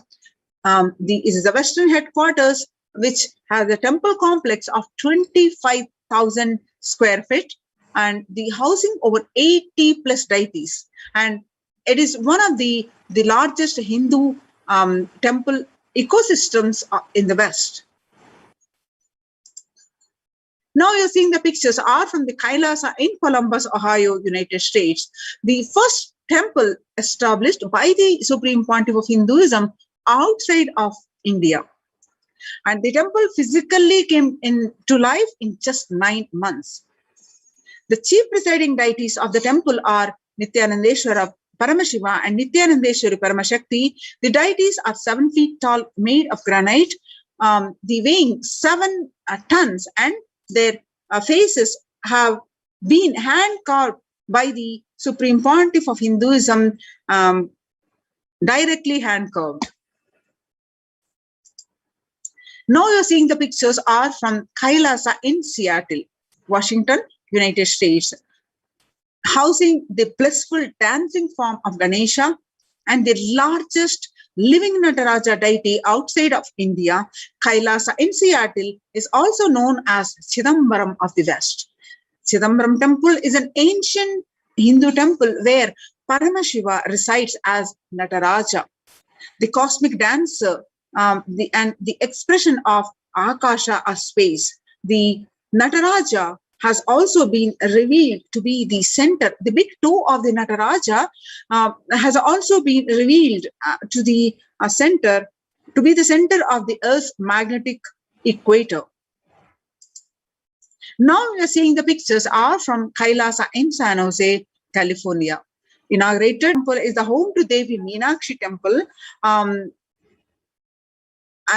the consort, the cosmic mother, the consort of the Lord Sundareshwara, the most beautiful, blissful form of Lord Shiva.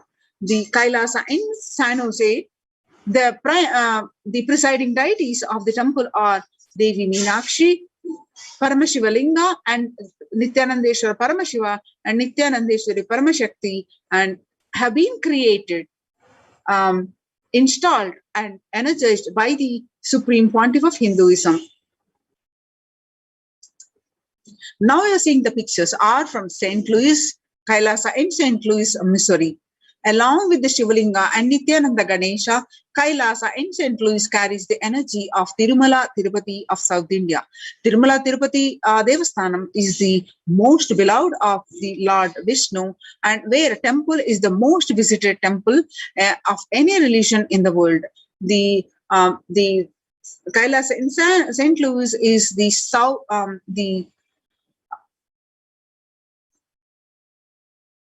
Kailasa in St. Louis is the alongside the Shivalinga and the Nithyananda Ganesha, and Kailasa in St. Louis carries the energy of Tirumala Tirupati of South India and houses the one of the tallest Venkateshwara deities in North America, and along with his consort Sri Devi and Bhudevi, and the beautiful landscape nestled among the woods and rolling hills of Missouri stretches for 20 acres. Now you're seeing the pictures are from Kailasa in Phoenix, Arizona, home for over 21 deities, and with the temple structure of 2,500 square foot. Kailasa in Phoenix has been directly established by the Supreme Pontiff of Hinduism, serving as an energy field of worship, meditation, and celebration for 7 years. Now, Kailasa in Houston, Texas, India, USA. Formally inaugurated in 2017, the Supreme Pontiff of Hinduism has declared Kailasa in Houston as the Parihara Sthala for all the Navagraha doshas. Navagrahas are the 9 planetary planets make you hold responsible for your actions. Whatever good best and change your course for good, and you want to do the prayaschitta, then you need to do the parihara, and the Kailasa in Houston has been declared as the Parihara Sthala for all the Navagraha doshas. Now you're seeing the pictures are from Kailasa in Toronto, Canada. Inaugurated in July 2011, Kailasa in Toronto is the only Hindu temple in the West with all the 63 Naimanars and 18 Siddhas. Naimanars are the most endearing and notable saints of Hinduism, and the 18 Siddhas means the already perfected ones. The 63 Naimanars and 18 Siddhas are residing in the Kailasa in Toronto as deities, are seated exactly as they existentially preside in Kailasa around Paramashiva, the primordial deity of Hinduism. Now you are seeing some more pictures are from Kailasa in Toronto, Canada. Active and alive from 2011 onwards, Kailasa in Toronto has been blessed to radiate the super consciousness energy of Kailasa. This temple ecosystem goes on providing various temple services to the community, such as Annadan and traditional Hindu ceremonies. Now, let us see the morning spiritual routine and the enlightenment ecosystem, how the spiritual practices in the ecosystems have helping the each one of these ecosystems with the blessings of the Supreme Pontiff of Hinduism. And before that, let's understand we'll also see the importance of joining in the Adi Kailasa ecosystem to save the lives. The Devi revealed that I came as Nija Avatar and I am blessing you. Listen. People, listen. To do good to all of you, I have taken the form of Nithyananda and came down as Nija Avatar. People of India, listen carefully. Listen. Time after time, Bharatam is Jnana Bhumi, where enlightened being comes, and we cannot make Jnana Bhumi as infantile. Enlightened beings have to come. They have to live and it has to flower. Few hypocrites, because they are stuck in delusion, we cannot sacrifice the world. Cosmos cannot be destroyed, and the ship I did to save the cosmos from being destroyed, that is called Adi Kailasa. The ship I did to protect beings from Pralaya in Adi Kailasa because of conspiracy of Drohis and enemies rule. The captain has to leave the ship. Before 12 years, knowing the great deluge that is going to happen, all Aushadha by this Guru Purnima, that Jnana Rasavadam,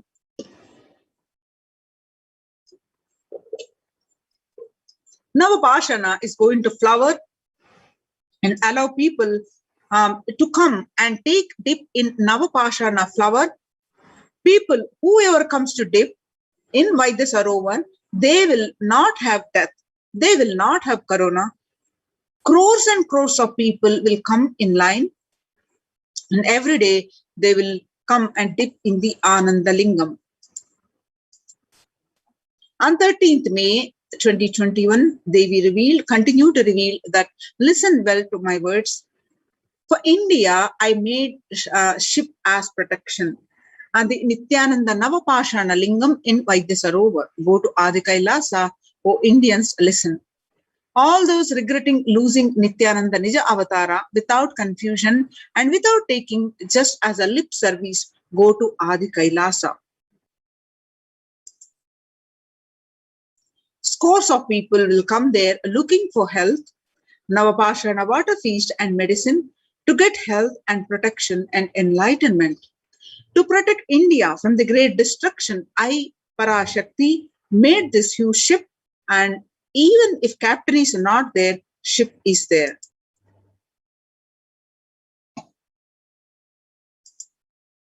When the first world countries closed their borders during a massive global emergency, Kailasa has opened its doors to all without exception. Now let us see how the Kailasa's de facto spiritual embassies, the morning spiritual routine is taking place and how it is helping each individual in their joy, peace, bliss, spiritual, physical fitness, spiritual evolution, and all aspects of life, the well-being, the feeling of well-being, how it is helping. Supreme Pontiff of Hinduism stressed the morning spiritual routine in various satsangs.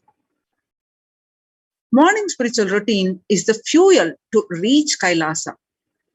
Morning routine and the chemical changes it brings in you, and the healing it does in your system, and the biological rhythm it sets in your system, all of them are very important.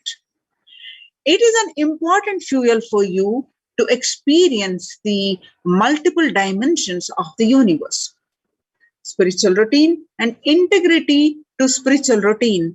Initiations are completely private, personal between you and that we are going to have the live darshan and the live satsang by the Supreme Pontiff of Hinduism at 9 p.m. Indian Standard Time. Please stay tuned for the live satsang. The members of Kailasa's Protective Preventive Multi-Late Quarantine Initiative take part every day in the morning spiritual routine here in Adi Kailasa Sarvajna Peetham. The morning spiritual routine consists of the 5 parts, that is Nithyananda Yoga, Panchakriya, and Nitya Pratyaksha Paduka Puja, and the Kashayam, that is herbal drinks, and the Nitya Satsang by the Supreme Pontiff of Hinduism. Morning spiritual routine, tune your biological clock to the spiritual practices because the chemistry you enjoy inside matters. The dimension of the universe you are going to experience, Kailasa or Patala.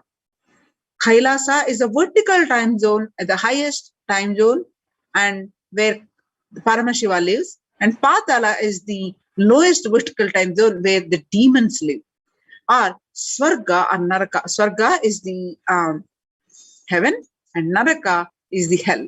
So morning spiritual routine is the direct path to Kailasa.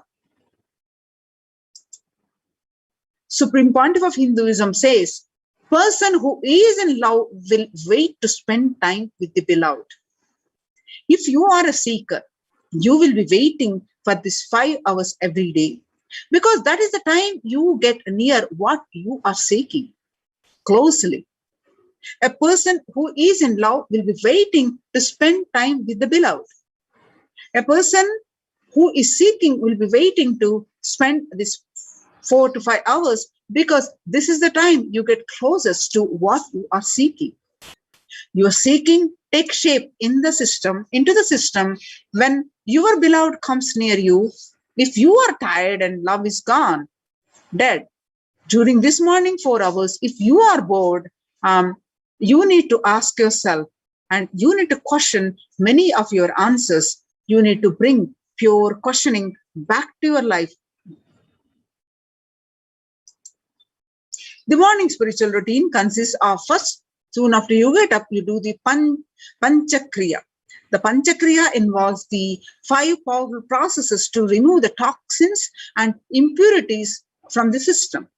Just like how we take the shower every day to clean the external parts of the body, our body, the Panchakriya is a powerful cleansing process which cleanses the internal organs of the body, keeping it cool and bliss to our being. And after that, we do the yoga. That is, when you do the yoga, you experience your entire body becoming Amrita Sharira. Amrita is a nectar and Sharira is the body. So body becoming like an Amrita. That means body filled with the nectar. It becomes an ecstatic body just by the air without any external touch. Next, you do the puja. In puja, you experience the space of bhakti, devotion, the space of surrender that occurs to you from this devotion moves you from I, which is so heavy, to the God or Guru. This surrender allows us to drop all the unnecessary baggage from our head. One of the beautiful pujas in Hinduism is Rudrabhishekam. In Rudrabhishekam, we offer sacred bath to Shivalinga. While chanting the powerful mantras, the Shivalinga is a deity which beautifully represents the divine. Its form indicates how God is beyond form and formless. In puja, we sit down and connect with God by performing Rudrabhishekam. O Sadashiva, Paramashiva, I know you are the source of everything. You are everything and you are in this Shivalinga and you are in this body. Let me connect with you. Let you reveal yourself to me. When we sit in that bhava, when we sit with that context, we do the action of Rudrabhishekam and do the action of Rudrabhishekam, we experience the Bhava Samadhi. Only Bhava Samadhi can give us the higher taste and higher joy in life. Rudrabhishekam is a beautiful ritual which allows us to experience the Bhava Samadhi of Shivoham, that I am divine. When you do the morning spiritual routine, you manifest the Shaktis and the spiritual powers. If you just follow this morning 5 hours, enough. You will have Vak Shakti, that means all Shaktis manifesting in you, because all the obstacles for manifesting Shaktis, tiredness, boredom, pitta, fatigue, everything will be churned out in that morning 5 hours. The morning puja is the most powerful mandala process, Shaktipata, melting your being, and then sitting and listening to the sacred truths from the Supreme Pontiff of Hinduism, constantly inspiring, engaging, alive, awakening. Just this morning 5 hours, if you can bring integrity and authenticity, you can perform and all the spiritual practices by yourself, like the morning yoga and Nitya Puja. But there will always be the risk of losing your initial inspiration and excitement after a few days or after a few weeks. Living in the enlightenment ecosystem, even if your boredom or tiredness try to pull you down, the Sangha will support you, help you by giving a wake-up call and supporting you to complete your incompletions. So now coming back to the temple ecosystems, in Sanatana Hindu Dharma, we had at least 10,000 sampradayas, religious, spiritual traditions, keeping this enlightenment science alive. Each Hindu sampradaya is a spiritual ecosystem created for keeping the enlightenment science alive.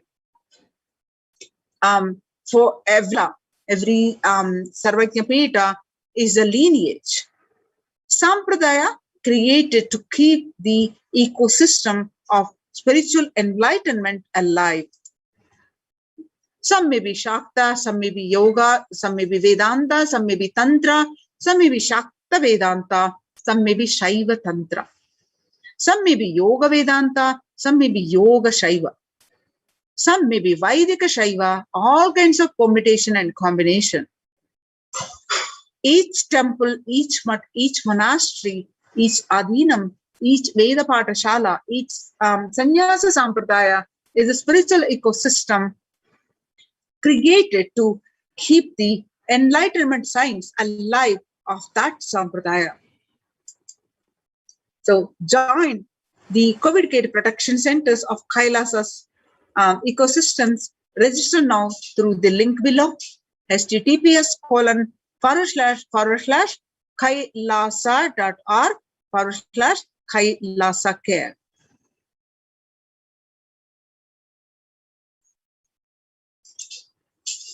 Now, let us see the glimpses from the Adi Kailasa Sarvajñapeetam India of the spiritual routine, morning spiritual routine.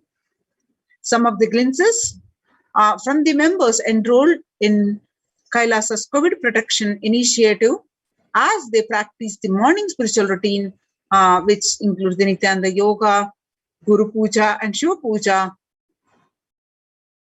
in the enlightenment ecosystem of Adi Kailasa, Bangalore, Bidadi, Bangalore.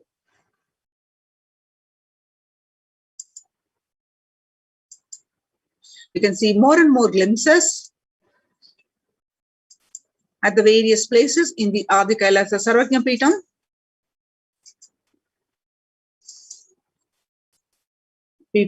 Participant doing the yoga, participant doing the puja.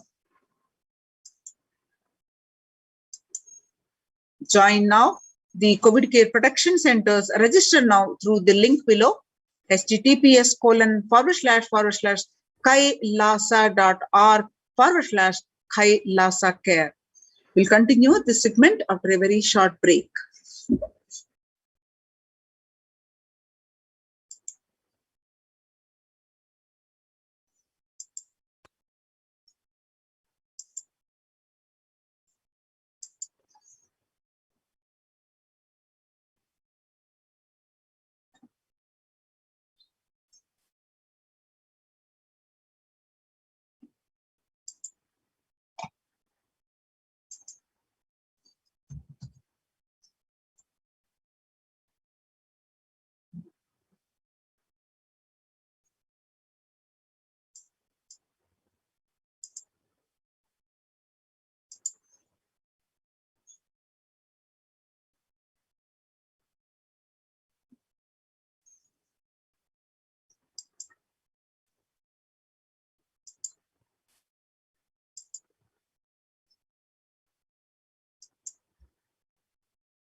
Now, we'll see some more details of the Annadanam that happens in the Kailasa's multi-layered quarantine COVID care protection centers at the de facto spiritual embassies of Kailasa.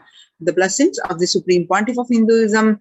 Let's understand more from the Kailasa Department of Enlightened Civilization. Now, if you see some of the statistics, what is the need for this Annadan? What is the current status across the world? The COVID-19 is creating a hunger catastrophe in India. The pandemic has led to increase in global food insecurity, affecting vulnerable households in almost every country.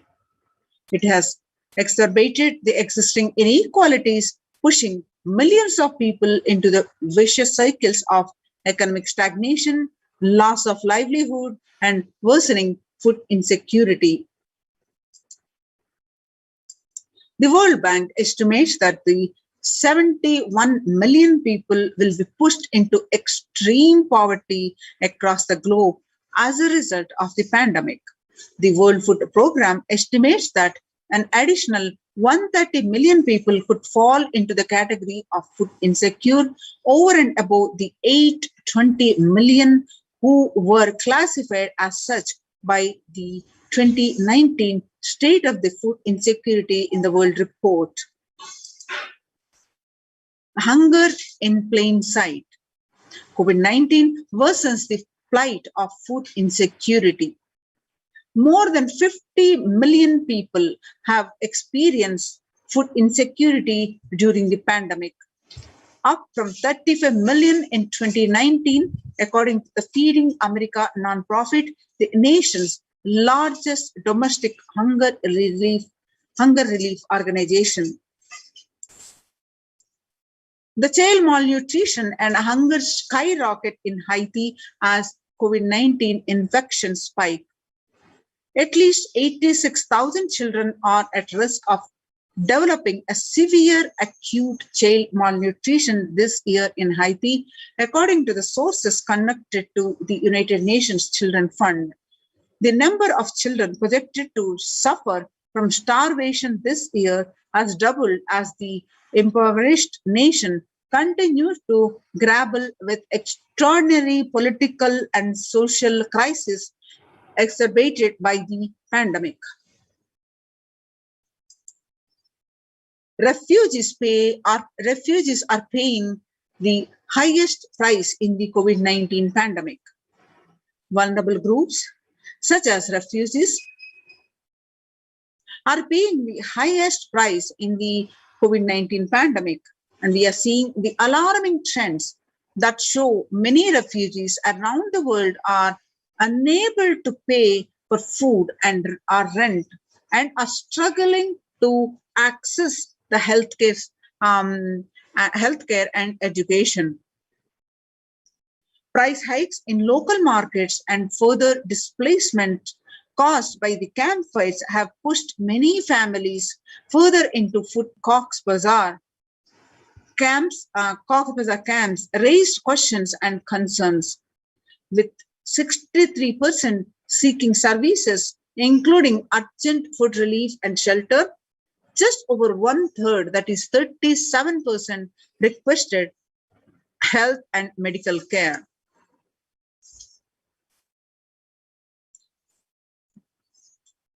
Famine risk spikes and amid conflicts, COVID-19 and funding gaps. The number of people teetering on the brink of famine has risen from 34 million projected at the beginning of this year to 41 million projected as of June. Without immediate emergency food assistance, they too face starvation, as the slightest shock will push them over the cliff into famine conditions. The World Bank releases a report on growing food insecurity. The World Bank released an analysis of the rising food insecurity rates in response to the COVID-19 pandemic.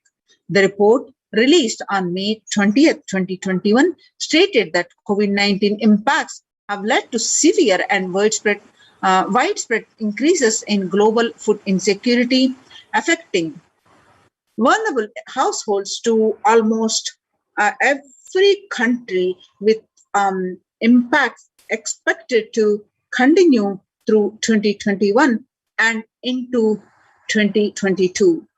It also states that global food prices increased significantly by 38% since January 2020.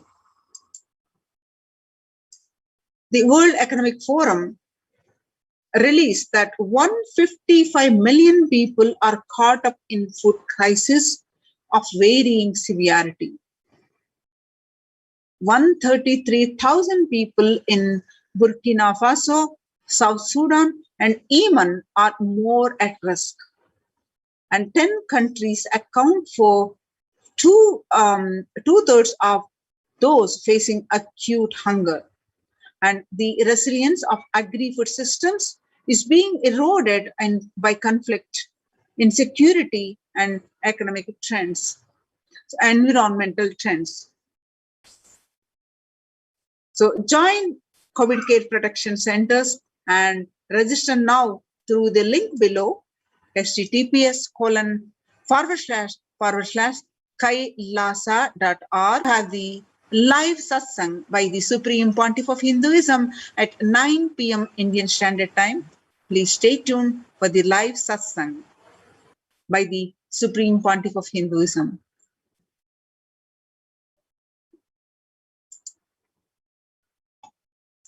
Now, in the various enormous Satsangs, Supreme Pontiff of Hinduism shared about the importance of food that we eat. And one of the Satsang, he said, you become what you eat. What you eat contributes to what you think.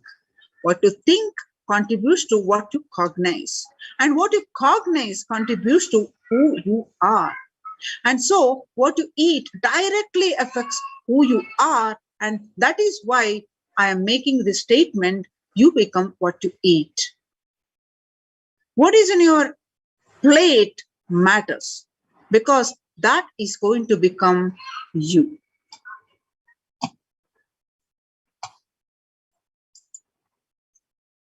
Violence-based food derived from killing animals, and life negative, chemical-based toxic food both harm the system equally. Organic, vegetarian, sattvic food is not just for health. It gives you an inner space, physical system, and physiological flow to develop highest psychology. To develop highest psychology, not only your physical system, even your physiological flow needs to cooperate. Your brain is constructed for all those higher things. When you don't explore higher things, you are bound to feed the lower things and keep your brain engaged for survival. If you don't explore the higher dimensions of consciousness, you will force yourself into the drugs and try to explore the hallucination, imaginary, illusory dimensions of the universe. So make vegetarianism as a lifestyle. The human body is naturally designed for vegetarian food. The inner mechanisms like feeling, thinking, words, everything is designed to function with vegetarian food. It is like having a generator which can handle only 220 volts current, or a UPS which can handle only 220 volts current. But if it is given 20 volts current, what will happen? It will get fused. So the food without anxiety, the food without fear, depression, the food without biomemories, if they are consumed by a person, the energy with which they think, the energy with which they utter the words, the energy with which they act, the energy with which they feel, everything will be aligned to the natural source of energy. It will be aligned to nature, which is the inner potential energy. So Kailasas, Annalayas, which are serving free, organic, vegetarian, sattvic meals for all, eliminating the hunger. The developmental, economic, social, and medical impacts of malnutrition and famine have a critical impact on the individual, familial, community, national, ultimately on the global level. With the ongoing COVID-19 pandemic triggering an alarming spike in food insecurity, the United Nations have given warnings of famine of biblical proportions. In 2020 alone, 690 million people were estimated to be pushed into food insecurity. The access and availability to organic food has become of utmost importance. Through the Kailasa Department of Agriculture, the Supreme Pontiff of Hinduism, Jagat Guru Mahasannidhanam, His Divine Holiness Bhagwan Nithyananda Paramashivam, has committed to the distribution of free, organic food to everyone, not just since the beginning of his public life, but from his very upbringing itself. Kailasas Annalayas, the food bank established all across the globe, distributes and serves free, vegetarian, organic food for people of all castes, creed, religion, race, gender, and social standing. Now let us see the glimpses. The global services under the Kailasa Department of State, under the symbol Red Om, the providing relief work for natural and man-made calamities, working to eliminate the world hunger.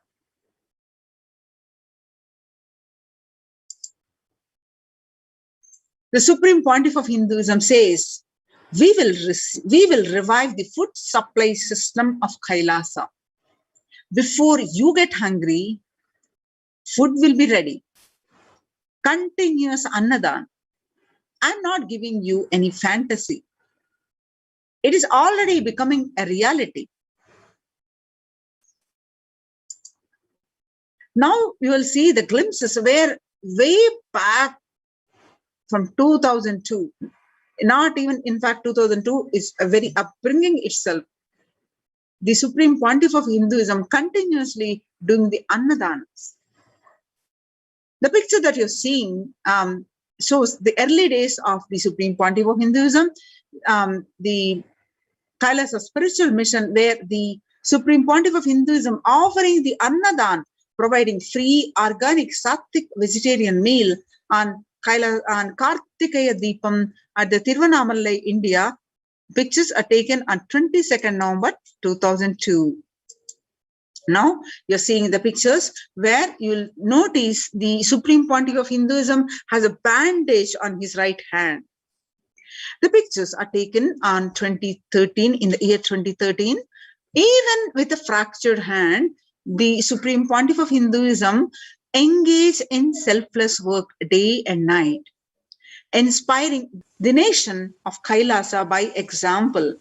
In 2011, the Supreme Pontiff of Hinduism has a multiple compound fracture with the bone protruding out of the skin.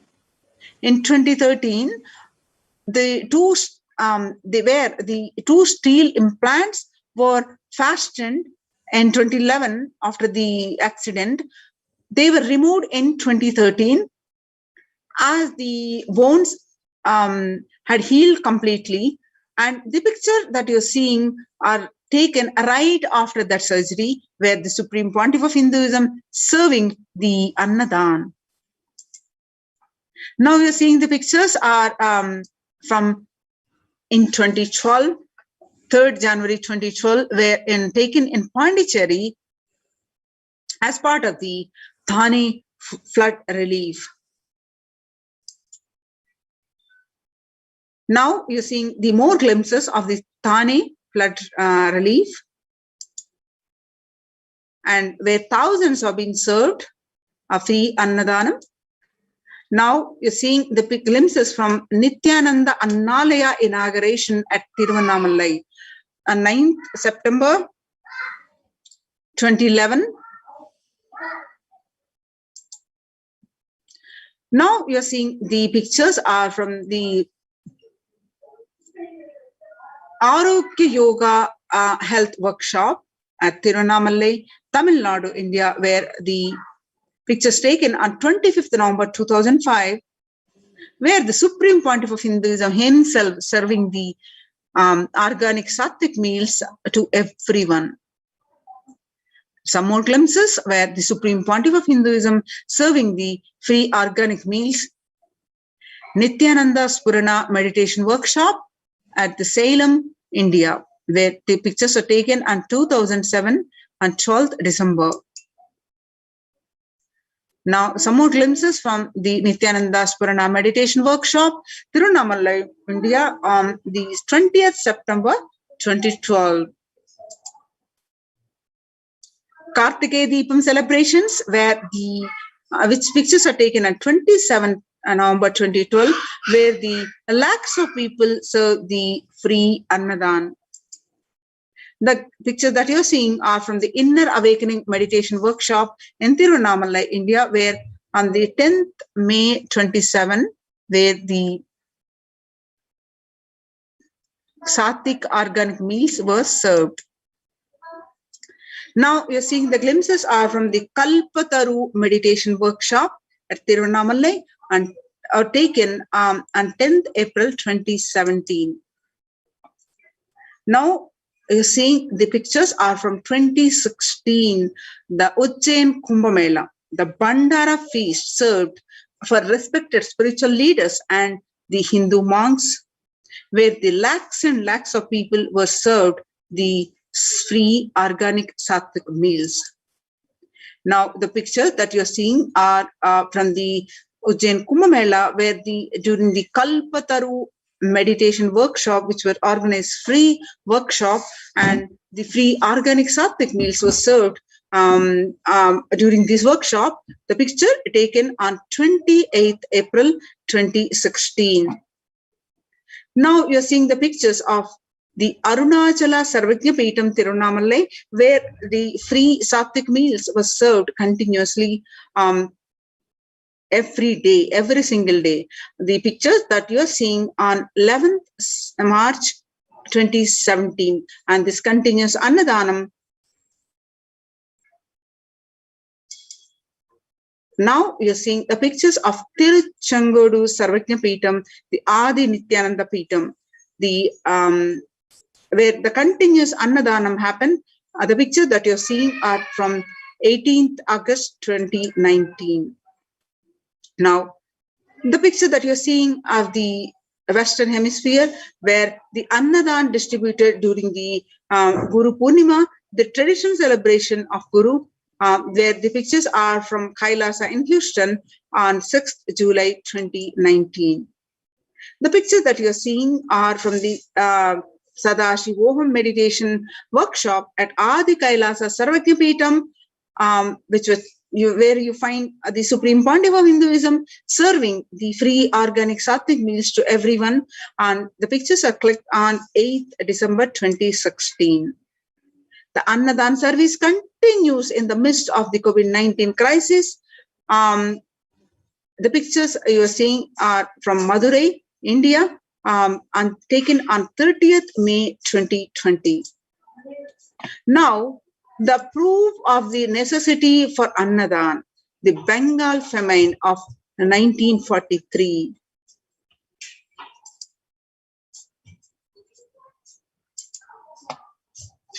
What I found in researching the Bengal famine was that Churchill did several things that greatly aggravated the death toll. India was being used extensively for the war effort.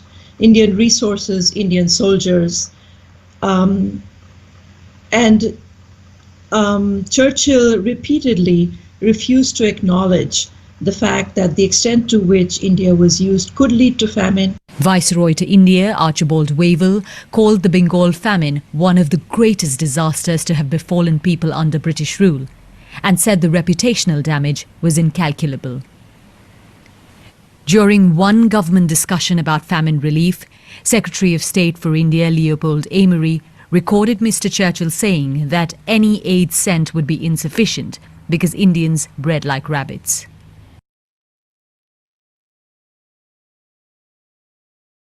What I found in researching the Bengal famine was that Churchill did several things that greatly aggravated the death toll. India was being used extensively for the war effort. Indian resources, Indian soldiers, and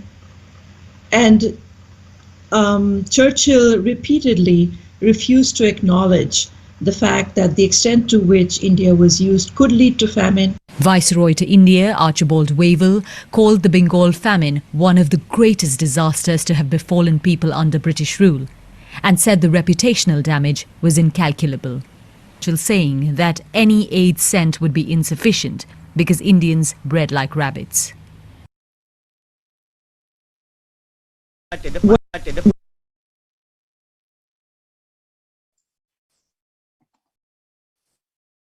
So in 1943 to 1944, in the man-made famine of Bengal, as per existing records, 3 million were murdered.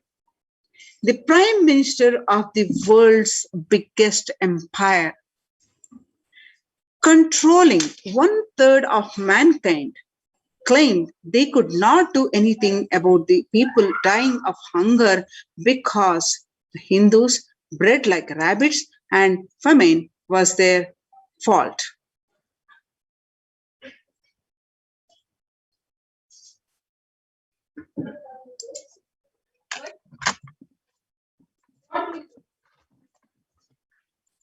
I don't know anything.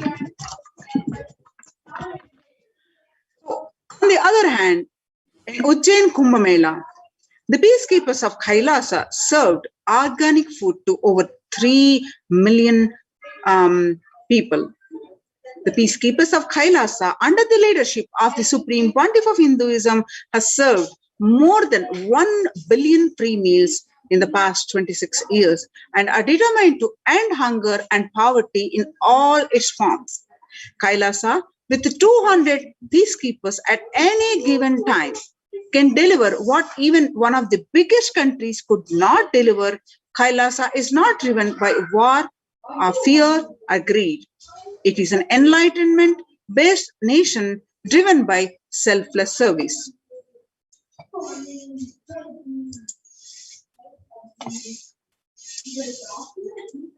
So in Veda Agamas, the source of Hindu scriptures declares the Annam Bahupurvita. That means, let us produce food in large quantities.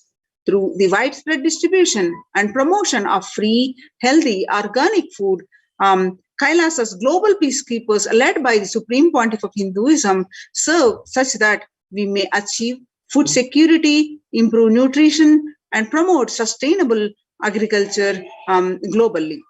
Annadan is the vision to end poverty and hunger in all its forms. So join now in Kailasa's COVID care protection centers. Register now through the link below, https://kailasa.org/Kailasa care. With this, now let's move on to the next segment. Please sit straight with your head, neck, and spine erect. Inhale deeply, exhale deeply.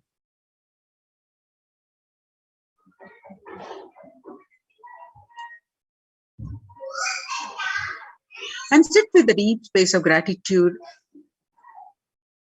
with the space of gratitude, let's chant the Mahavakya. We're going to have the alive satsang now. Let's chant the Mahavakya.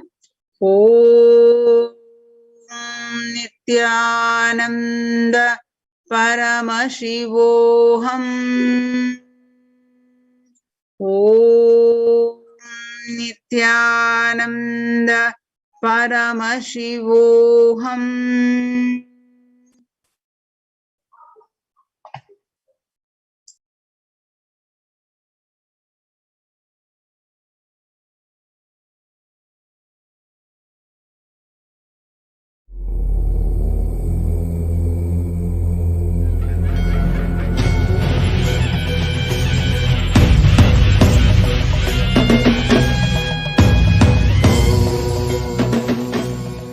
Connecting with the divine with your eyes closed is meditation.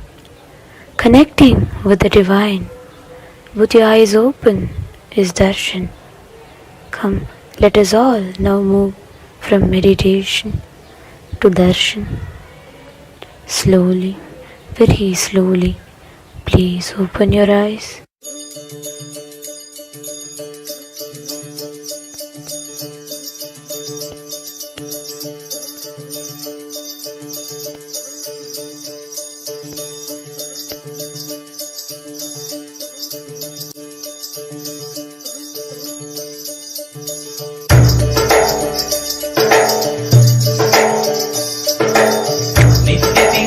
Nithyananda, Nithyadhyana Nithyananda, Dhyana Singa Nithyananda, Nithyananda. Nityatinga Nithyananda, Nithyadhyana Nithyananda, Dhyana Singa Nithyananda, Nithyananda. Nityatinga Nithyananda, Nithyadhyana Nithyananda, Dhyana Singa Nithyananda, Singa Nithyananda.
I welcome you all with my love and respect. I welcome all the devotees, disciples Samajis, Satsangis, Srimahans, Mahans, Tanedar Kotari, visitors, viewers, Sarvanyapita Kartas, Sarvanyapita Yajamans, manifestors, Sarvaparityagis, Srimahans, Mahans, ministers, ambassadors, Mantreshwaras, Vidyeshwaras, Ganeshwaras, Lokeshwaras, Astreshwaras, everyone sitting with us all over the world. I welcome all of you with my love and blessings.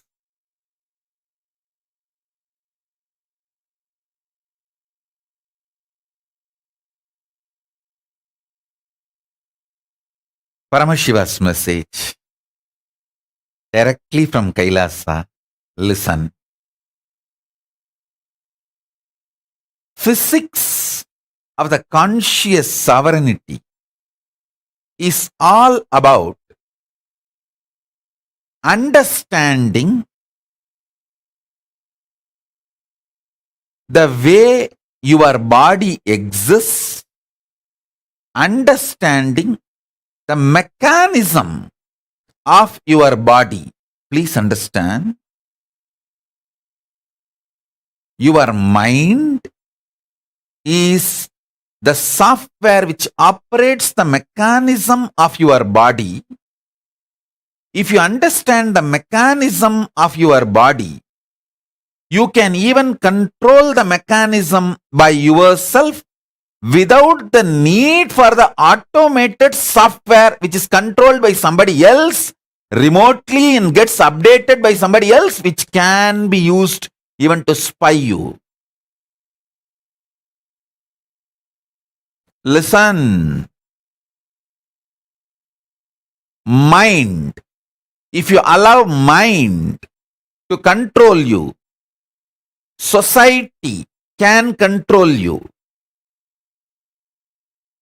Because society is all about controlling the mind of the mass. So don't make your software as in charge for your life. Make your mechanism as the in charge of your life. Your mechanism is different. Your software is different. Mechanism means knowing the intimate connection of how you feel with your body and how, based on your feeling with your body, you respond, act, react to the life. I tell you,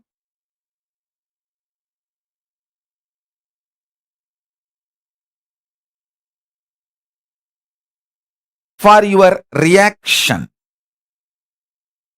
for your success, for you to achieve whatever you want in your life, from wealth to powers, you don't need mind. If you just understand your existence physically and your inner mechanism, that is enough. You have been brainwashed. Your mind is a too important component of you by the society so that they can continue to exploit you. Like selling a software to you, once you buy and that software becomes part of your life, over. You are addicted once for all. You are bound once for all, because every upgradation they do, automatically you will be paying for that. Because those softwares have already become part of your existence. Now you are addicted. So understand, you can't continue to exist or expand without the upgraded versions of those softwares. Same way, the moment you start believing your mind is required for your existence and expansion, you are caught.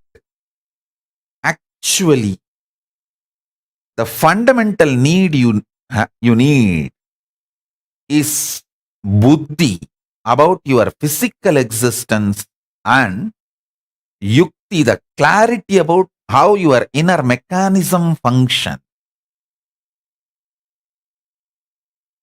I'll tell you some of the most beautiful revelations I received from Arunagiri Yogeshwara, my guru. The way he used to reveal the inner mechanisms of the cosmos, the macrocosm, and the inner mechanisms of the microcosm, both.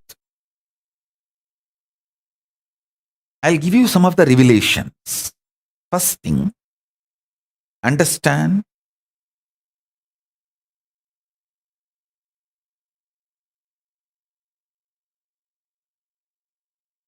the source and core of your existence is Paramashiva. Don't feel bored when I repeat this. I will repeat this till you become Paramashiva, or till your mind gets bored and leaves you once for all. Oh God, this fellow, he is going to hang on to this Nithyananda, who is constantly going to repeat, you are Paramashiva, you are Paramashiva, and you are Paramashiva. And I cannot fight with this fellow because this fellow is got caught with Nithyananda. Better let me leave this guy and go to somebody else. Your mind should get tired of you, get terrorized by me, repeating that you are Paramashiva, and bored of fighting with you, and it should leave you. Till then, I will repeat, you are Paramashiva, you are Paramashiva, you are Paramashiva. Now listen.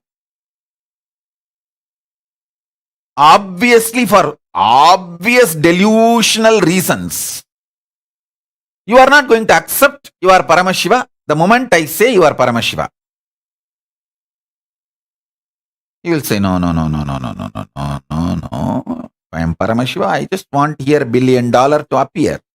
It's not appearing. Means I am not Paramashiva. This delusory application of a truth just to prove that truth is not truth is called delusion. You just want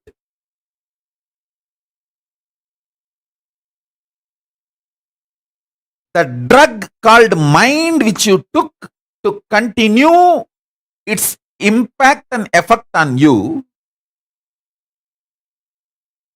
So you just want to disprove my statement that you are Paramashiva, even if suddenly $1 billion appears.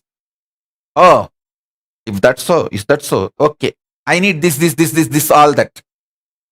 If I am Paramashiva, I should manifest all of that. Oh, it's not yet happening, na?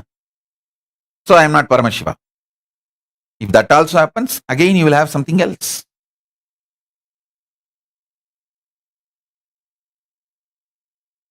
I'll tell you the right mechanism. See,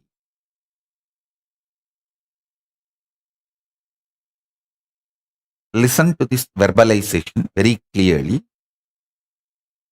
The words I am going to utter now. When I say you are Paramashiva, the feeling you have about you, your existence, that is Paramashiva. First cognize that. Then that feeling, how it gets mapped into your cognition, into your thoughts, into your emotions, into your physical mechanism, into your body, into your life. That mapping the impact of the mapping is not the proof for the existence you are Paramashiva. Actually,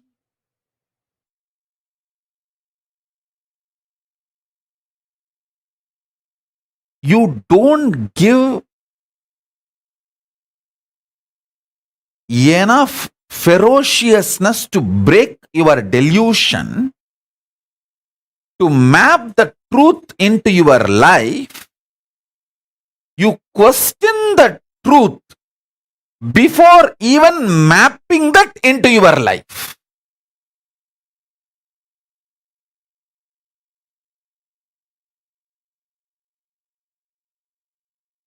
Question delusion, not truth.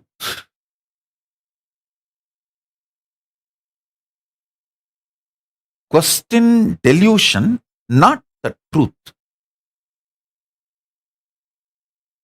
When I say you are Paramashiva, and if you have a problem and you don't feel you are Paramashiva and you are not ready to cognize you are Paramashiva, then question your mind, not the truth. You should know the truth is the truth. If I am not able to cognize, then where I am missing? If you start questioning the delusion, you will experience Paramashiva.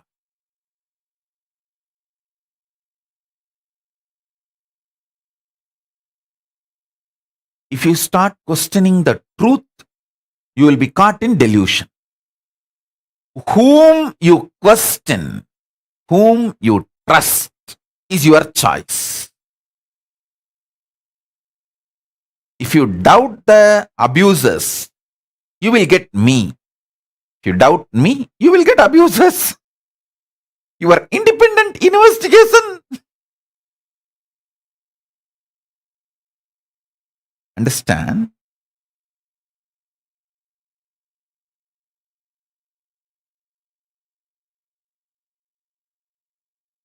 About my gurus,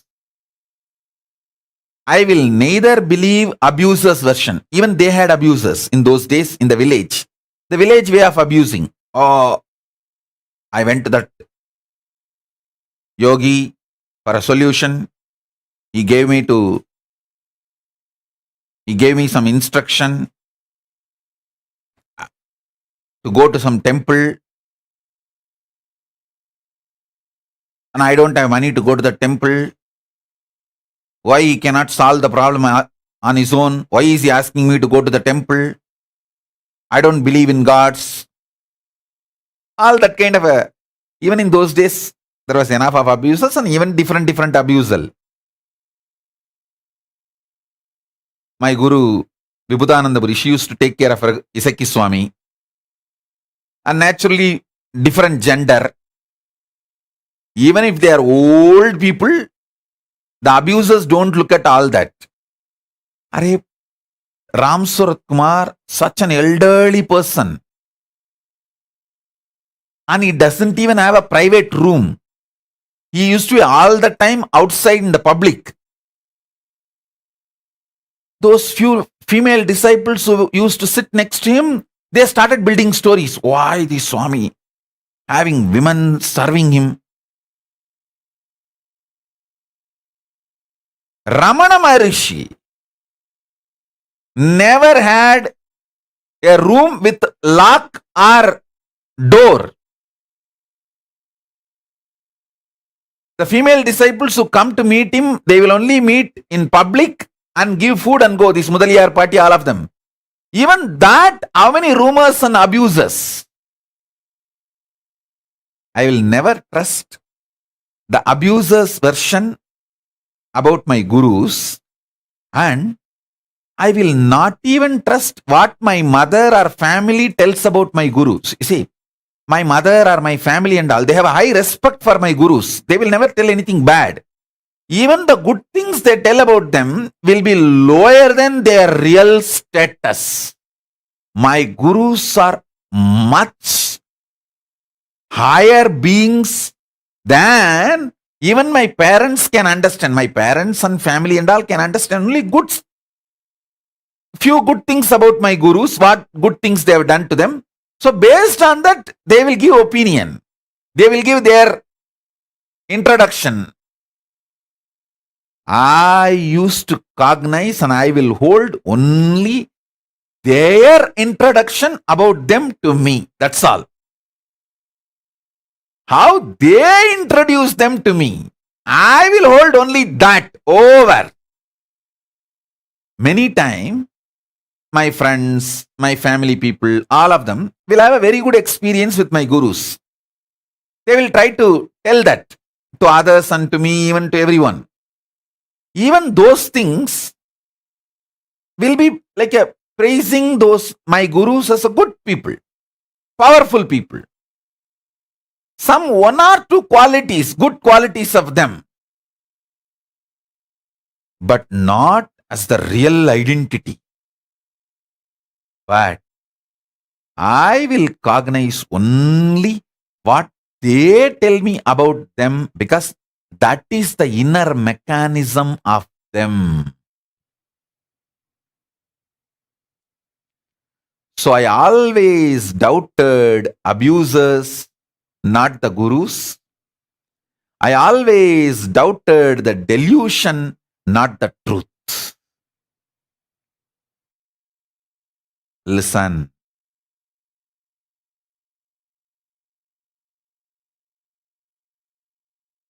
Whenever my gurus used to give me aushadas, like a medicine, the word aushada is not precisely, it cannot be translated into an English word medicine, because the aushada works on the whole mechanism. It can work directly even on your consciousness. The word medicine, no medicine can work on your consciousness, but aushada can work on your consciousness. So I can only use the word Hindu medicine. The word aushada cannot be translated as a medicine. It can only be translated as Hindu medicine. So whenever they ask me to take these Hindu medicines, sometimes the taste will not be good, but they will push me to take the Hindu medicine. So whenever I drink, and the result which is supposed to happen, sometimes if it doesn't happen, listen carefully. Sometimes I have cheated my gurus without drinking the medicine because of its bitterness. I'll pour this side or that side and act as if I drank. That dramas I have done. But I never ever doubted the aushada or my gurus. I will only ask, Pati, maybe you need to give a little more dosage. Only then that impact will start happening. Maybe my body needs little more dosage. Can you check the pulse and see whether the dosage is enough? That's all I'll say. Never ever doubted my guru's ability or the aushada's powerfulness. And I'm telling you, I threw tantrum many times, not once or twice, even multiple times. I'll act as if I'm pouring it in the mouth and purposely pour it on all over, or pour it in this side. And then she will laugh and tell, I have kept another one bottle. Don't worry. I have kept another one glass. She will bring. I have done that. But I never ever doubted. So understand. Let your doubts be focused on your delusion. Tell yourself very clearly, no question of doubting the ultimate truth.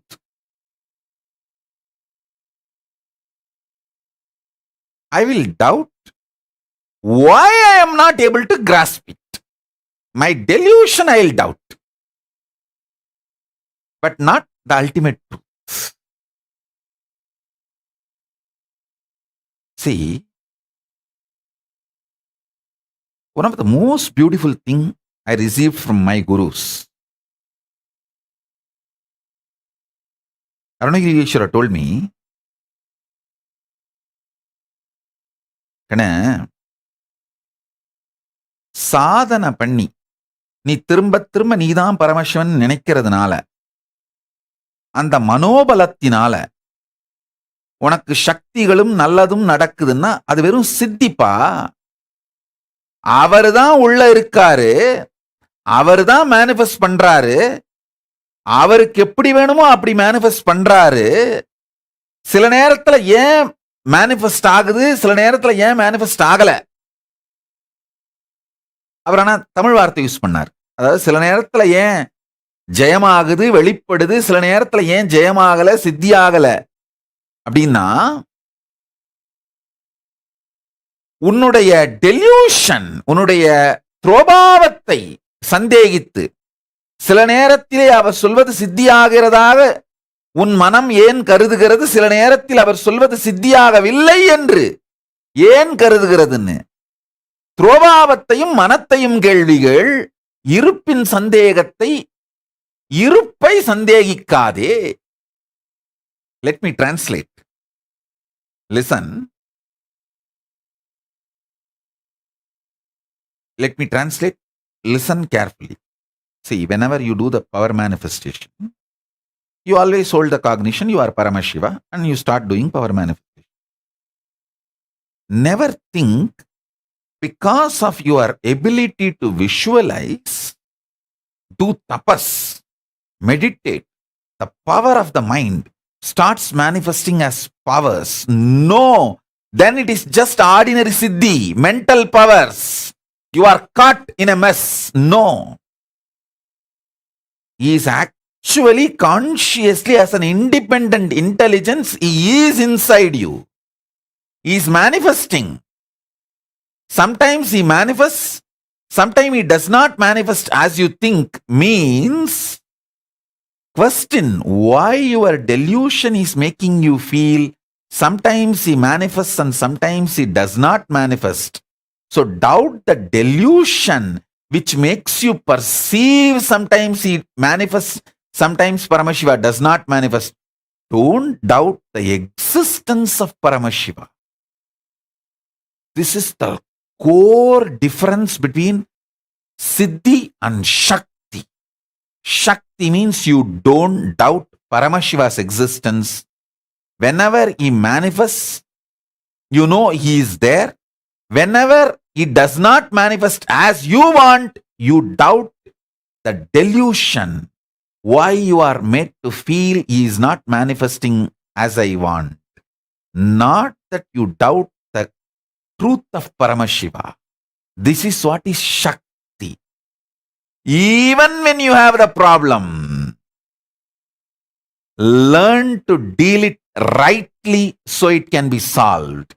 Even when you have a delusion, learn to doubt the delusion rightly so that it can be solved. If you doubt the existence of Paramashiva, or you start believing, okay, whenever my mind is strongly able to cognize, my mental powers of the visualization capacity manifests as powers. Other times when I am not that concentrated, focused, so I am not able to manifest. No, then you are caught in siddhi. You are caught in delusion. You are fundamentally doubting the whole system.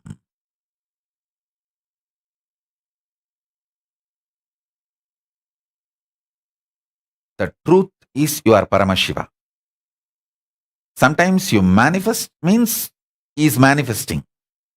Sometimes if you are not manifesting Paramashiva as you want, then doubt the delusion.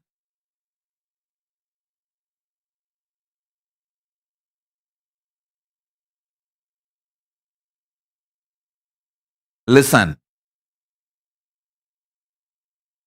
Doubt the delusion.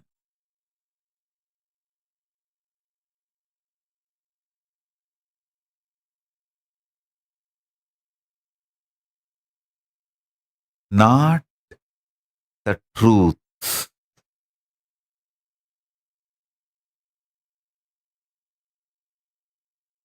Preparing body to receive the truth. Understanding the mechanism to manifest the truth. And during the period of manifestation, during the period of unmanifest manifesting, doubt the delusion, not the truth. During the sadhana period, doubt the delusion, not the truth.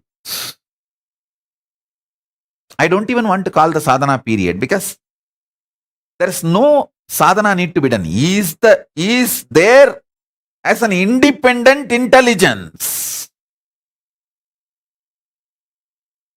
It's not that you will do some billion japa and put it in the bank account, immediately Paramashiva passes the blank check.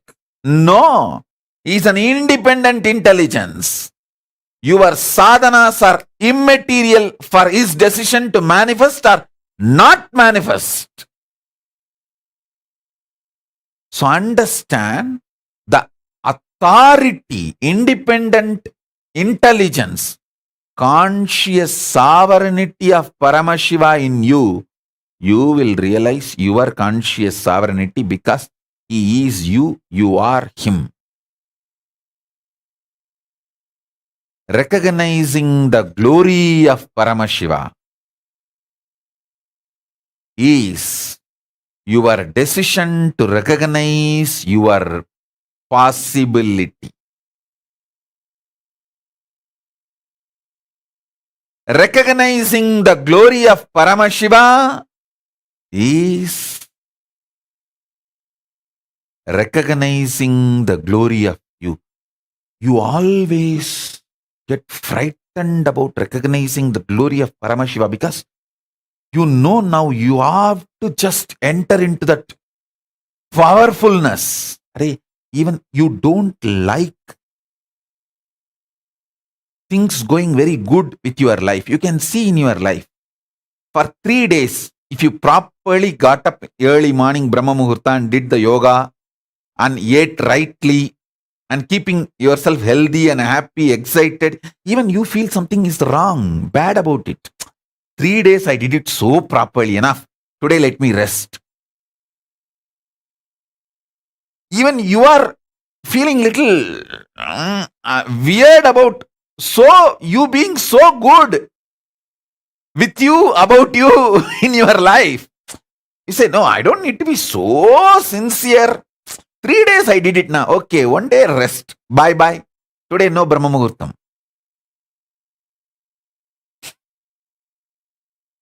And to restart the Brahma Muhurtam again, it will take at least 1 week. If you give 1 day break. Good for yourself. That is why whenever you have a very powerful cognition and have one breakthrough, you think, oh, I should not take it for granted. All the way I walked, from so much I have grown, I should not take that for granted and push me to the next level. That is the worst crime you do to yourself. If you had a breakthrough today, tomorrow you should have breakthrough to breakthrough. You should give a breakthrough to the breakthrough. Not that you will rest for 2 days and then again start from where you had the breakthrough. Pooh! Mediocre life.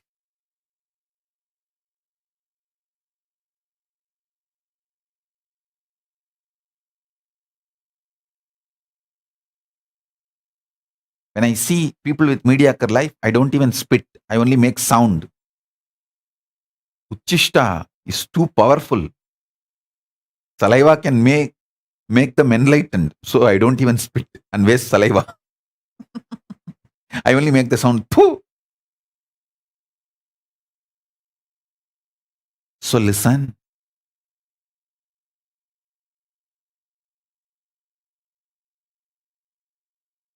Even you feeling weird to be so good to yourself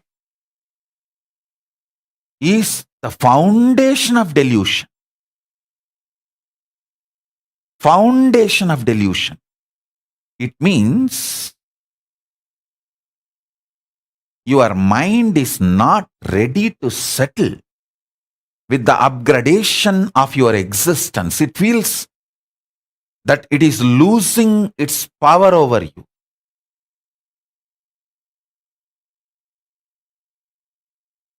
I have my joke book. One friend asks, two persons are standing and talking in a mall. One guy asked the other guy, I lost my wife in the mall. I don't know how to get her back. I'm searching for last 2 hours. I don't know where she is, this huge mall. The other person says, don't worry. You just talk to some pretty women. In 2 seconds, she will appear from wherever she is.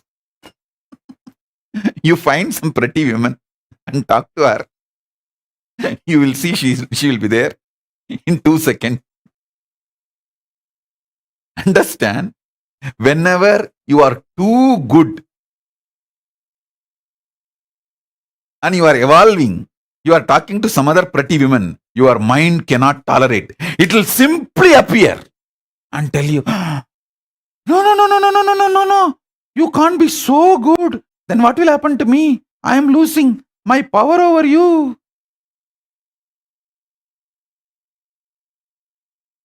From this vast world, your mind will simply appear in front of you.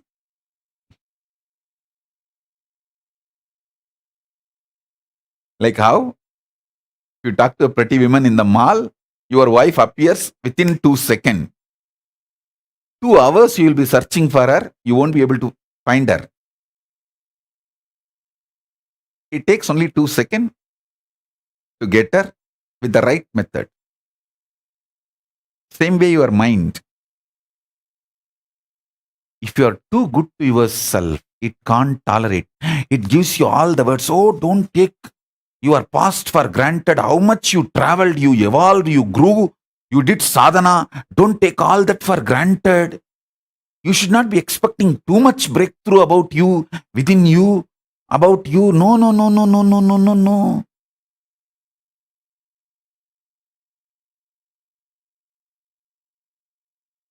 If you start from the angle of doubting the truth, your whole life will be like this, to and fro, to and fro, to and fro.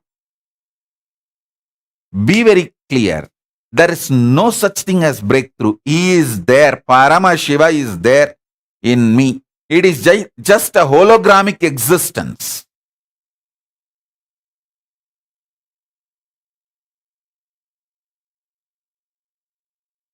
If you cut the hologram, there will be another one hologram. If you cut that hologram, there will be another one. If you cut that, there will be another one. Till the end, it is only the same hologram. Same way Paramashiva. From Paramashiva till me, it is hologramic existence.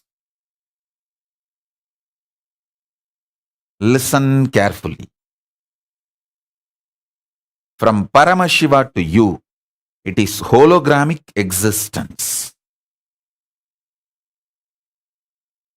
Understand this. Doubt everything else, but not this ultimate truth.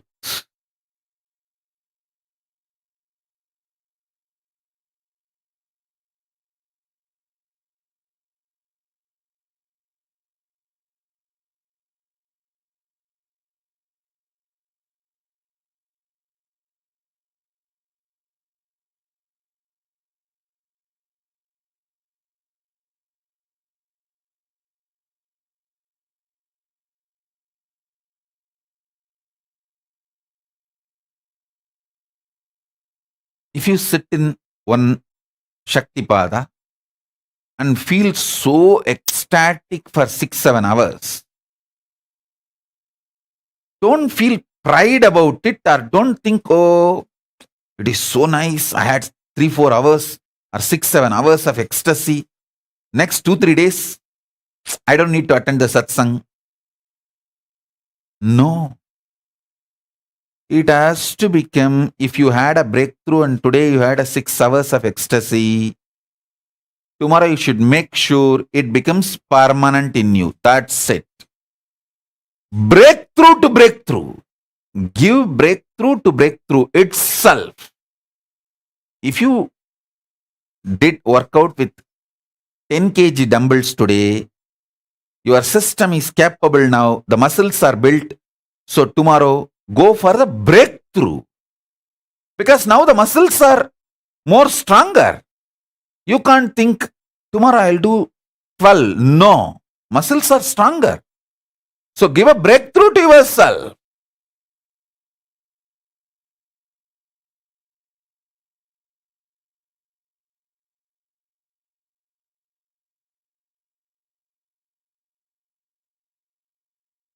Don't take your mind into consideration. When you cognize you, your goal, your existence, your manifestation.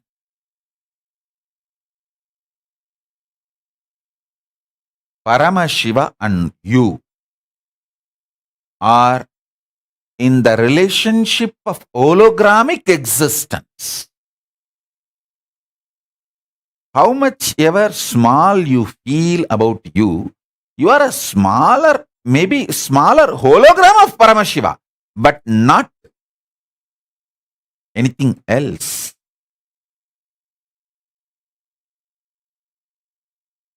Purnamada Purnamidam Purnat Purnamudachyate Purnasya Purnamadaya Purnamevavasishyate. If the hologram is taken away from a hologram, the hologram remains as hologram. The hologram which is taken away from the hologram also remains as the hologram. The hologram which is taken away or from which it is taken away, both continues to remain as a hologram, and both continue to remain as a hologram. Because of that, we cannot use the word called both.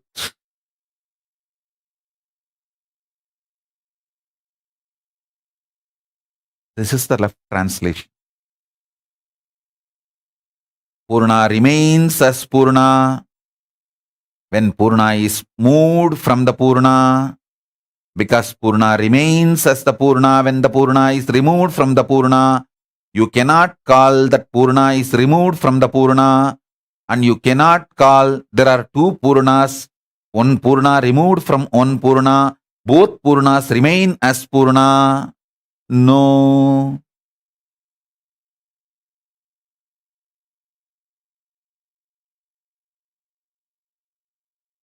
When Purna is removed from the Purna, Purna remains as the Purna. Because Purna remains as the Purna, you can't call Purna is removed from the Purna. You can't say there are two Purnas which continues to remain as Purna, and you can't say Purna is removed from the Purna. Purna can be added back to Purna. Purna remains as Purna. When you go through any idea of removing, adding 1, 2, 3 or no number, Purna remains as Purna.